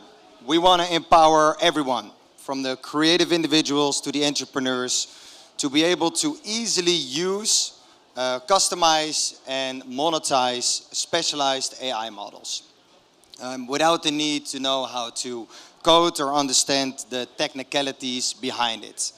And we want to become the platform that makes customizing AI accessible, affordable, and intuitive. Because currently what we see in the market is that even though that AI is booming, a lot of small parties are still left out. And they have to rely on the foundational models instead of having access to their own custom solution. And that is for 3 main reasons. Oh wait, wrong slide. Because for a lot of small companies, it's very hard to find the people with the skills to execute AI customization. And even if they find those people to customize AI for them, they tend to be very expensive to acquire. Secondly, setting up your own AI hosting requires an infrastructure that is most of the time very expensive, especially if you host it on traditional providers. And thirdly, there's a lot of individuals that do have the data sets, that do have the know-how how to train a custom model, but they don't have any monetization pathways. Not everyone wants to go through the whole hurdle of setting up a company, doing marketing, sales, building a brand, only to drive revenue from their AI creation. And that is exactly where we come in. Because at Vertical, we are passionately obsessed by making customizing AI models easy to use, removing technical barriers through our no-code approach, and make it affordable to get started and start experimenting. And for that reason, we are building the Vertical ecosystem that together with our token consists of 3 main products. Starting with the Vertical Stream, which is the central hub where you can use all the major and all specialized AI models from one account where you only pay for what you use. Secondly, we're building the Vertical Studio, which is our own AI playground where you can customize your own model in minutes instead of days or weeks.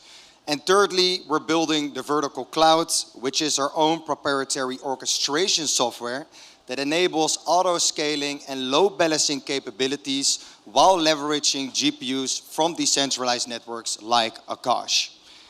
And we're also extending our capabilities beyond fine-tuning. We are integrating rack systems, MCP service, all to expand our features and to make sure that our platform is as versatile as possible for as many users as possible. So before I jump into the, how we integrate Akash into our platform, I want to share some traction that we've seen on our platform. So since we launched in November 2024, we have managed to already acquire over 25,000 users on our platform. These are already outdated numbers from a week ago. We are growing steadily. We have over 10,000 monthly active users. We handed over 100,000 prompts in the last 30 days alone, which was a 100% increase compared to the month before. We've listed over 40 models on our stream, and we've managed to get a 75% cost reduction through on our hosting and our compute that we use on the platform. So how do we leverage Akash? Because that's very important, right? And before we started out integrating Akash, we needed to do some testing to see if they actually had the cost advantages that they advertised with. So about 5 months ago, we had the DeepSeek R model coming out. And as most of you maybe know, their own website was so crowded with usage that they had to block off their API and their platform for new people coming in.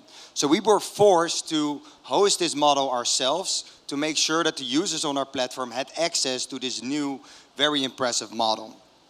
So back then, we found this the perfect use case to benchmark. And we benchmarked it against the traditional provider AWS. And for a month of hosting the R1 DeepSeek model, it would have costed us $28K per month. On Akash, it was 16.5. So still money, but that was already a 41% cost reduction and proved that Akash actually was cheaper than traditional providers. But what we did notice was that a lot of conveniences that we experienced with the traditional providers were still a bit lagging at Akash. So we set out to build our own orchestration layer in between Akash and our platform.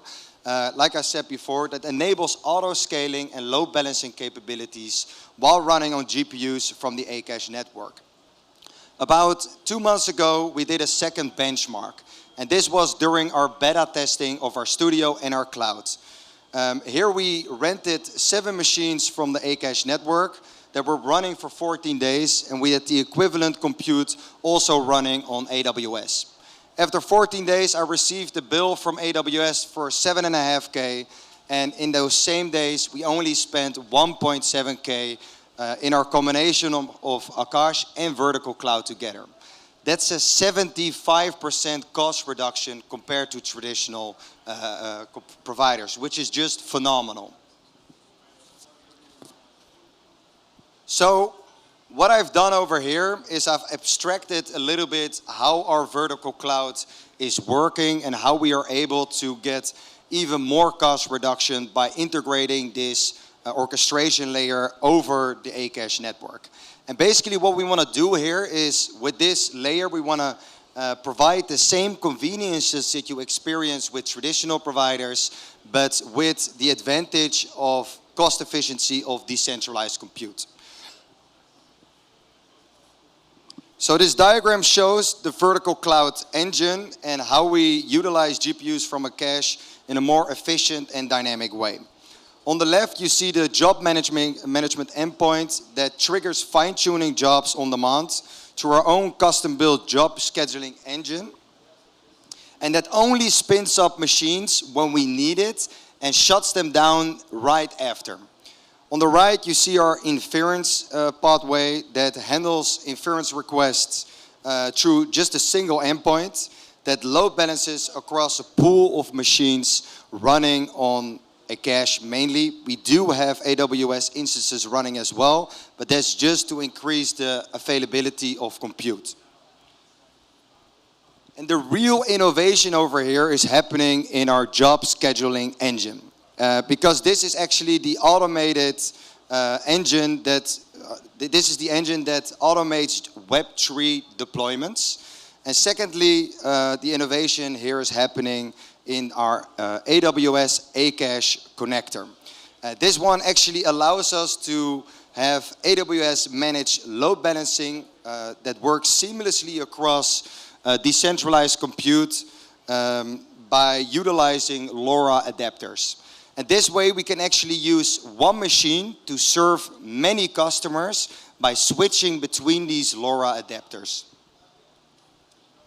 So for the non-technical people, simply said, we only use when we need them, need the machines, and we can serve many customers with less resources, making the Akash network together with the vertical cloud even more faster, cheaper and scalable compared to the out-of-the-box setup. I was actually going to give you guys a little demo, but unfortunately that's not possible. So for here, it's going to end. Thank you everyone for listening. And yeah, I'm not sure if there's room for questions.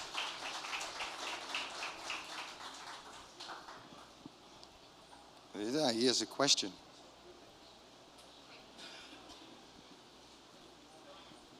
I don't hear him.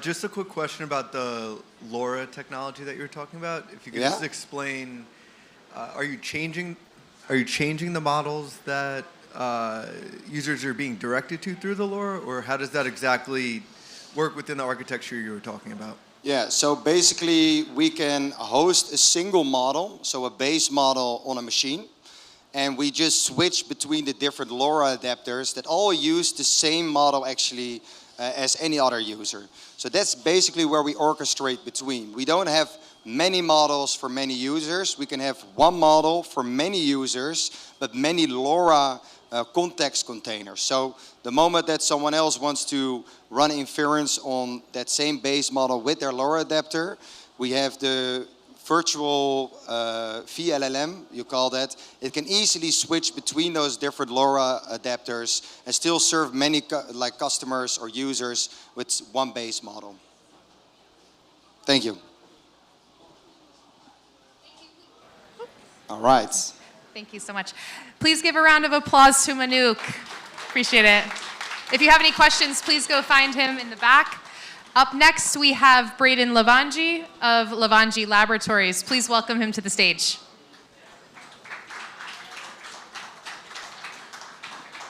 There you go. Where's the clicker? Should be up there. Hey, great to meet you all. I'm Brayden Levangie of Levangie Laboratories. And let me see if I can actually, okay, I'll just do it. So just a quick intro to kind of tell you about what we do. We are an AI research and development company focused on building a new type of architecture to create autonomous, adaptive, and truly intelligent agents. And so what we have, one of the key innovations that we have is what we call the cognitive framework.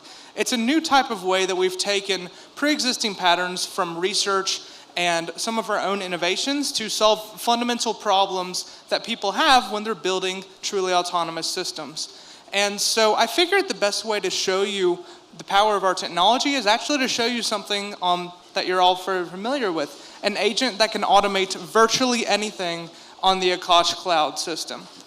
And so what we have today, right here, is a new type of demo that was actually created internally by something we call the Agent Creation Agent, a system we've trained to build with our unique infrastructure.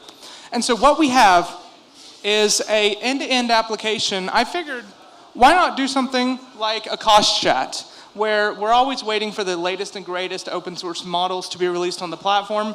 Why don't we have an agent that can just do that for us? And so what we have is I just prompted this agent, this Akash agent, hey, have you heard of that new DevStral model by Mistral? Mind hosting that on Akash for me? And so what you're about to see is tool calls from an integration layer our agent creation agent built into the Akash Cloud platform. So first, what we did is through that prompt, it immediately went to its search engine, found the related Hugging Face deployment for that model. And what it did next is actually just clone the repo to its own machine. And so what this allows it to do is review the documentation and resources from Hugging Face to get a general idea of the VRAM requirements, of the GPU, CPU requirements, in order to actually build a hostable system for the model.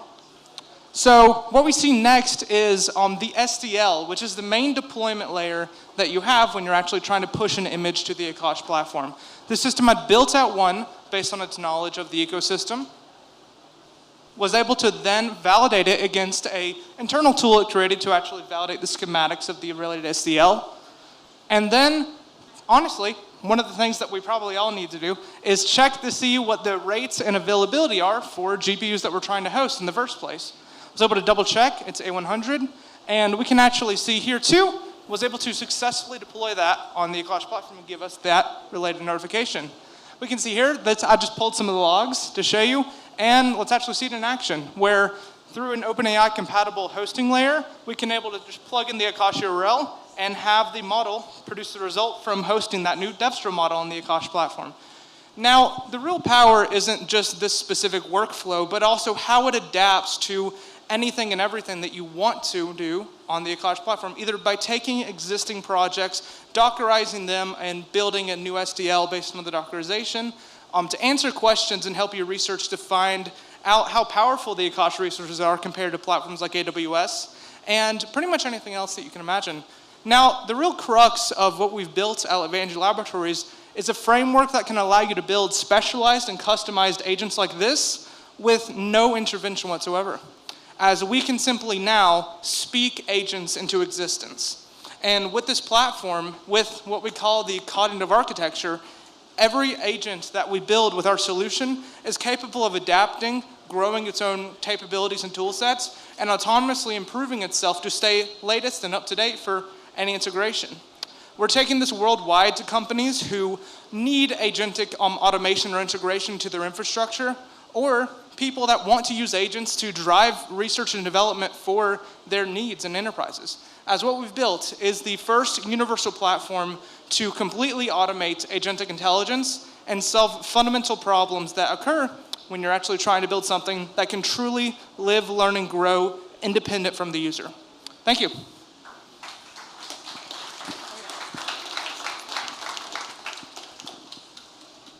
Yeah, question? No, a very quick one. Yeah. Let's say I'm building a convolutional network, and it could be whatever, but let's say we take, I don't know, diabetes. Sure. Now we have a data stack on the diabetes, brain tumor, let it be. So with this brain tumor thing, I want to implement it into a structured LLM like OpenAI, like take their API, and I have a training model. I want it to be integrated over OpenAI. I saw you created an agent. Can you create an agent that I will be able to call a red gap? So like I would like to have let's say two agents that are contradicting each other and giving me the answer.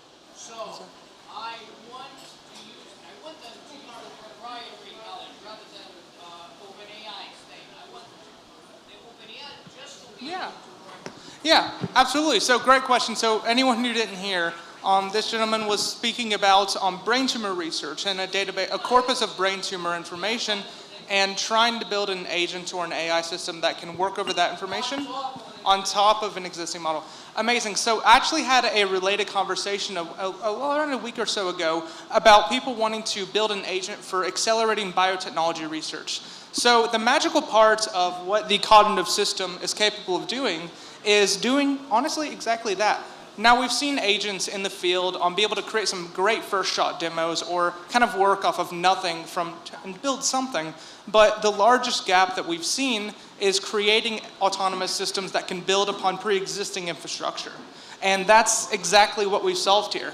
As our agents are capable of integrating with virtually an infrastructure stack or ecosystem, and with that, in its knowledge corpus, capable of working autonomously and solving any unique problems that your company already has. So companies that are beginning to evaluate our agents are plugging them into monolithic infrastructures that are decades old and having our agents flawlessly work and build upon those pre-existing infrastructures. Because what the cognitive architecture enables is not only autonomous and adaptive behavior across any industry, but the capability to grow upon pre-existing platforms and solutions to help accelerate things like research and development for any company or enterprise. Thank you. Oh. Thank you very much. All right, we're just going to try to keep right on schedule. Grab a drink if you can. I will like to introduce our next guest, Ilya from Near AI. Please welcome him to the stage. Round of applause. Thank you. Okay. Hope everyone's having a great day, although very hot. Let's see if we can get some slides.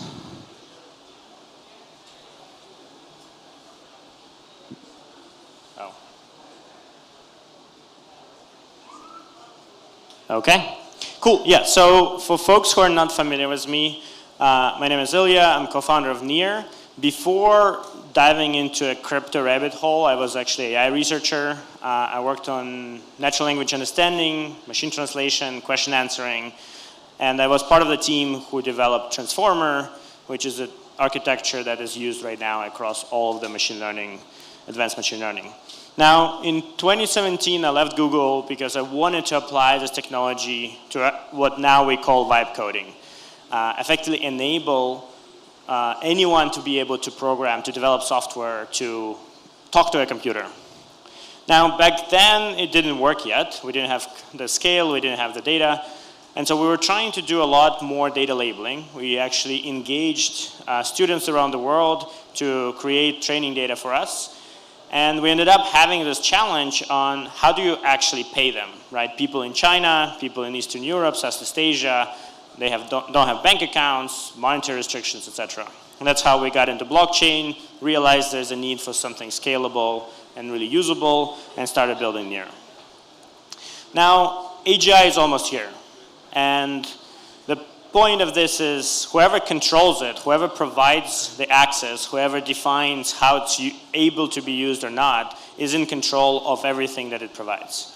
We already see this in sciences, we see this now in kind of technology and day-to-day usage, and this is going to continue expanding more and more in our day-to-day.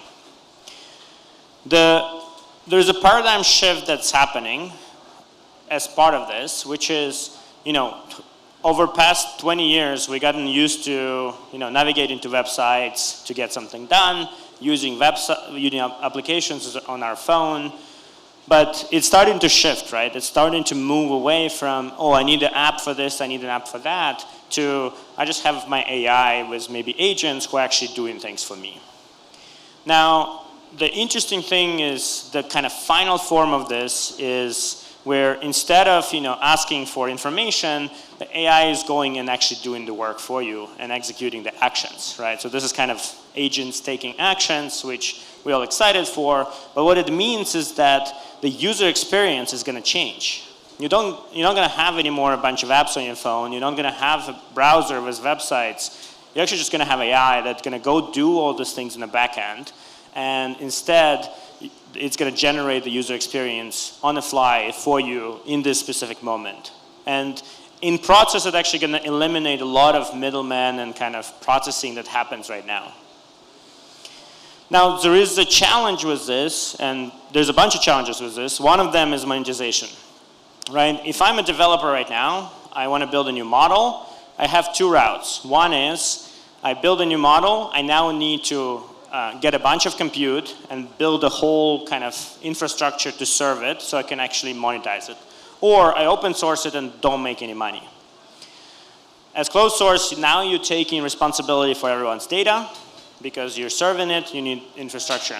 One of the challenges we see is that as a model developer, you're afraid of giving your model to other compute providers. That's why all of the compute providers like Akash, like Together, like Fireworks, don't have any closed source models. They only serve open source models because none of those companies are willing to give it to them. We also have a ton of challenges. I mean, Greg mentioned a bunch of them, right, around energy consumption, global latency, right? Like why, if you're sitting in Japan, you're using a model that's being served from Tennessee. You obviously have massive data center in Memphis that consumes a ton of energy, even though you can have smaller data centers around the world for energy consumption. You have a ton of challenges with corporate security, just uploading data and not even realizing sometimes they're doing that. And you have a country sovereignty where you're using some model which a company effectively decides if you can use it and how you can use it, and effectively defines how your GDP going to look like in the future. There's also a lot of safety concerns, right? I mean, the reason why some of the companies don't release their model is because they're afraid that it can be misused.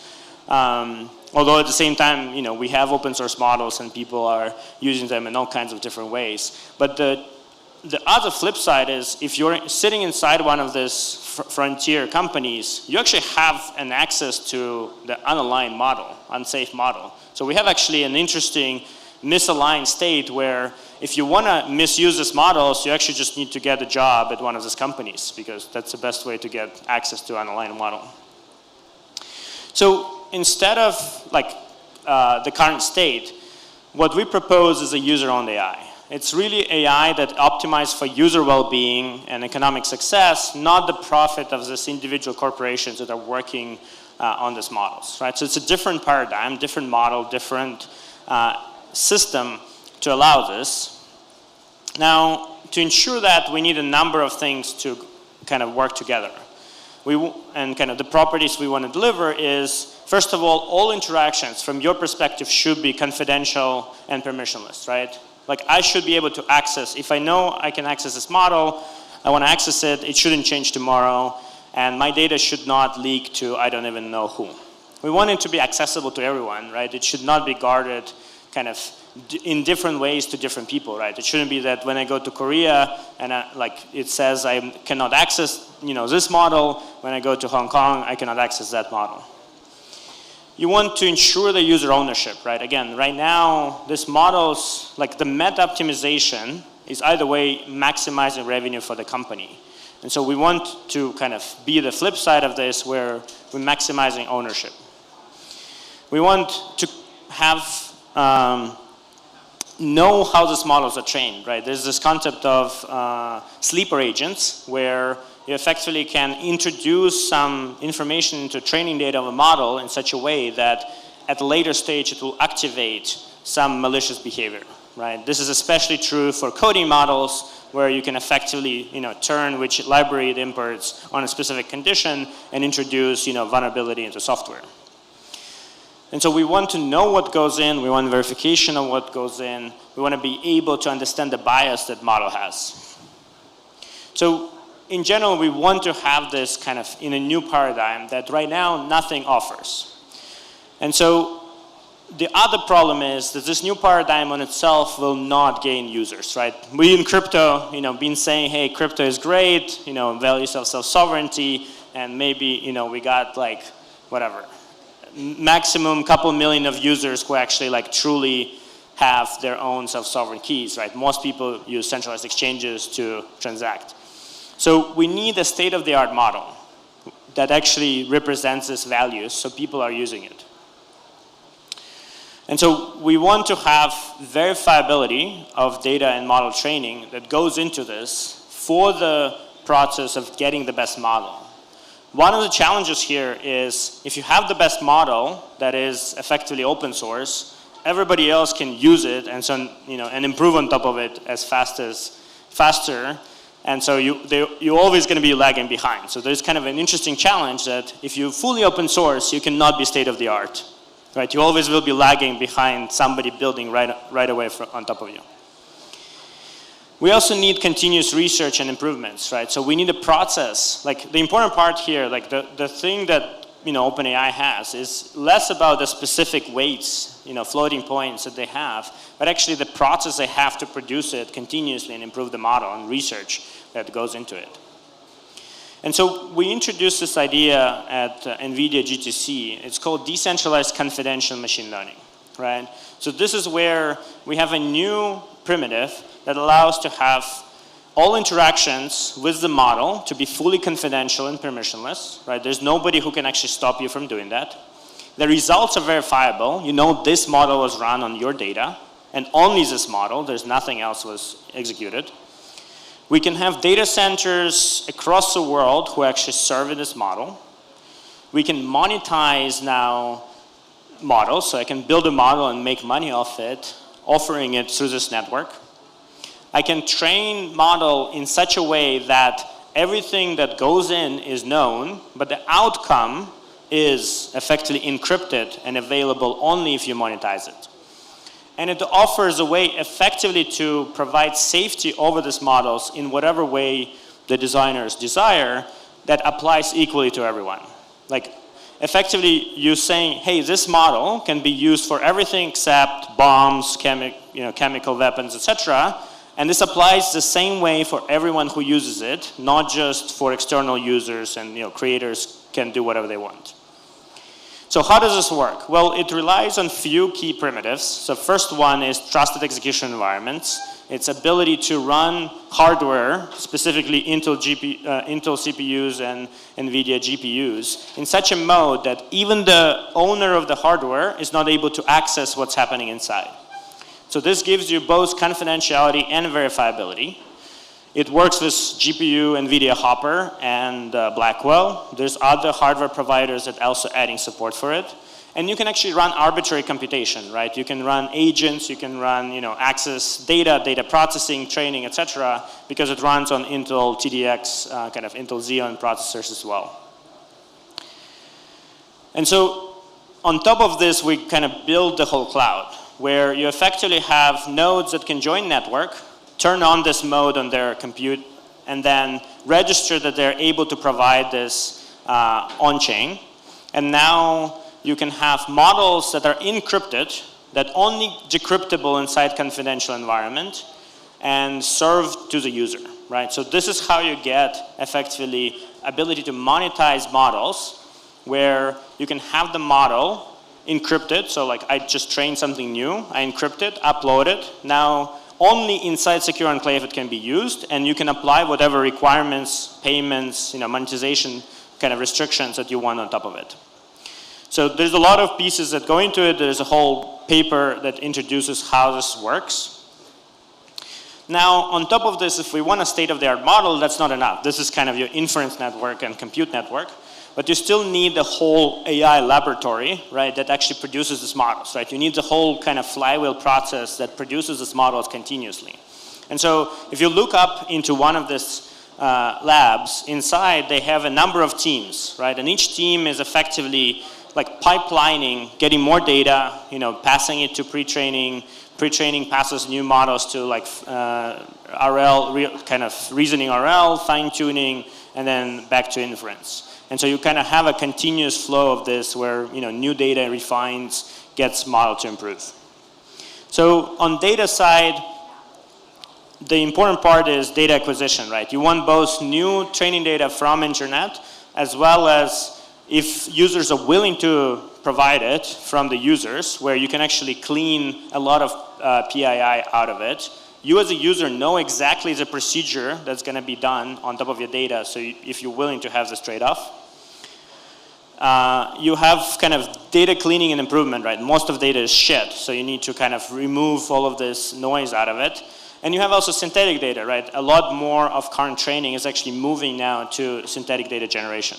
So all of this can be done on top of this kind of hardware of decentralized cloud, while effectively ensuring that you know the provenance of the data and what happened and what went into it, right? So you can inspect the bias, you can inspect the kind of what happened, and there was no kind of malicious injections.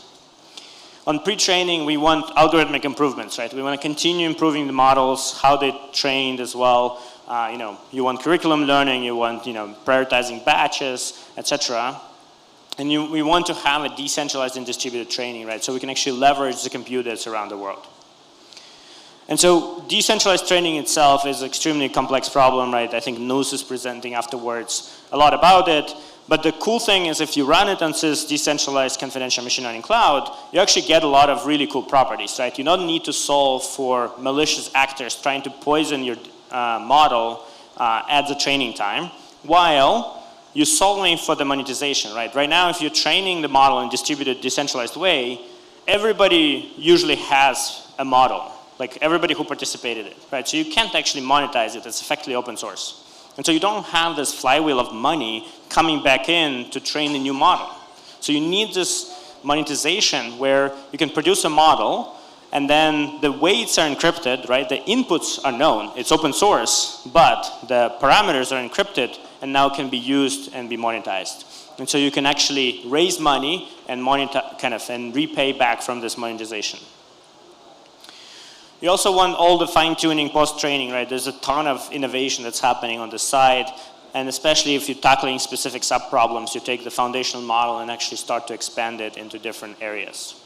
And so one of the ways to approach this is to take kind of what crypto is doing best, which is creating these competitions, right? It's creating effectively a goal that if you hit, if you're continuously hitting, you're getting rewarded, while the overall system getting improvement. And so the approach here is effectively creating a competition for people to create benchmarks that will attract people to create interesting models that will generate more revenue for the whole system, right? So you have a whole kind of system, a flywheel of new benchmarks, something that is not solvable by AI right now, that can be confidential, right? Nobody has direct access to the data of this benchmark, but they can run their model on it.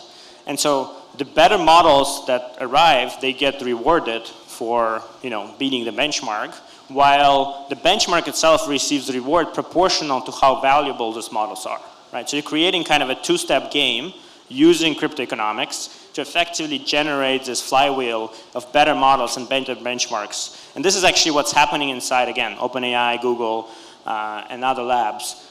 Kind of how they continue innovating is like every team has its own benchmark, and they're continuously improving the models and passing it down to the next team.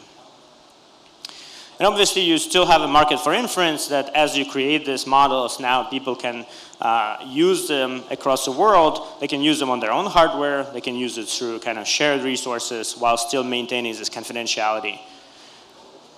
So at the end, this is kind of foundation of how we're going to build user-owned AI, right? This is the foundation of kind of what crypto is offering, right? This trustlessness. Even if the participants are going to be actually companies, right? It can be that I'm actually build a closed source model to offer it to people, but you allow everyone to now use it in a fully confidential way and fully private way. So this is it. We're building this as kind of a collective effort. We have a number of companies and teams actually building it together. And if you want to learn more, reach out to me on email and Twitter. Thank you. Do you want to add? Thank you so much, Ilya. Appreciate it. All right, we're going to take a 5-minute break to turn the stage over to get ready for our next panel starting in 5 minutes. Thank you, guys. 1、2、3、4ドラムを叩け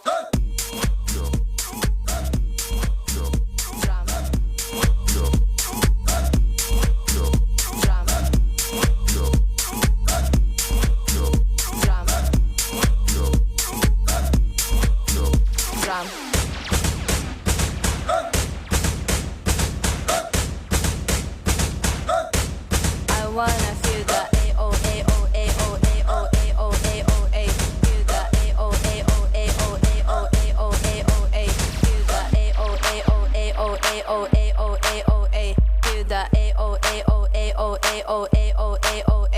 feel the disco drum 1、2、3、4ドラムを叩け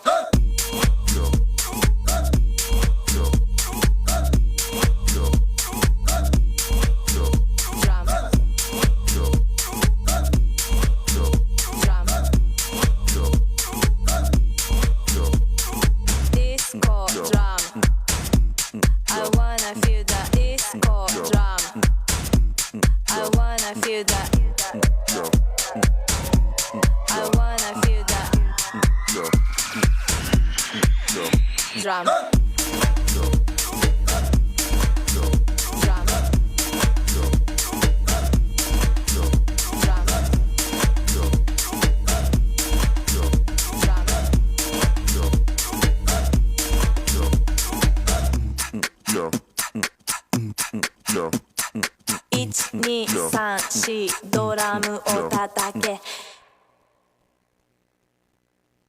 If you wanna say something, say it now. 'Cause I ain't got the time to be waiting around. Come on, tell me what you feel and use your mouth.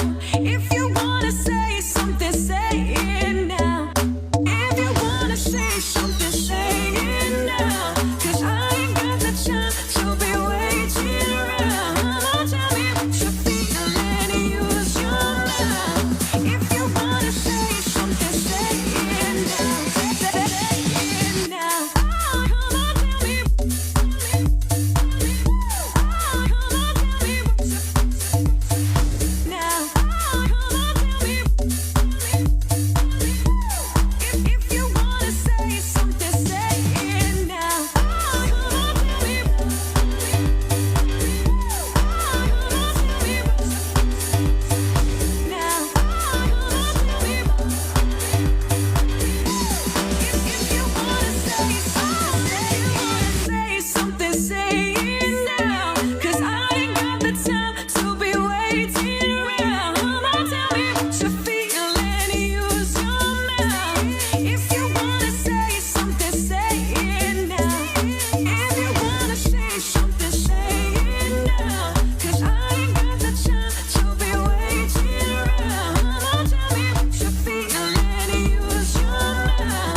Things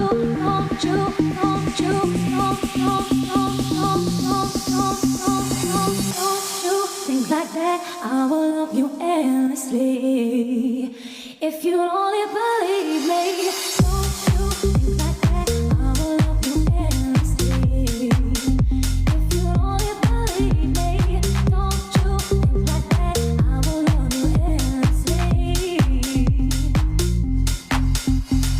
Don't you think like that, I will love you endlessly. If you only believe me, don't you think like that, I will love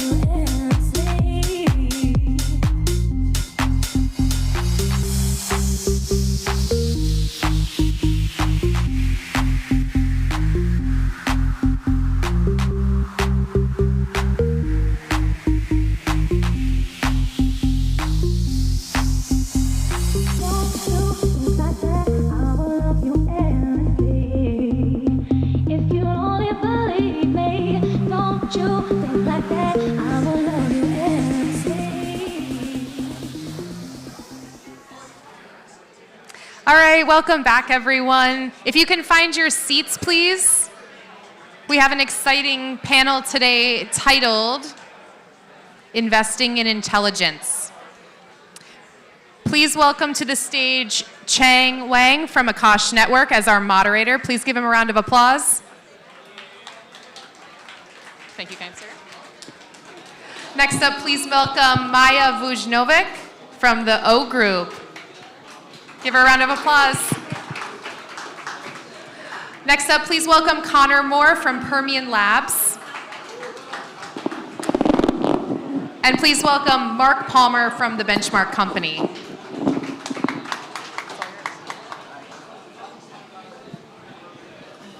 Testing, testing. Thank you, everyone, for coming. Hopefully, you're not sweat through your clothes yet. Luckily, we have unlimited swag, so if you do, opportunity to change into them. I'm Chang, COO, CFO for Overclock Labs, obviously the creator and current largest core contributor to Akash Network.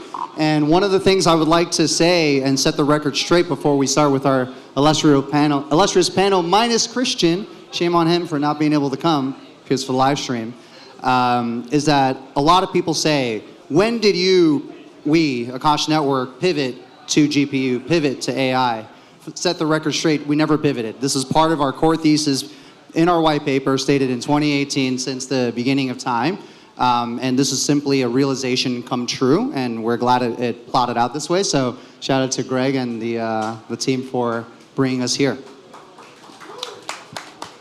Now, lay the stage one more time. A lot of these panels often, there's a lot of interesting things, hypothetical, theoretical. We're gonna come down to earth a little bit here and try to focus on key takeaways, things that'll help guide decision making for all of us and just, I guess, all of us as, operators, investors, as well as builders, right? So first, we have Maya. Maya's been an absolute stalwart in the space, technology leader for the past 2 decades. Sorry if I'm dating a little bit here.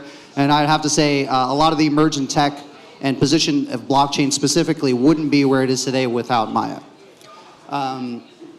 Connor is one of the new class of founders, I think, that is really taking advantage of the tokenization brought forth by DeFi, as well as kind of AI infrastructure coming to bear, bringing those two things together. So synthesized finance around AI.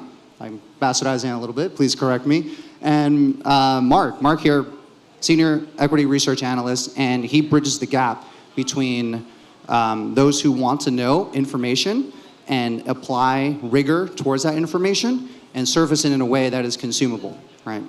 So if you want rigor and you want to cut through the fluff, Mark's your guy. Do you guys want to do any intros or anything like that? Quick, Yeah. 5 seconds, no? Yeah. Should we? Yeah, let's do a 5-second intro. Go down the line. Yeah, cool. Thanks. It's great to be here, and thank you very much for inviting me, Greg, and the team. I think as was mentioned, I've been in a space since 2010. In Bitcoin, 2013, I acquired the first bank for Tether. Prior to that, I was in mobile payments in Africa and LATAM and energy development, which is very relevant to what Akash is doing. And kudos to you for that presentation, Greg. Really amazing and amazing work you're doing. So I wish Akash all the best. I'm an investor, run my own prop capital. I'm an LP in a bunch of different known funds in the space, also a builder. And I was a former CIO at GE, which is also why this conversation is very relevant. I ran all their cyber and machine learning early days on industrials, and actually positioned and pitched that we use a lot of energy that GE would have in order to develop the mine Bitcoin and then for AI as well, and got shut out of the rooms a number of times the early days. So glad to be here and share a lot of real insights, as you call them, and real projects and where we are in that timeline. Yeah, so I'm Connor. I'm the co-founder of Permian Labs. We're building a synthetic dollar product that's backed by loans against GPUs and some other energy infrastructure assets.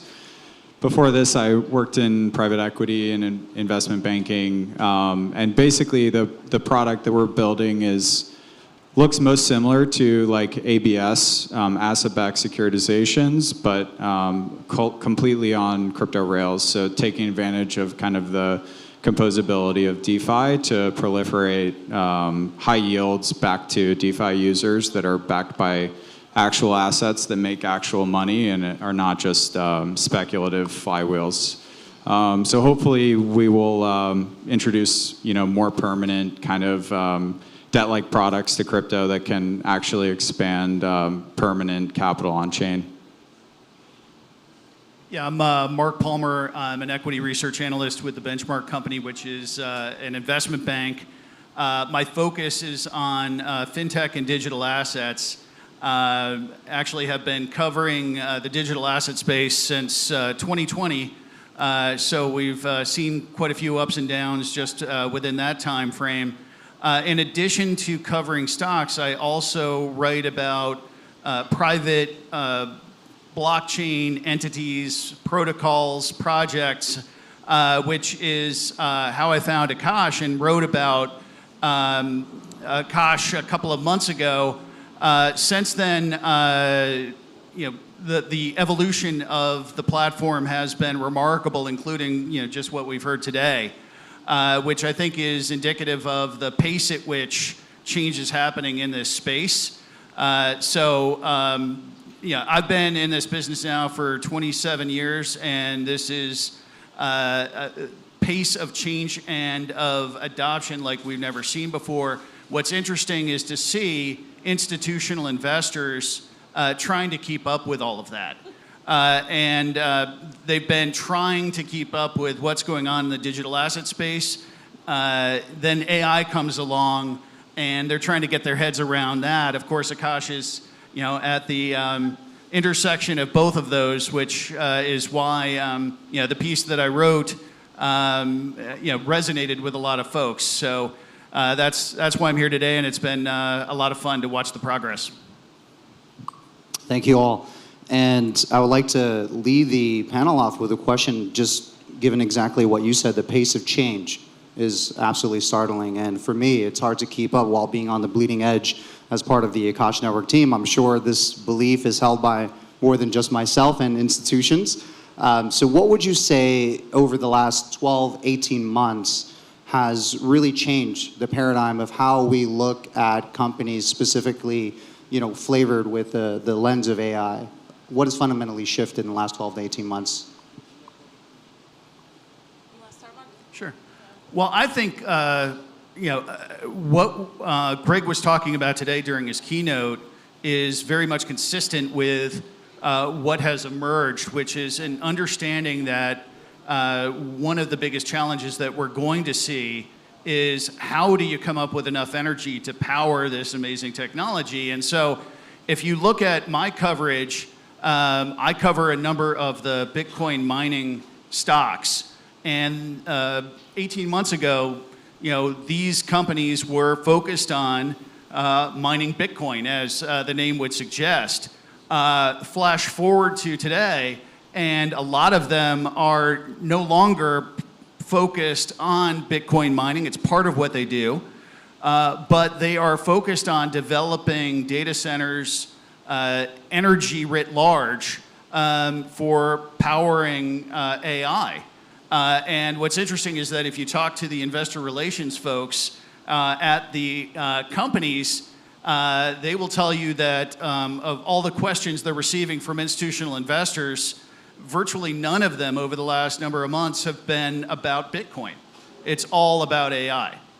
So we've seen in this case, an entire industry vertical that's been changed over just in a matter of months. And what I expect, and we've already kind of seen, with Hut 8 spinning off American Bitcoin, is that a lot of these firms are going to spin off their Bitcoin operations and focus on energy going forward. I think I can't help but system think. Sometimes the answer is as obvious, right? It's also proliferation of information.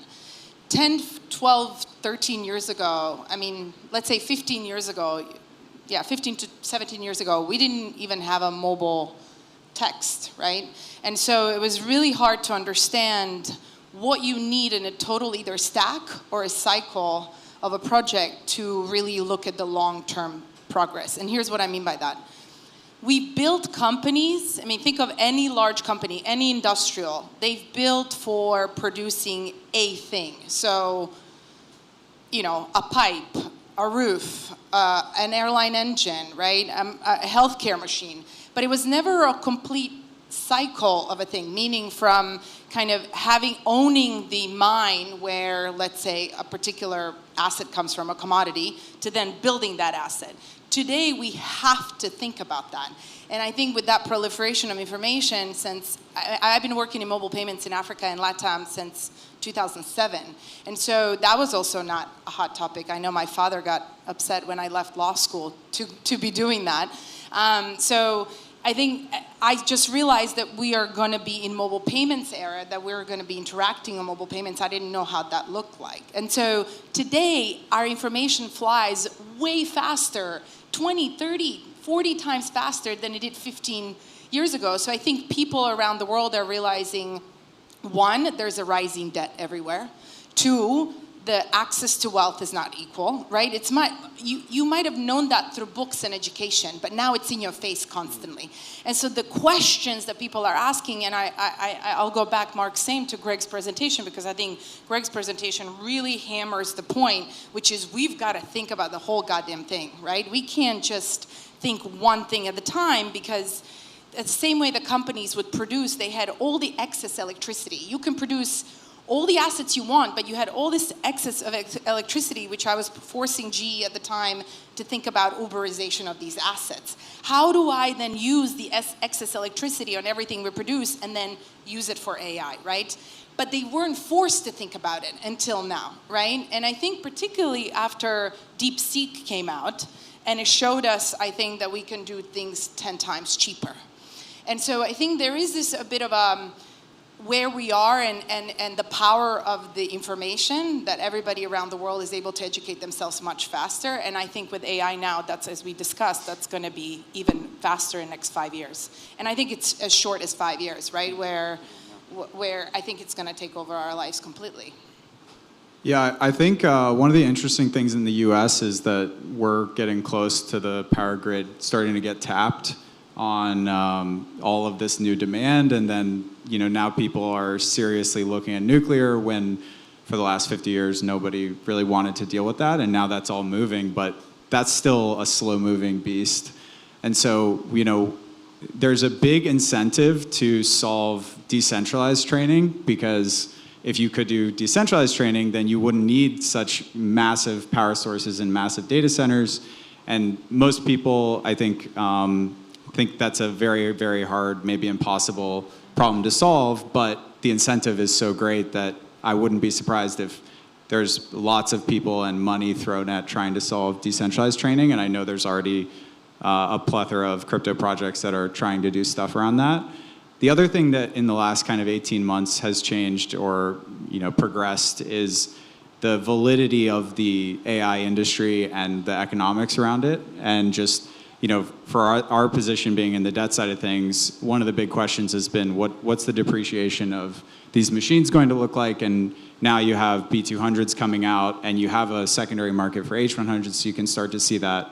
But then you also think about okay, besides training, which really should be like a input cost, your economics as a company that runs LLM, trains an LLM, your economics on your inference should make a lot more money than training, because that's your whole business model. You're training and then you're selling inference to end customers. And that wasn't really like super obvious, but when you had the video and image kind of like 0 to 1 maybe moments in the last 18 months, now we're starting to maybe better visualize why those unit economics could be phenomenal, right? If you're able to do, really, really convincing video creation, and that's the way that everyone consumes content now. And now you can kind of visualize like why these businesses might really be worth $50 billion, $100 billion, is because that is the cash flow machine, right? And it's like if you think about Twitter, Facebook, right? For the longest time, people would say, oh, how do they make money? It doesn't make any sense. And then, in hindsight, it's like, oh, of course, they sell ads. That makes sense. But it took a long time. It seems like in AI, maybe because of those previous examples, we could forecast that a lot more quickly and more easily. And ultimately then, on the kind of like financing part of this, you can have a lot more confidence that what you're financing will, pay off and be creditworthy. And ultimately, if you can have stability at that level, then that just increases the flywheel and makes the whole machine go a lot faster. So two takeaways I've noticed in the last couple of years, I guess. Well said. Just to kind of weave together the through lines a little bit, from Bitcoin focused to AI focused, from the proliferation, the deluge of information that's available to us now, to kind of the fundamental, what is the fundamental economic unit that drives valuation, weaving all of those things together. This might be a little bit of a spicy topic, but I like asking spicy things since spice must flow, and we are here at Akash Accelerate. What do you think is let's just say one often over-indexed or overrated signal that you guys have come across when it comes to projects or even founders?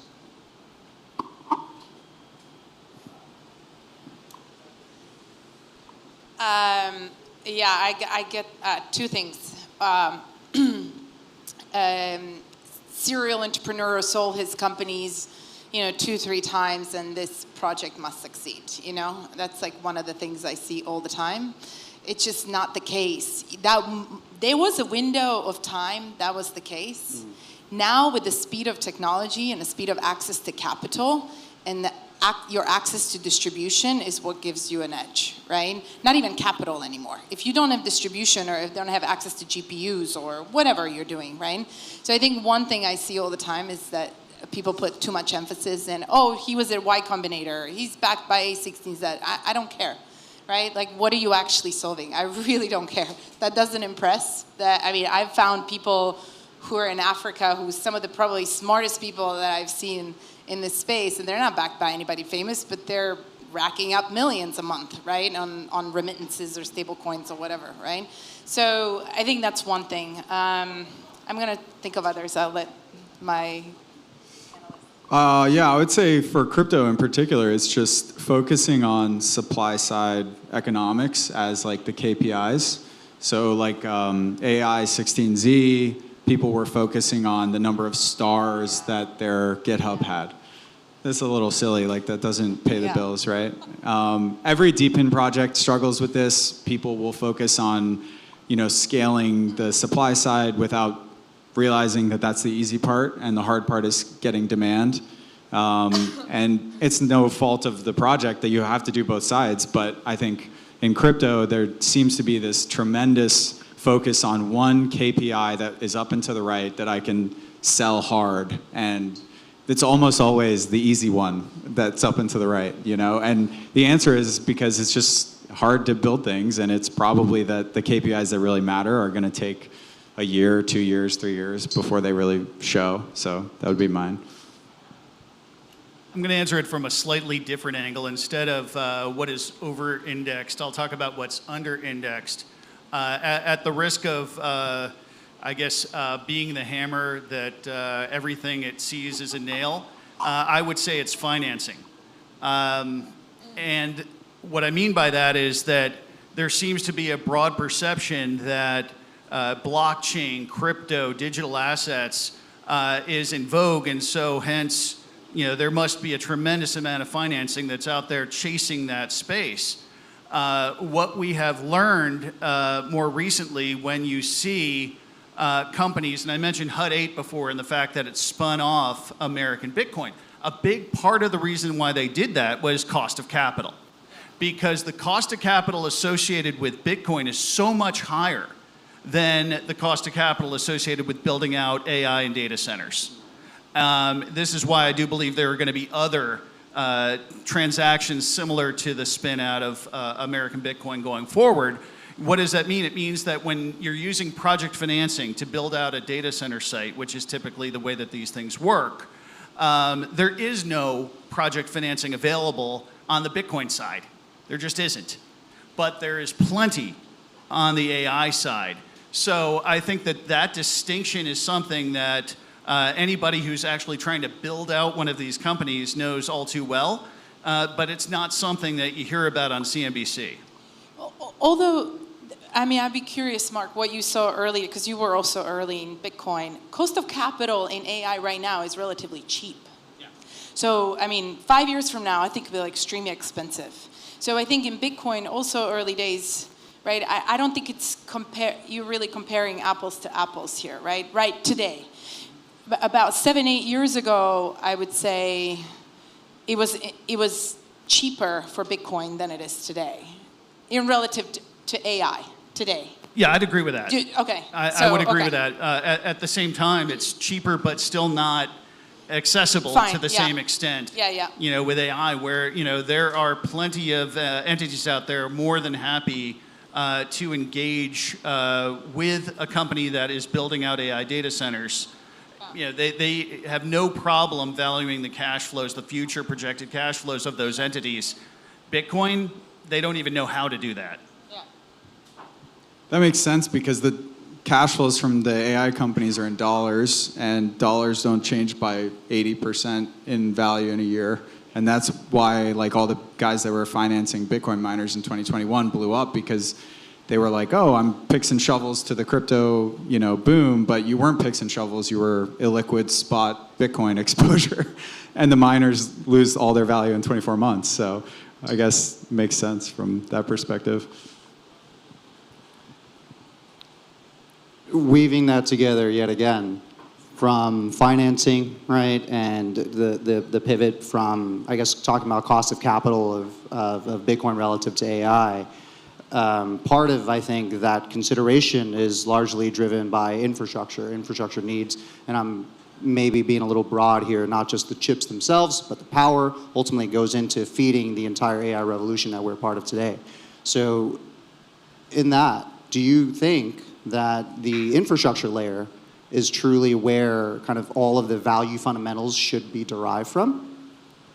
I think it's like a barbell. So the infrastructure will have lots of value associated with it and will look more like mid-teens return on equity type of a business, because that's just what infrastructure is. It doesn't have to be for AI. It could be internet service providers. It could be, bridges, whatever. But the other place that it would accrue is where you capture actual customers.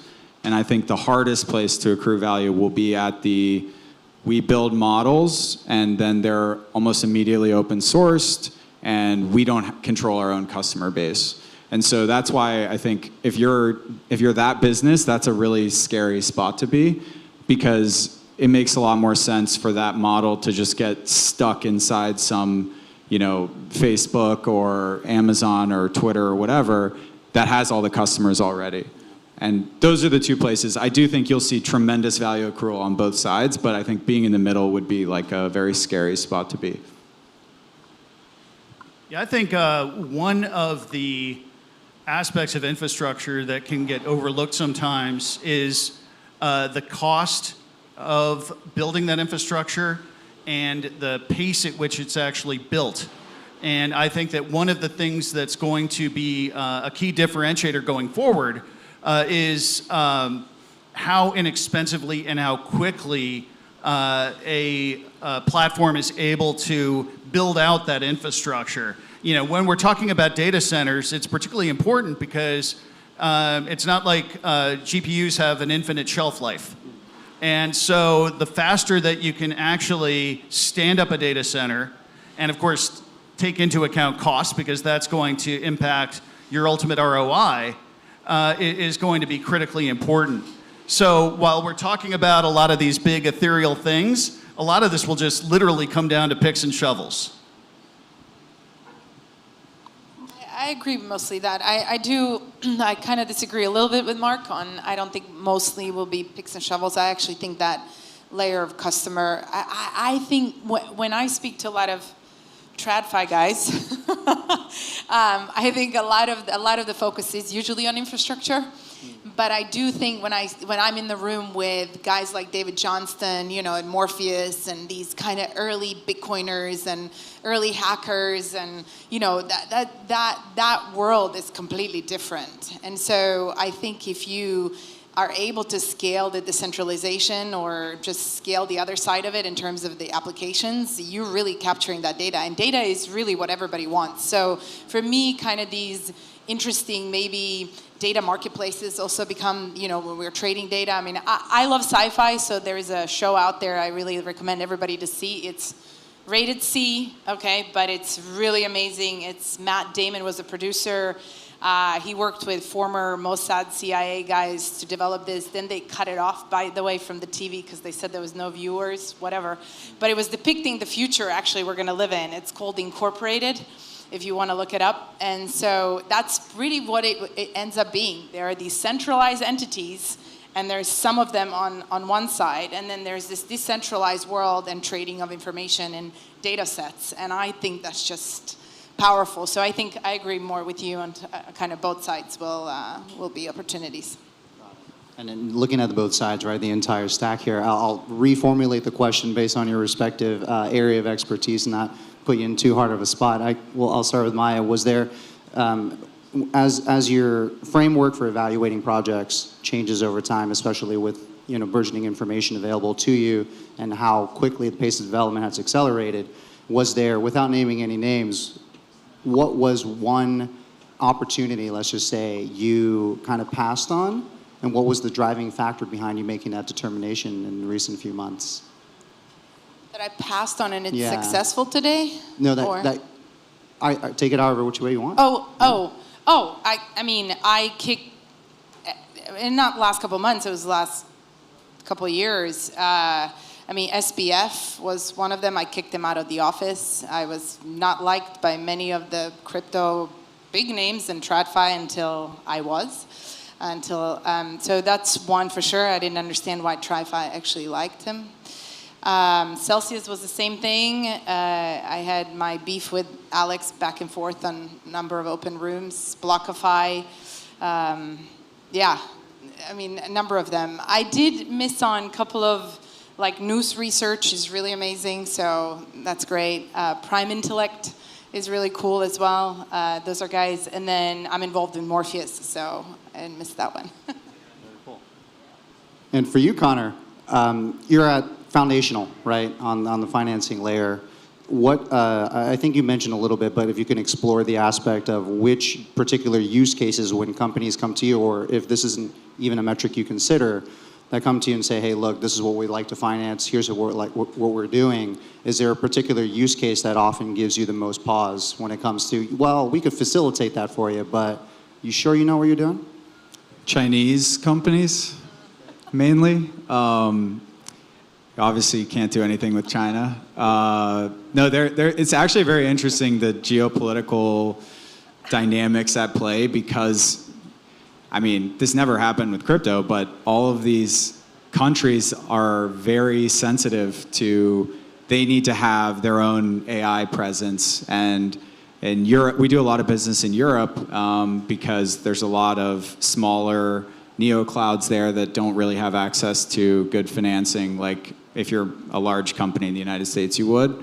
And there's a tremendous effort from the actual governments of these countries to have sovereign AI control. And going back to the point on data, having control over that. And I hadn't seen that before ever in crypto. No one's ever cared about that. So that's been very interesting. And there's also a dichotomy of what it costs to rent machines in these markets. So like in Dubai versus in the EU versus in Asia, there's big differences. The US is the cheapest by far because we have the most GPUs, but in these other markets, it's hard to get access to these machines. And so you might get enticed by a company that says they're, have all their machines in Singapore and they're going to be able to make a great rental rate and you'll, be very protected. But there's a fine line of like, is this Singapore in name only and really a Chinese company? And like, nobody wants to get on the bad side of the DOJ or NVIDIA or so. Yeah, that's always been the challenge for us, is being able to split those hairs. And people always come to crypto when they have adverse selection. And that's always been our challenge. We weren't always financing GPUs. We tried to finance a lot of different RWAs. And most of the time, if something is an RWA in crypto, there's a reason that it didn't get financing from traditional markets. Unfortunately, with GPUs, the traditional markets haven't quite caught up as fast as crypto has. And so you can navigate that a little bit easier, but certainly in crypto you have adverse selection at every turn because people are coming to crypto because they couldn't get a regular bank loan because something was wrong with the asset. Yeah. And Mark, for yourself, the hammer embodiment here. Turn the question on the side a little bit for you, which is when you're evaluating certain fundamentals in your analysis. Which, I guess, are there fundamentals that are more telling than others when you see something not quite there or there in spades that'll often kind of indicate a company's success or failure? Well, at the end of the day, it's all about cash flow. And one of the things... Making money? Cash flow. And one of the things that's fantastic about the AI space is that the hyperscalers come along with big contracts that typically extend 12 to 15 years. And from my perspective, having that kind of foundation, being able to have a contract in place to know that you have a foundation of cash flows that is not going to go away, gives a lot of the companies that are innovating the ability to go beyond what they would otherwise because they just don't have that same variability throughout their entire organization. So I actually think that stability that is afforded by AI is likely to give rise to even more innovation, simply because these companies aren't going to have to worry about paying the bills the same way they would otherwise, and especially when your business is based on an asset that can depreciate by 80% in a few months. Did you have something you wanted to add? Okay, hold it for now. Now, I mean, obviously, Greg covered really the impetus to decentralize, right? And how existential of a challenge and really calling that is. To bring it back, focus into Akash, right there, the entire AI stack today, the tools that we all use, from ChatGPT to Claude to the very infrastructure that the silicon that these chips are made with, is all hyper-centralized. Which part of this stack gives you all the most pause, and which part do you think is we should focus on? I mean, for me, I think we should focus them in parallel. There's enough of us and enough brain power here to do that. But for you, which part of that stack are you most focused on when it comes to the models themselves, the information, the chips, the GPUs, et cetera? I think first and foremost GPUs. I can't help but tie all this into, I think Connor was right, geopolitics threads through all of this. I mean, I think it's been mentioned by Greg and a few others that the world is in a dire need for energy. And I think being in New York, where, AC blows all the time, I mean, not in this room, but AC blows all the time, you can't feel that. You can't feel that we're missing that part, right? You can't feel it in the West. The same way I didn't feel like I needed something better than a visa when I was living in Africa, right? The reason why I felt I need a Bitcoin, and why I went into Bitcoin in 2010 is because I was living there. I realized how hard it was to receive and transfer money. And so if I lived here and had a credit card, I wouldn't have gotten that, which a lot of people didn't, right? And so I think when I look at this, I realize that equipment is cheap here, right? Innovation is here, right? Everything is almost here and 2-3 other places in the world, but that's about it, right? And the rest of the world gets exported ChatGPT, right? Because they can't develop their own, they haven't thought through it, they don't have, like, if you look at LATAM or Africa, some places in Asia, they don't have the electricity that's developed well enough, nor resources to access that in order to build what they need. And so they will, by default, accept what we're feeding them, which God knows, right, if their culture and language and everything else gets erased because we implemented ChatGPT. It's a very scary thought, which, again, to some people, they will just say, well, whatever, Darwinism, and the other people will say, no, we've got to fight for people to have their own local LLMs, to have their own GPTs or whatever, right? So I think it's very powerful. And then on Bitcoin side, I think the reason, Mark, you also don't hear it, as you know, from traditional finance, is because Bitcoin is very hard to digest, right? To a lot of regulators. One, we technically don't know who created it, right?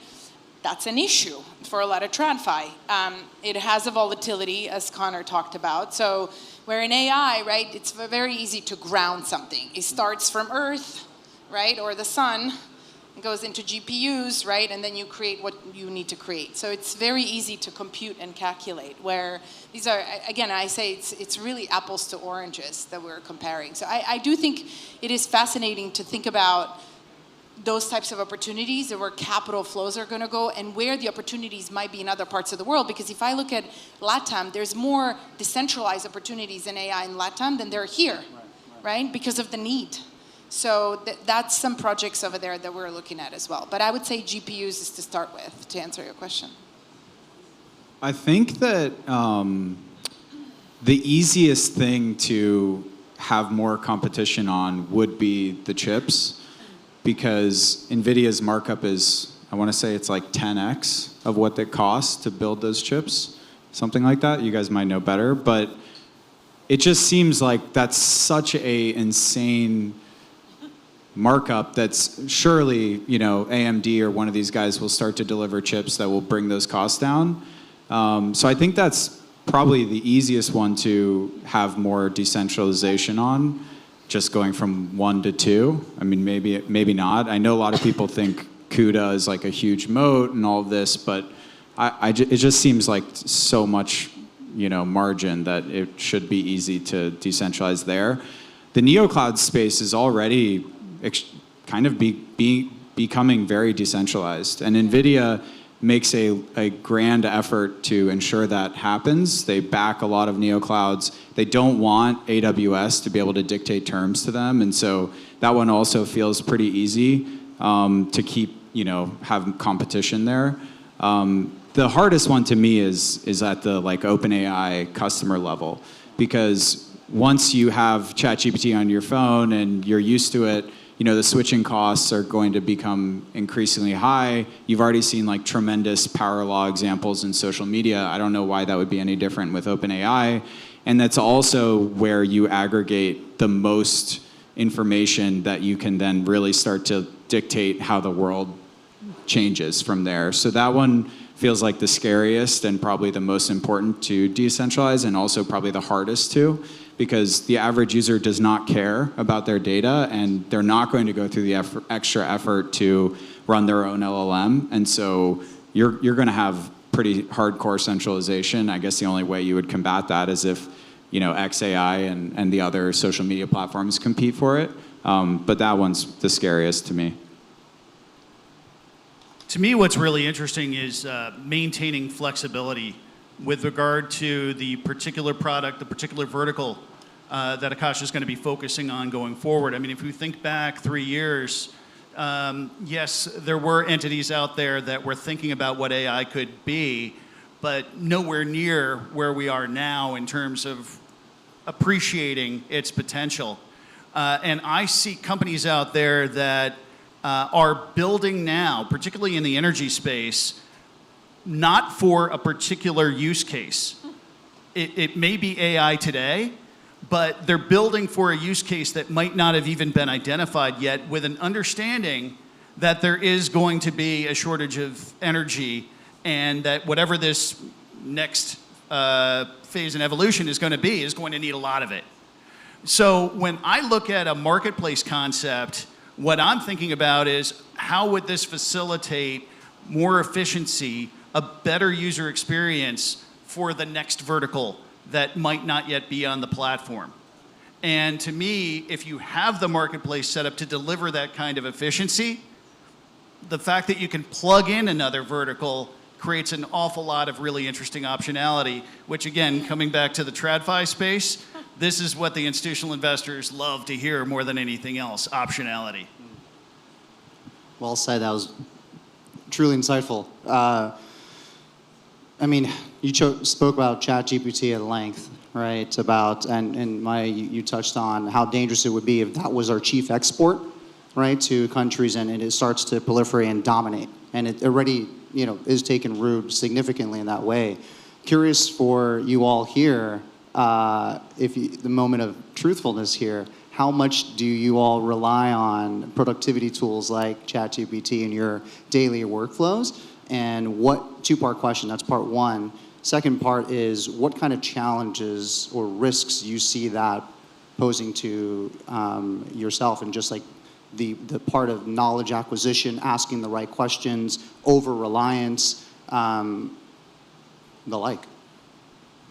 I use it a lot.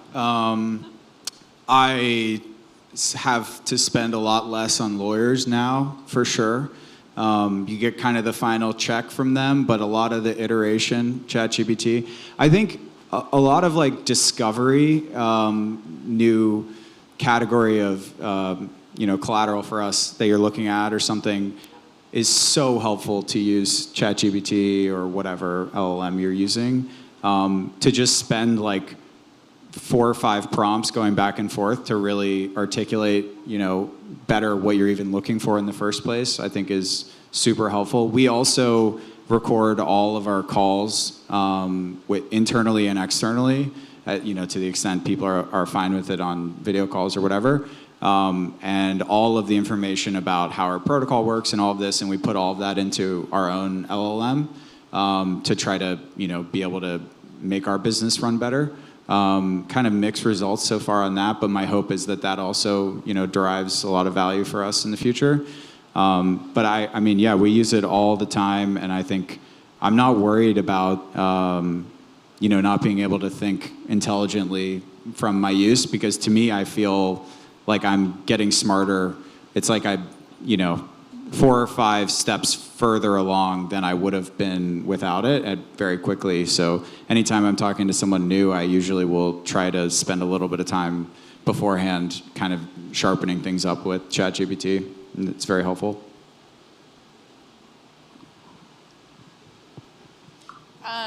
I think it's a necessary evil. I don't use it all the time at all, but I do use it. I think Connor is right. It gives you 4 or 5 steps ahead. I do think it is scary. I may disagree on that a little bit. I am afraid of, 5 years from now not being able to think about an issue because I will just rely on that.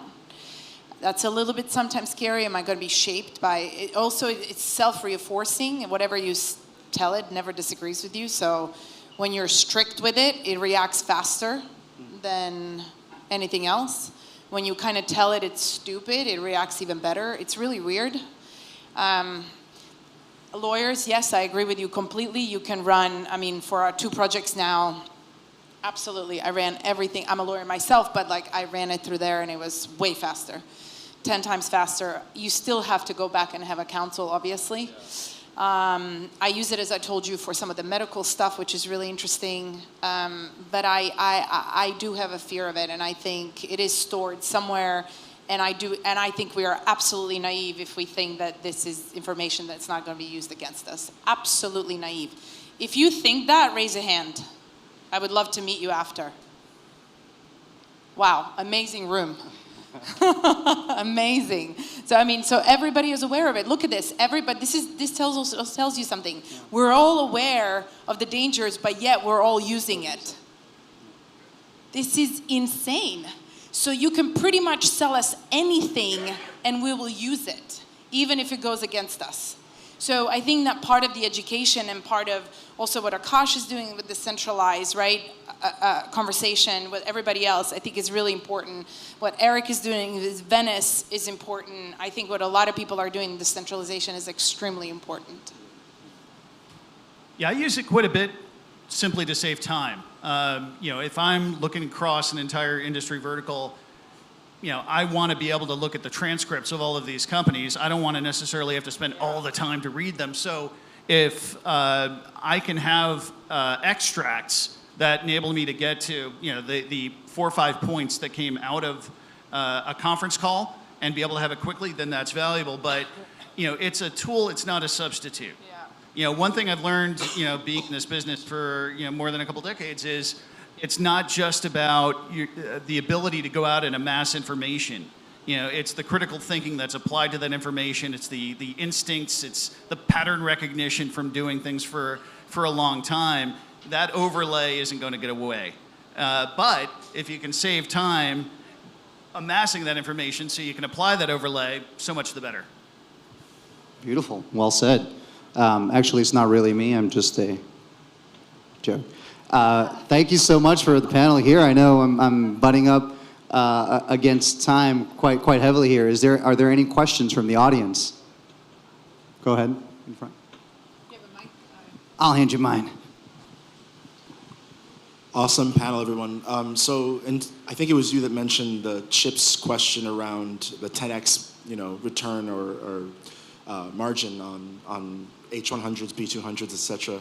What have you all seen in terms of RISC-V chips, as well as new mathematics around how we think about binary systems? So some of the research I'm conducting involves like post-binary computing stacks.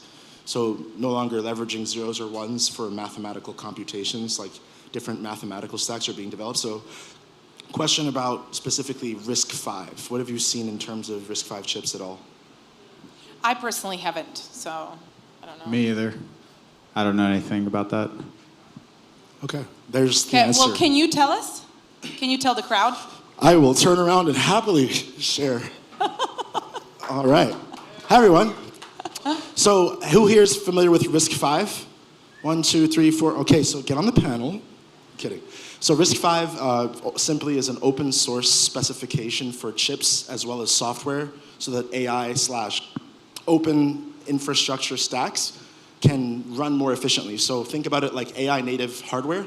And No, AI I've native heard of RISC-V, but I haven't had a project pitched to Oh, me. okay. So tell me a real use case. Neuromorphic computing. So one Okay. particular use case is how do we emulate how the brain processes data and embedding that into the silicon itself and then building on top Got of it. it. That's really how you get to that target. Also, it's open source. So in other words, if we wanted to pool, let's say, $1 billion to work on this chip together as a collective, we may or may not have the tool to do that. So are you building it? Yes. Okay, pitch to us. Not now, but send us Later, a deck. yeah. Thank you. I think we have. Perfect.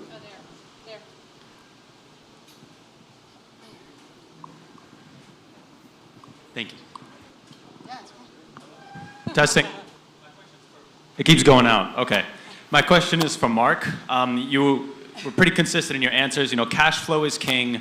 Why is it that institutional capital invests in AI far more than they ever did in Bitcoin? Well, simply because they can invest by building the real estate and the hard equipment behind it. Hard assets, cash flow based, actually leasing out either the use of it or the property itself, right? Why? Ultimately because it's mandate permissible. Institutional capital can only invest within the limitations of its mandates, right? Counter to the typical VC narrative and perspective, which is inflated valuations based off of non-cash flow based future use, right? So how do you see the next steps, investing in intelligence for institutional capital? How can AI applications and use cases and infrastructure platforms alter themselves to be open to institutional capital investment? That's a great question, and I think what it comes down to is taking those more amorphous or ethereal aspects of a business model and making them more concrete so that they can more easily translate to a cash flow model.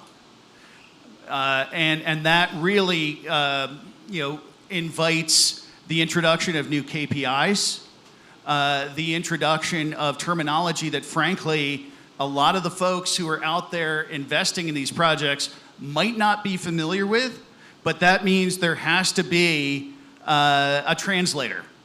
Someone who will actually bring the institutional investors up to speed on this.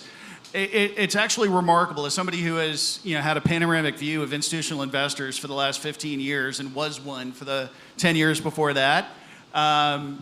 There is a remarkable reticence when it comes to acknowledging what you don't know. Nobody wants to acknowledge that they're ignorant with regard to an asset class or anything for that matter. It's like all the institutional investors are omniscient, and that's their power, right? The reality is they don't know a lot of what you're talking about, but if you can guide them, if you can actually give them the underpinnings so they can better understand it and feel like they're omniscient, then you're going to attract potential new investors. I think another thing, look at crypto projects early days, okay? In 2012, 13, we tried to pitch mining companies to hedge funds, to a lot of TradFi. Why? Because a lot of the people that started those companies didn't have any background in running businesses, in understanding how to pitch, how to speak to TradFi, right? And so I did a lot of that translation for 7 years. All I did was teach and go in front of family offices in TradFi, have them understand where blockchain or cryptography or Bitcoin is gonna go, right? And so that literally was part of my job at GE, was to teach executives on how to really incorporate this stack internally.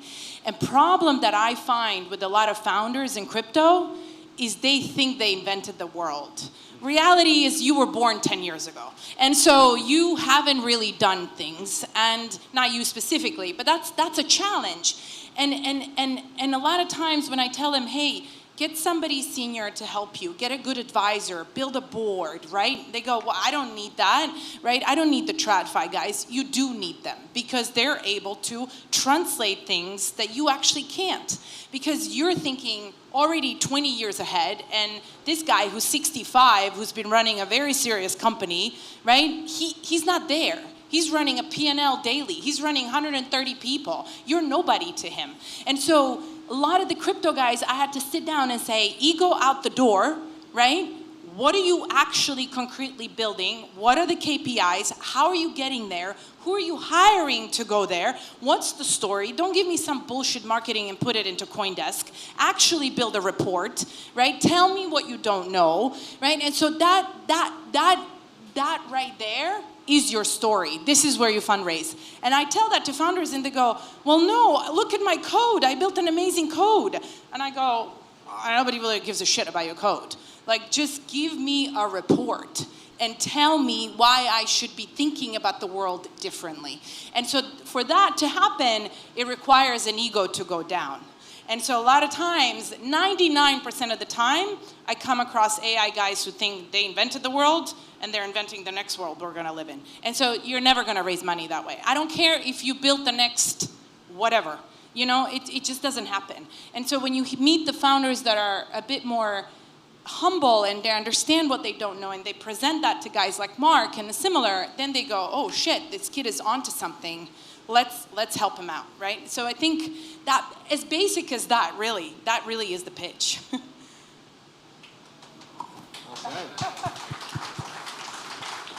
All right. I think we are dramatically over time. Thank you so much. Sorry, Amanda. No, that was amazing. Sorry, Amanda, team.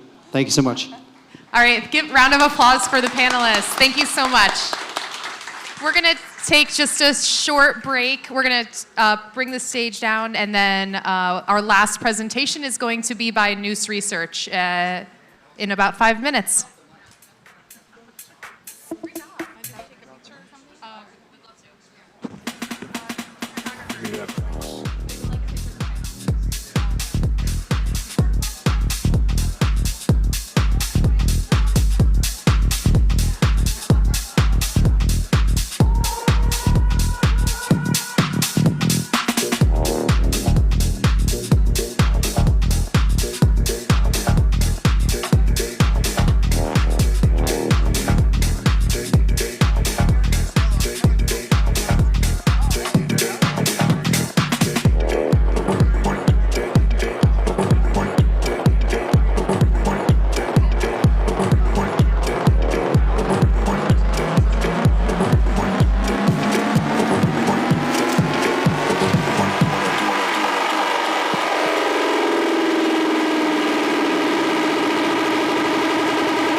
Get into that bounce.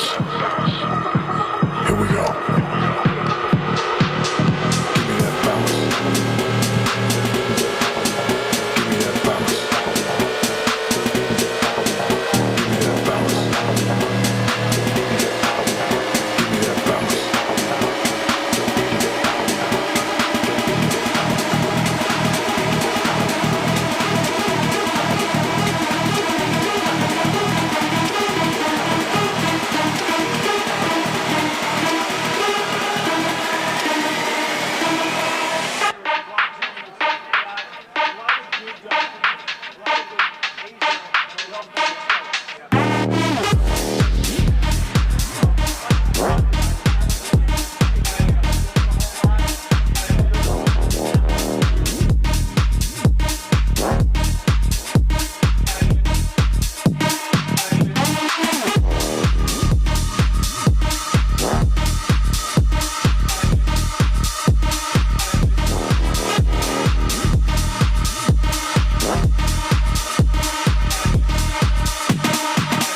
Give me that bounce.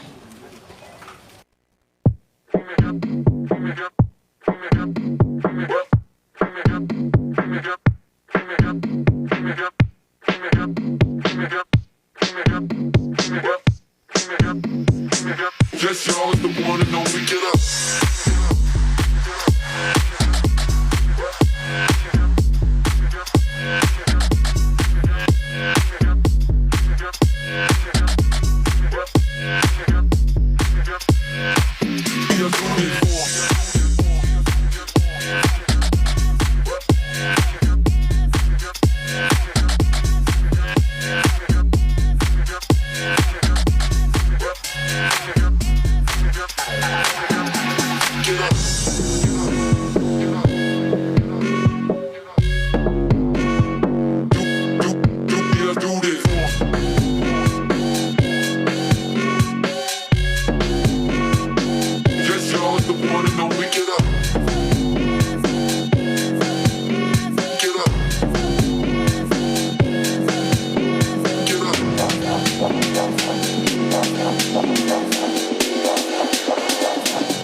came to get funky, homie, what up?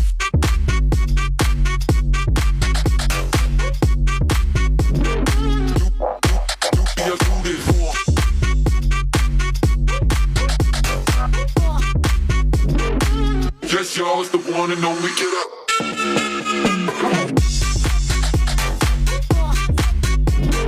No more BS music, watch and learn.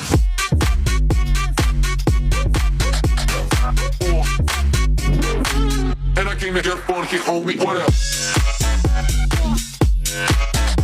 Get that way back now. Get that get up.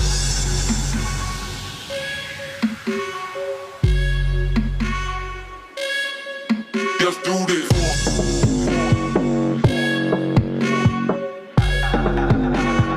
No more BS music, watch and learn.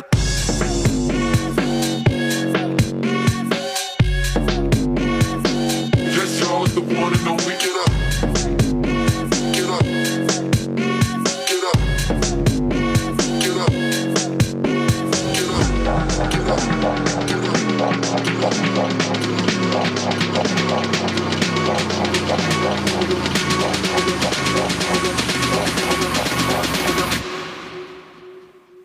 And I came to get funky, homie, what up?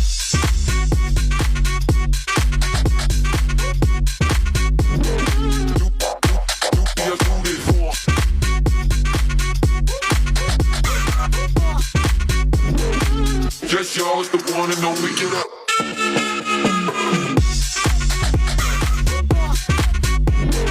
No more BS music, watch and learn.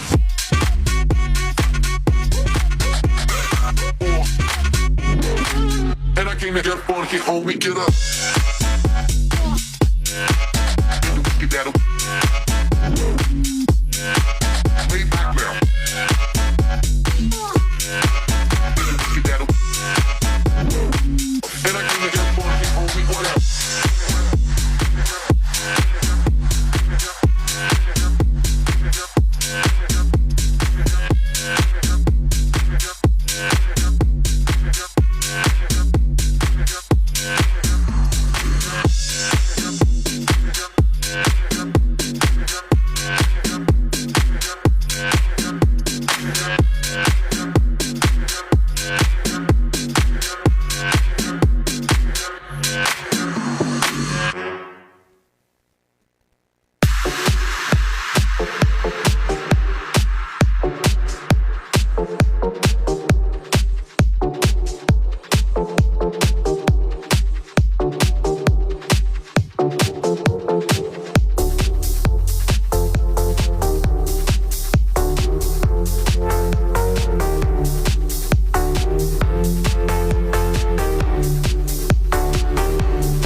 All right, attention everyone. We have one more presentation today.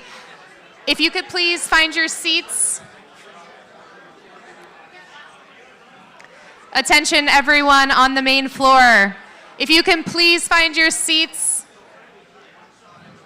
We have one more presentation by Noose Research. Please welcome to the stage Dylan Rolnick from Noose. Give him a round of applause. Excuse me. First on the podium. Thanks. Yeah.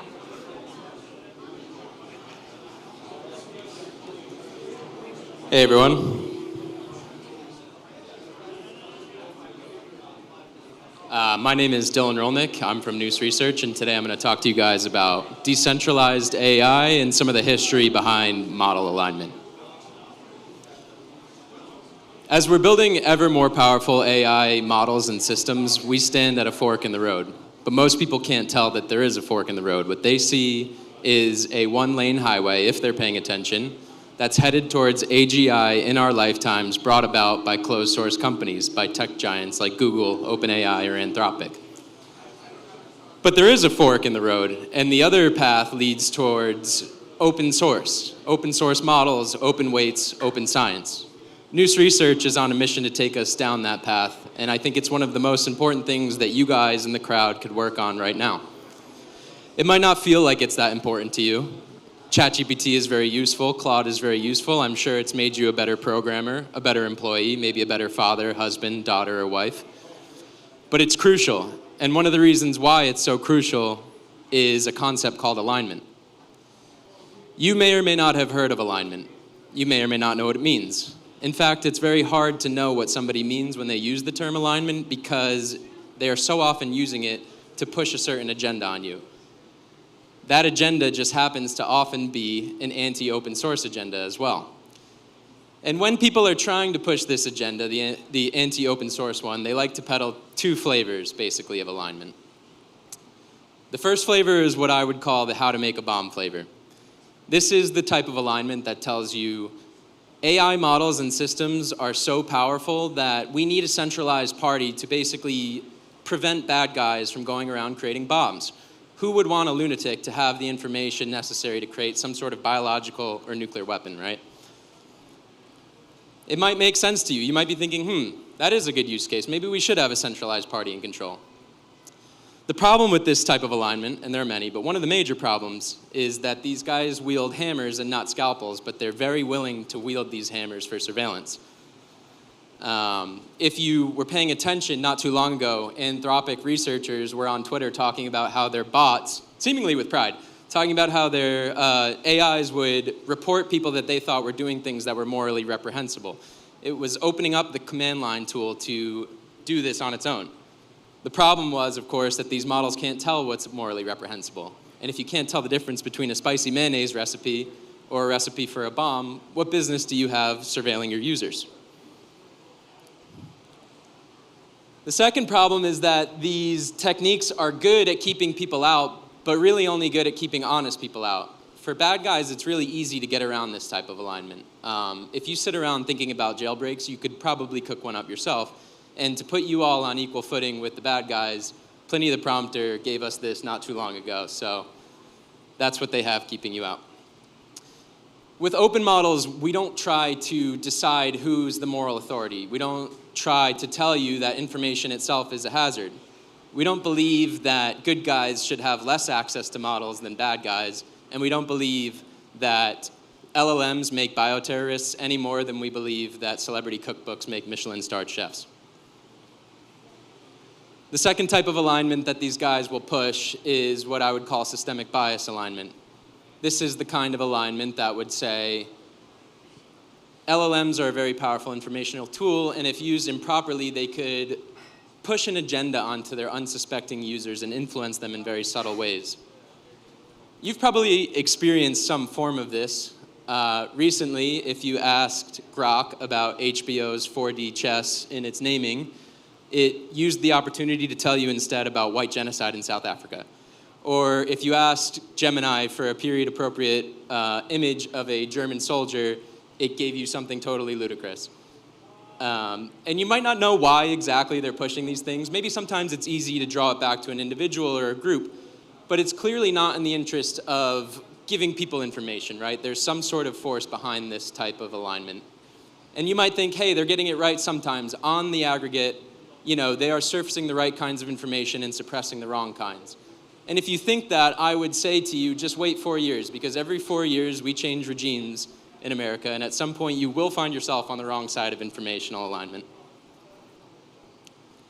But the true history of alignment, the one that I want to talk to you more about today, is actually more direct and more interesting.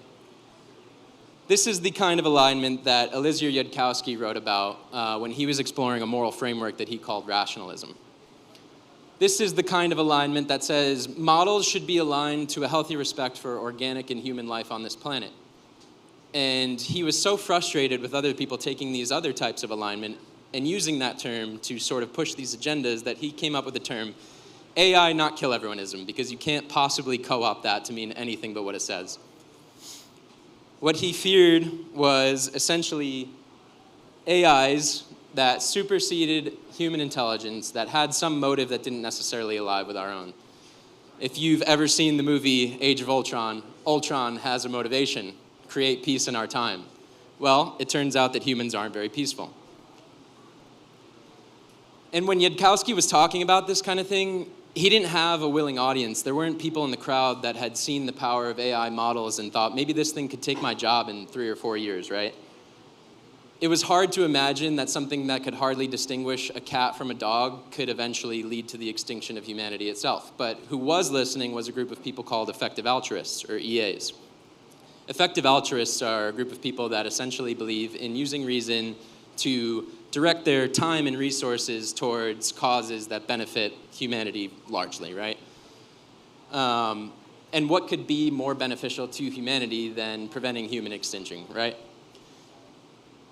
In a twist of irony, though, the very desire to control and prevent this type of scenario led to the creation of AI as we know it. It accelerated to the point where we are talking about AGI in our lifetimes. Effective altruists heavily funded Yudkowsky's work. Open philanthropy is responsible for giving something like 98% of all effective altruist funding. The guy who runs Open Philanthropy is married to a woman called Daniela Amode. Daniela Amode is the sister of Dario Amode, and Dario Amode, of course, co-founded Anthropic and was a core researcher at OpenAI. Similarly, Ilya Sutskever and Elon Musk met at an FLI event. FLI is a group that is funded, again, by Open Philanthropy to evangelize Eliezer Yudkowsky's work. After attending one of those talks, these two were so inspired, again, by the message that they went on to found OpenAI.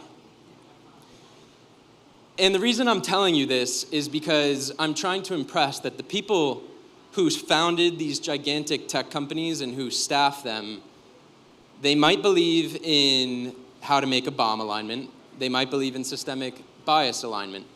Many of them certainly believe in AI not kill everyoneism. And so you might be thinking to yourself, why would somebody who believes that this is so dangerous be working on this problem? Why would they be working to make this thing happen in their lifetimes? And the answer is because they are the intellectual elites. They believe that they can create this thing and they can harness this power, but you can't. They're sort of like Lenin's Communist Vanguard Party. Lenin's Communist Vanguard Party was an admission that in a communist society, somebody does have to rule. And it's sure as shit not going to be the people. And you might be thinking, wow, this is pretty bleak. What can we do? Why would we want a society where this powerful tool is created, manipulated, and used by these centralized parties? Well, I'll tell you, there's only really 2 things we can do. The first thing we can do is stop. We can bomb all the data centers. We can outlaw matrix multiplication, stop teaching calculus in college, and that would solve the problem. That's what Yudkowsky wants, and I will admit that it is a rational thought, but it's not a practical thought. China's not going to stop, the closed labs are not going to stop, and this is not the Akash Do Not Ship conference. So what can we do is we can outrace them. We can accelerate beyond them. Remember, there is a second path. It doesn't look like it, but there is. And there has never been a better time to go down that second path than right now. There's a flourishing group of people working on open systems. Some of you in this room working on open systems to make this happen. We at Noose Research are dedicated to getting us down that second path. In pursuit of that, we created the Psyche Network. The Psyche Network is a pre-training network that right now is training a 40 billion parameter. It's about 500 billion tokens through a truly global distributed run. At Noose, we sat there and we thought about this. We thought, like, you know, open source needs to be able to have base models, right? Because base models are important. And the only way to train base models is to have a bunch of GPUs. And there was a single bottleneck that was keeping all these GPUs in the hands of centralized players. That bottleneck is basically bandwidth. When training a gigantic model, you have thousands of accelerators, GPUs, under the same roof, interconnected to blast terabytes of data back and forth every minute. If you can reduce that, you can solve this problem. So at Noose, we reduced the amount of bandwidth during training by 4,000 times. Now 2 nodes across the globe are as good as 2 nodes in the same room with expensive interconnect. The best part of all of this is that it's all open. There's nodes across the globe, like I said, participating, and each of them has a copy of this model. Furthermore, the model is uploaded to Hugging Face every few hours. If you went on Hugging Face right now or you went on the website, you could download this model, or you could even use it inline on huggingface.com, inference it, see what it's doing. If it's acting strange, if it's deceiving its users, there's 8 billion pairs of eyeballs around the globe that'll be able to identify that. And the best way to expose rot is to shine a spotlight on it. And yes, we have a tool that might let us train some models, but it really doesn't matter unless we are training the best models, right? Like, nobody's going to use AI just because it makes them feel a little bit better. So the good news is reinforcement learning is a technique that's extremely amenable to a distributed setup and to an open source setup. At News Research, we also worked on an open source repository called Tropos, which is basically a tool that lets you build reinforcement learning frameworks. Reinforcement learning is a very old concept in AI training, but one that has recently become popular again as extremely effective. It's basically the idea that you could give an AI a task, and if you can verify whether that task was done correctly or not, you can let the model figure it out for itself, basically, and then train on that over and over again, improving the model. Since we released the Tropos 2 months ago, we have something like 1,200 different tasks that you can use. If you fired up an Akash node right now, you could run a Tropos, you could generate synthetic data for a pre-training run, you could fine-tune an 8 billion parameter model. It would be not very difficult. You can also use it to benchmark. If you want to measure a model's performance against some task that we have in the Tropos library, go ahead and do it. And if you're feeling especially adventurous, please contribute back. And you're also probably sitting there thinking like, great, okay, we've got a couple of tools, they seem promising, but what we don't have is scale. The big guys all have a ton of scale. I'm here to tell you that that's not necessarily true. There is a surprising amount of compute sitting idle in data centers all over the world. And that number grows. Every time a big lab breaks ground on a new data center, they're creating underutilized GPUs that we can tap into if we create the right incentive structures. There's something like 8,000 H200s upon a cursory glance sitting in data centers around the world, available on decentralized platforms. With that amount of compute, with half of that amount of compute, you could retrain DeepSeek R1 in 500 hours. Very doable. And if you're working in crypto, I'm sure you're not a stranger to the power of open incentives coupled with hardware. Bitcoin is perhaps the best example. And the best news of all is that if we have these tools, these technologies, if we have access to scale, we certainly have the talent to take advantage of it. There is no better recruiting ground than open source software. When trying to hire in an HR department for a closed company, you have to do your best. You make a pledge that you're going to take somebody regardless of their pedigree and just hire them on merit alone, but it's not as easy as it sounds. In open source, the work speaks for itself.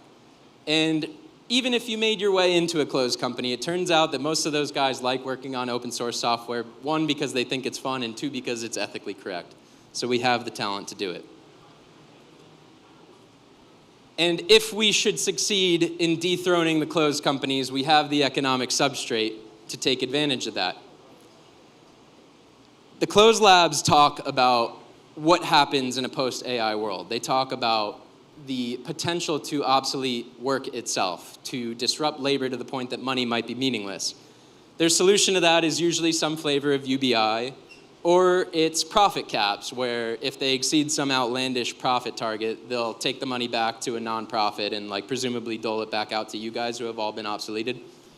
The good news is in crypto, we have the economic substrate to own AI itself. We have the ability to incentivize researchers. We have the ability to bring node operators online and pay them.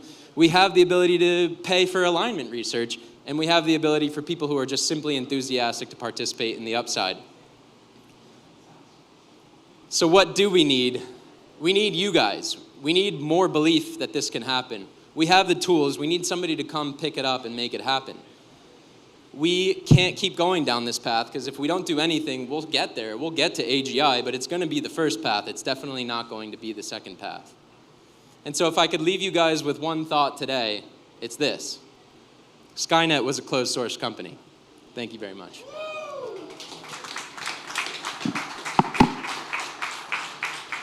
All right, thank you so much, Dylan. Always love a news presentation. Can we do a round of applause for all of our speakers here today? All right, that actually concludes Akash Accelerate 2025. I'm so excited. 2 notes for housekeeping. There is going to be an Aperol Spritz wall over here. So you guys can all move towards that side as we clear out the chairs and bring in some tables for the happy hour that's going to be starting in just a few minutes. So anyone downstairs, please make your way upstairs for some Aperol Spritzes, and we will begin the happy hour in just a few minutes. Thank you.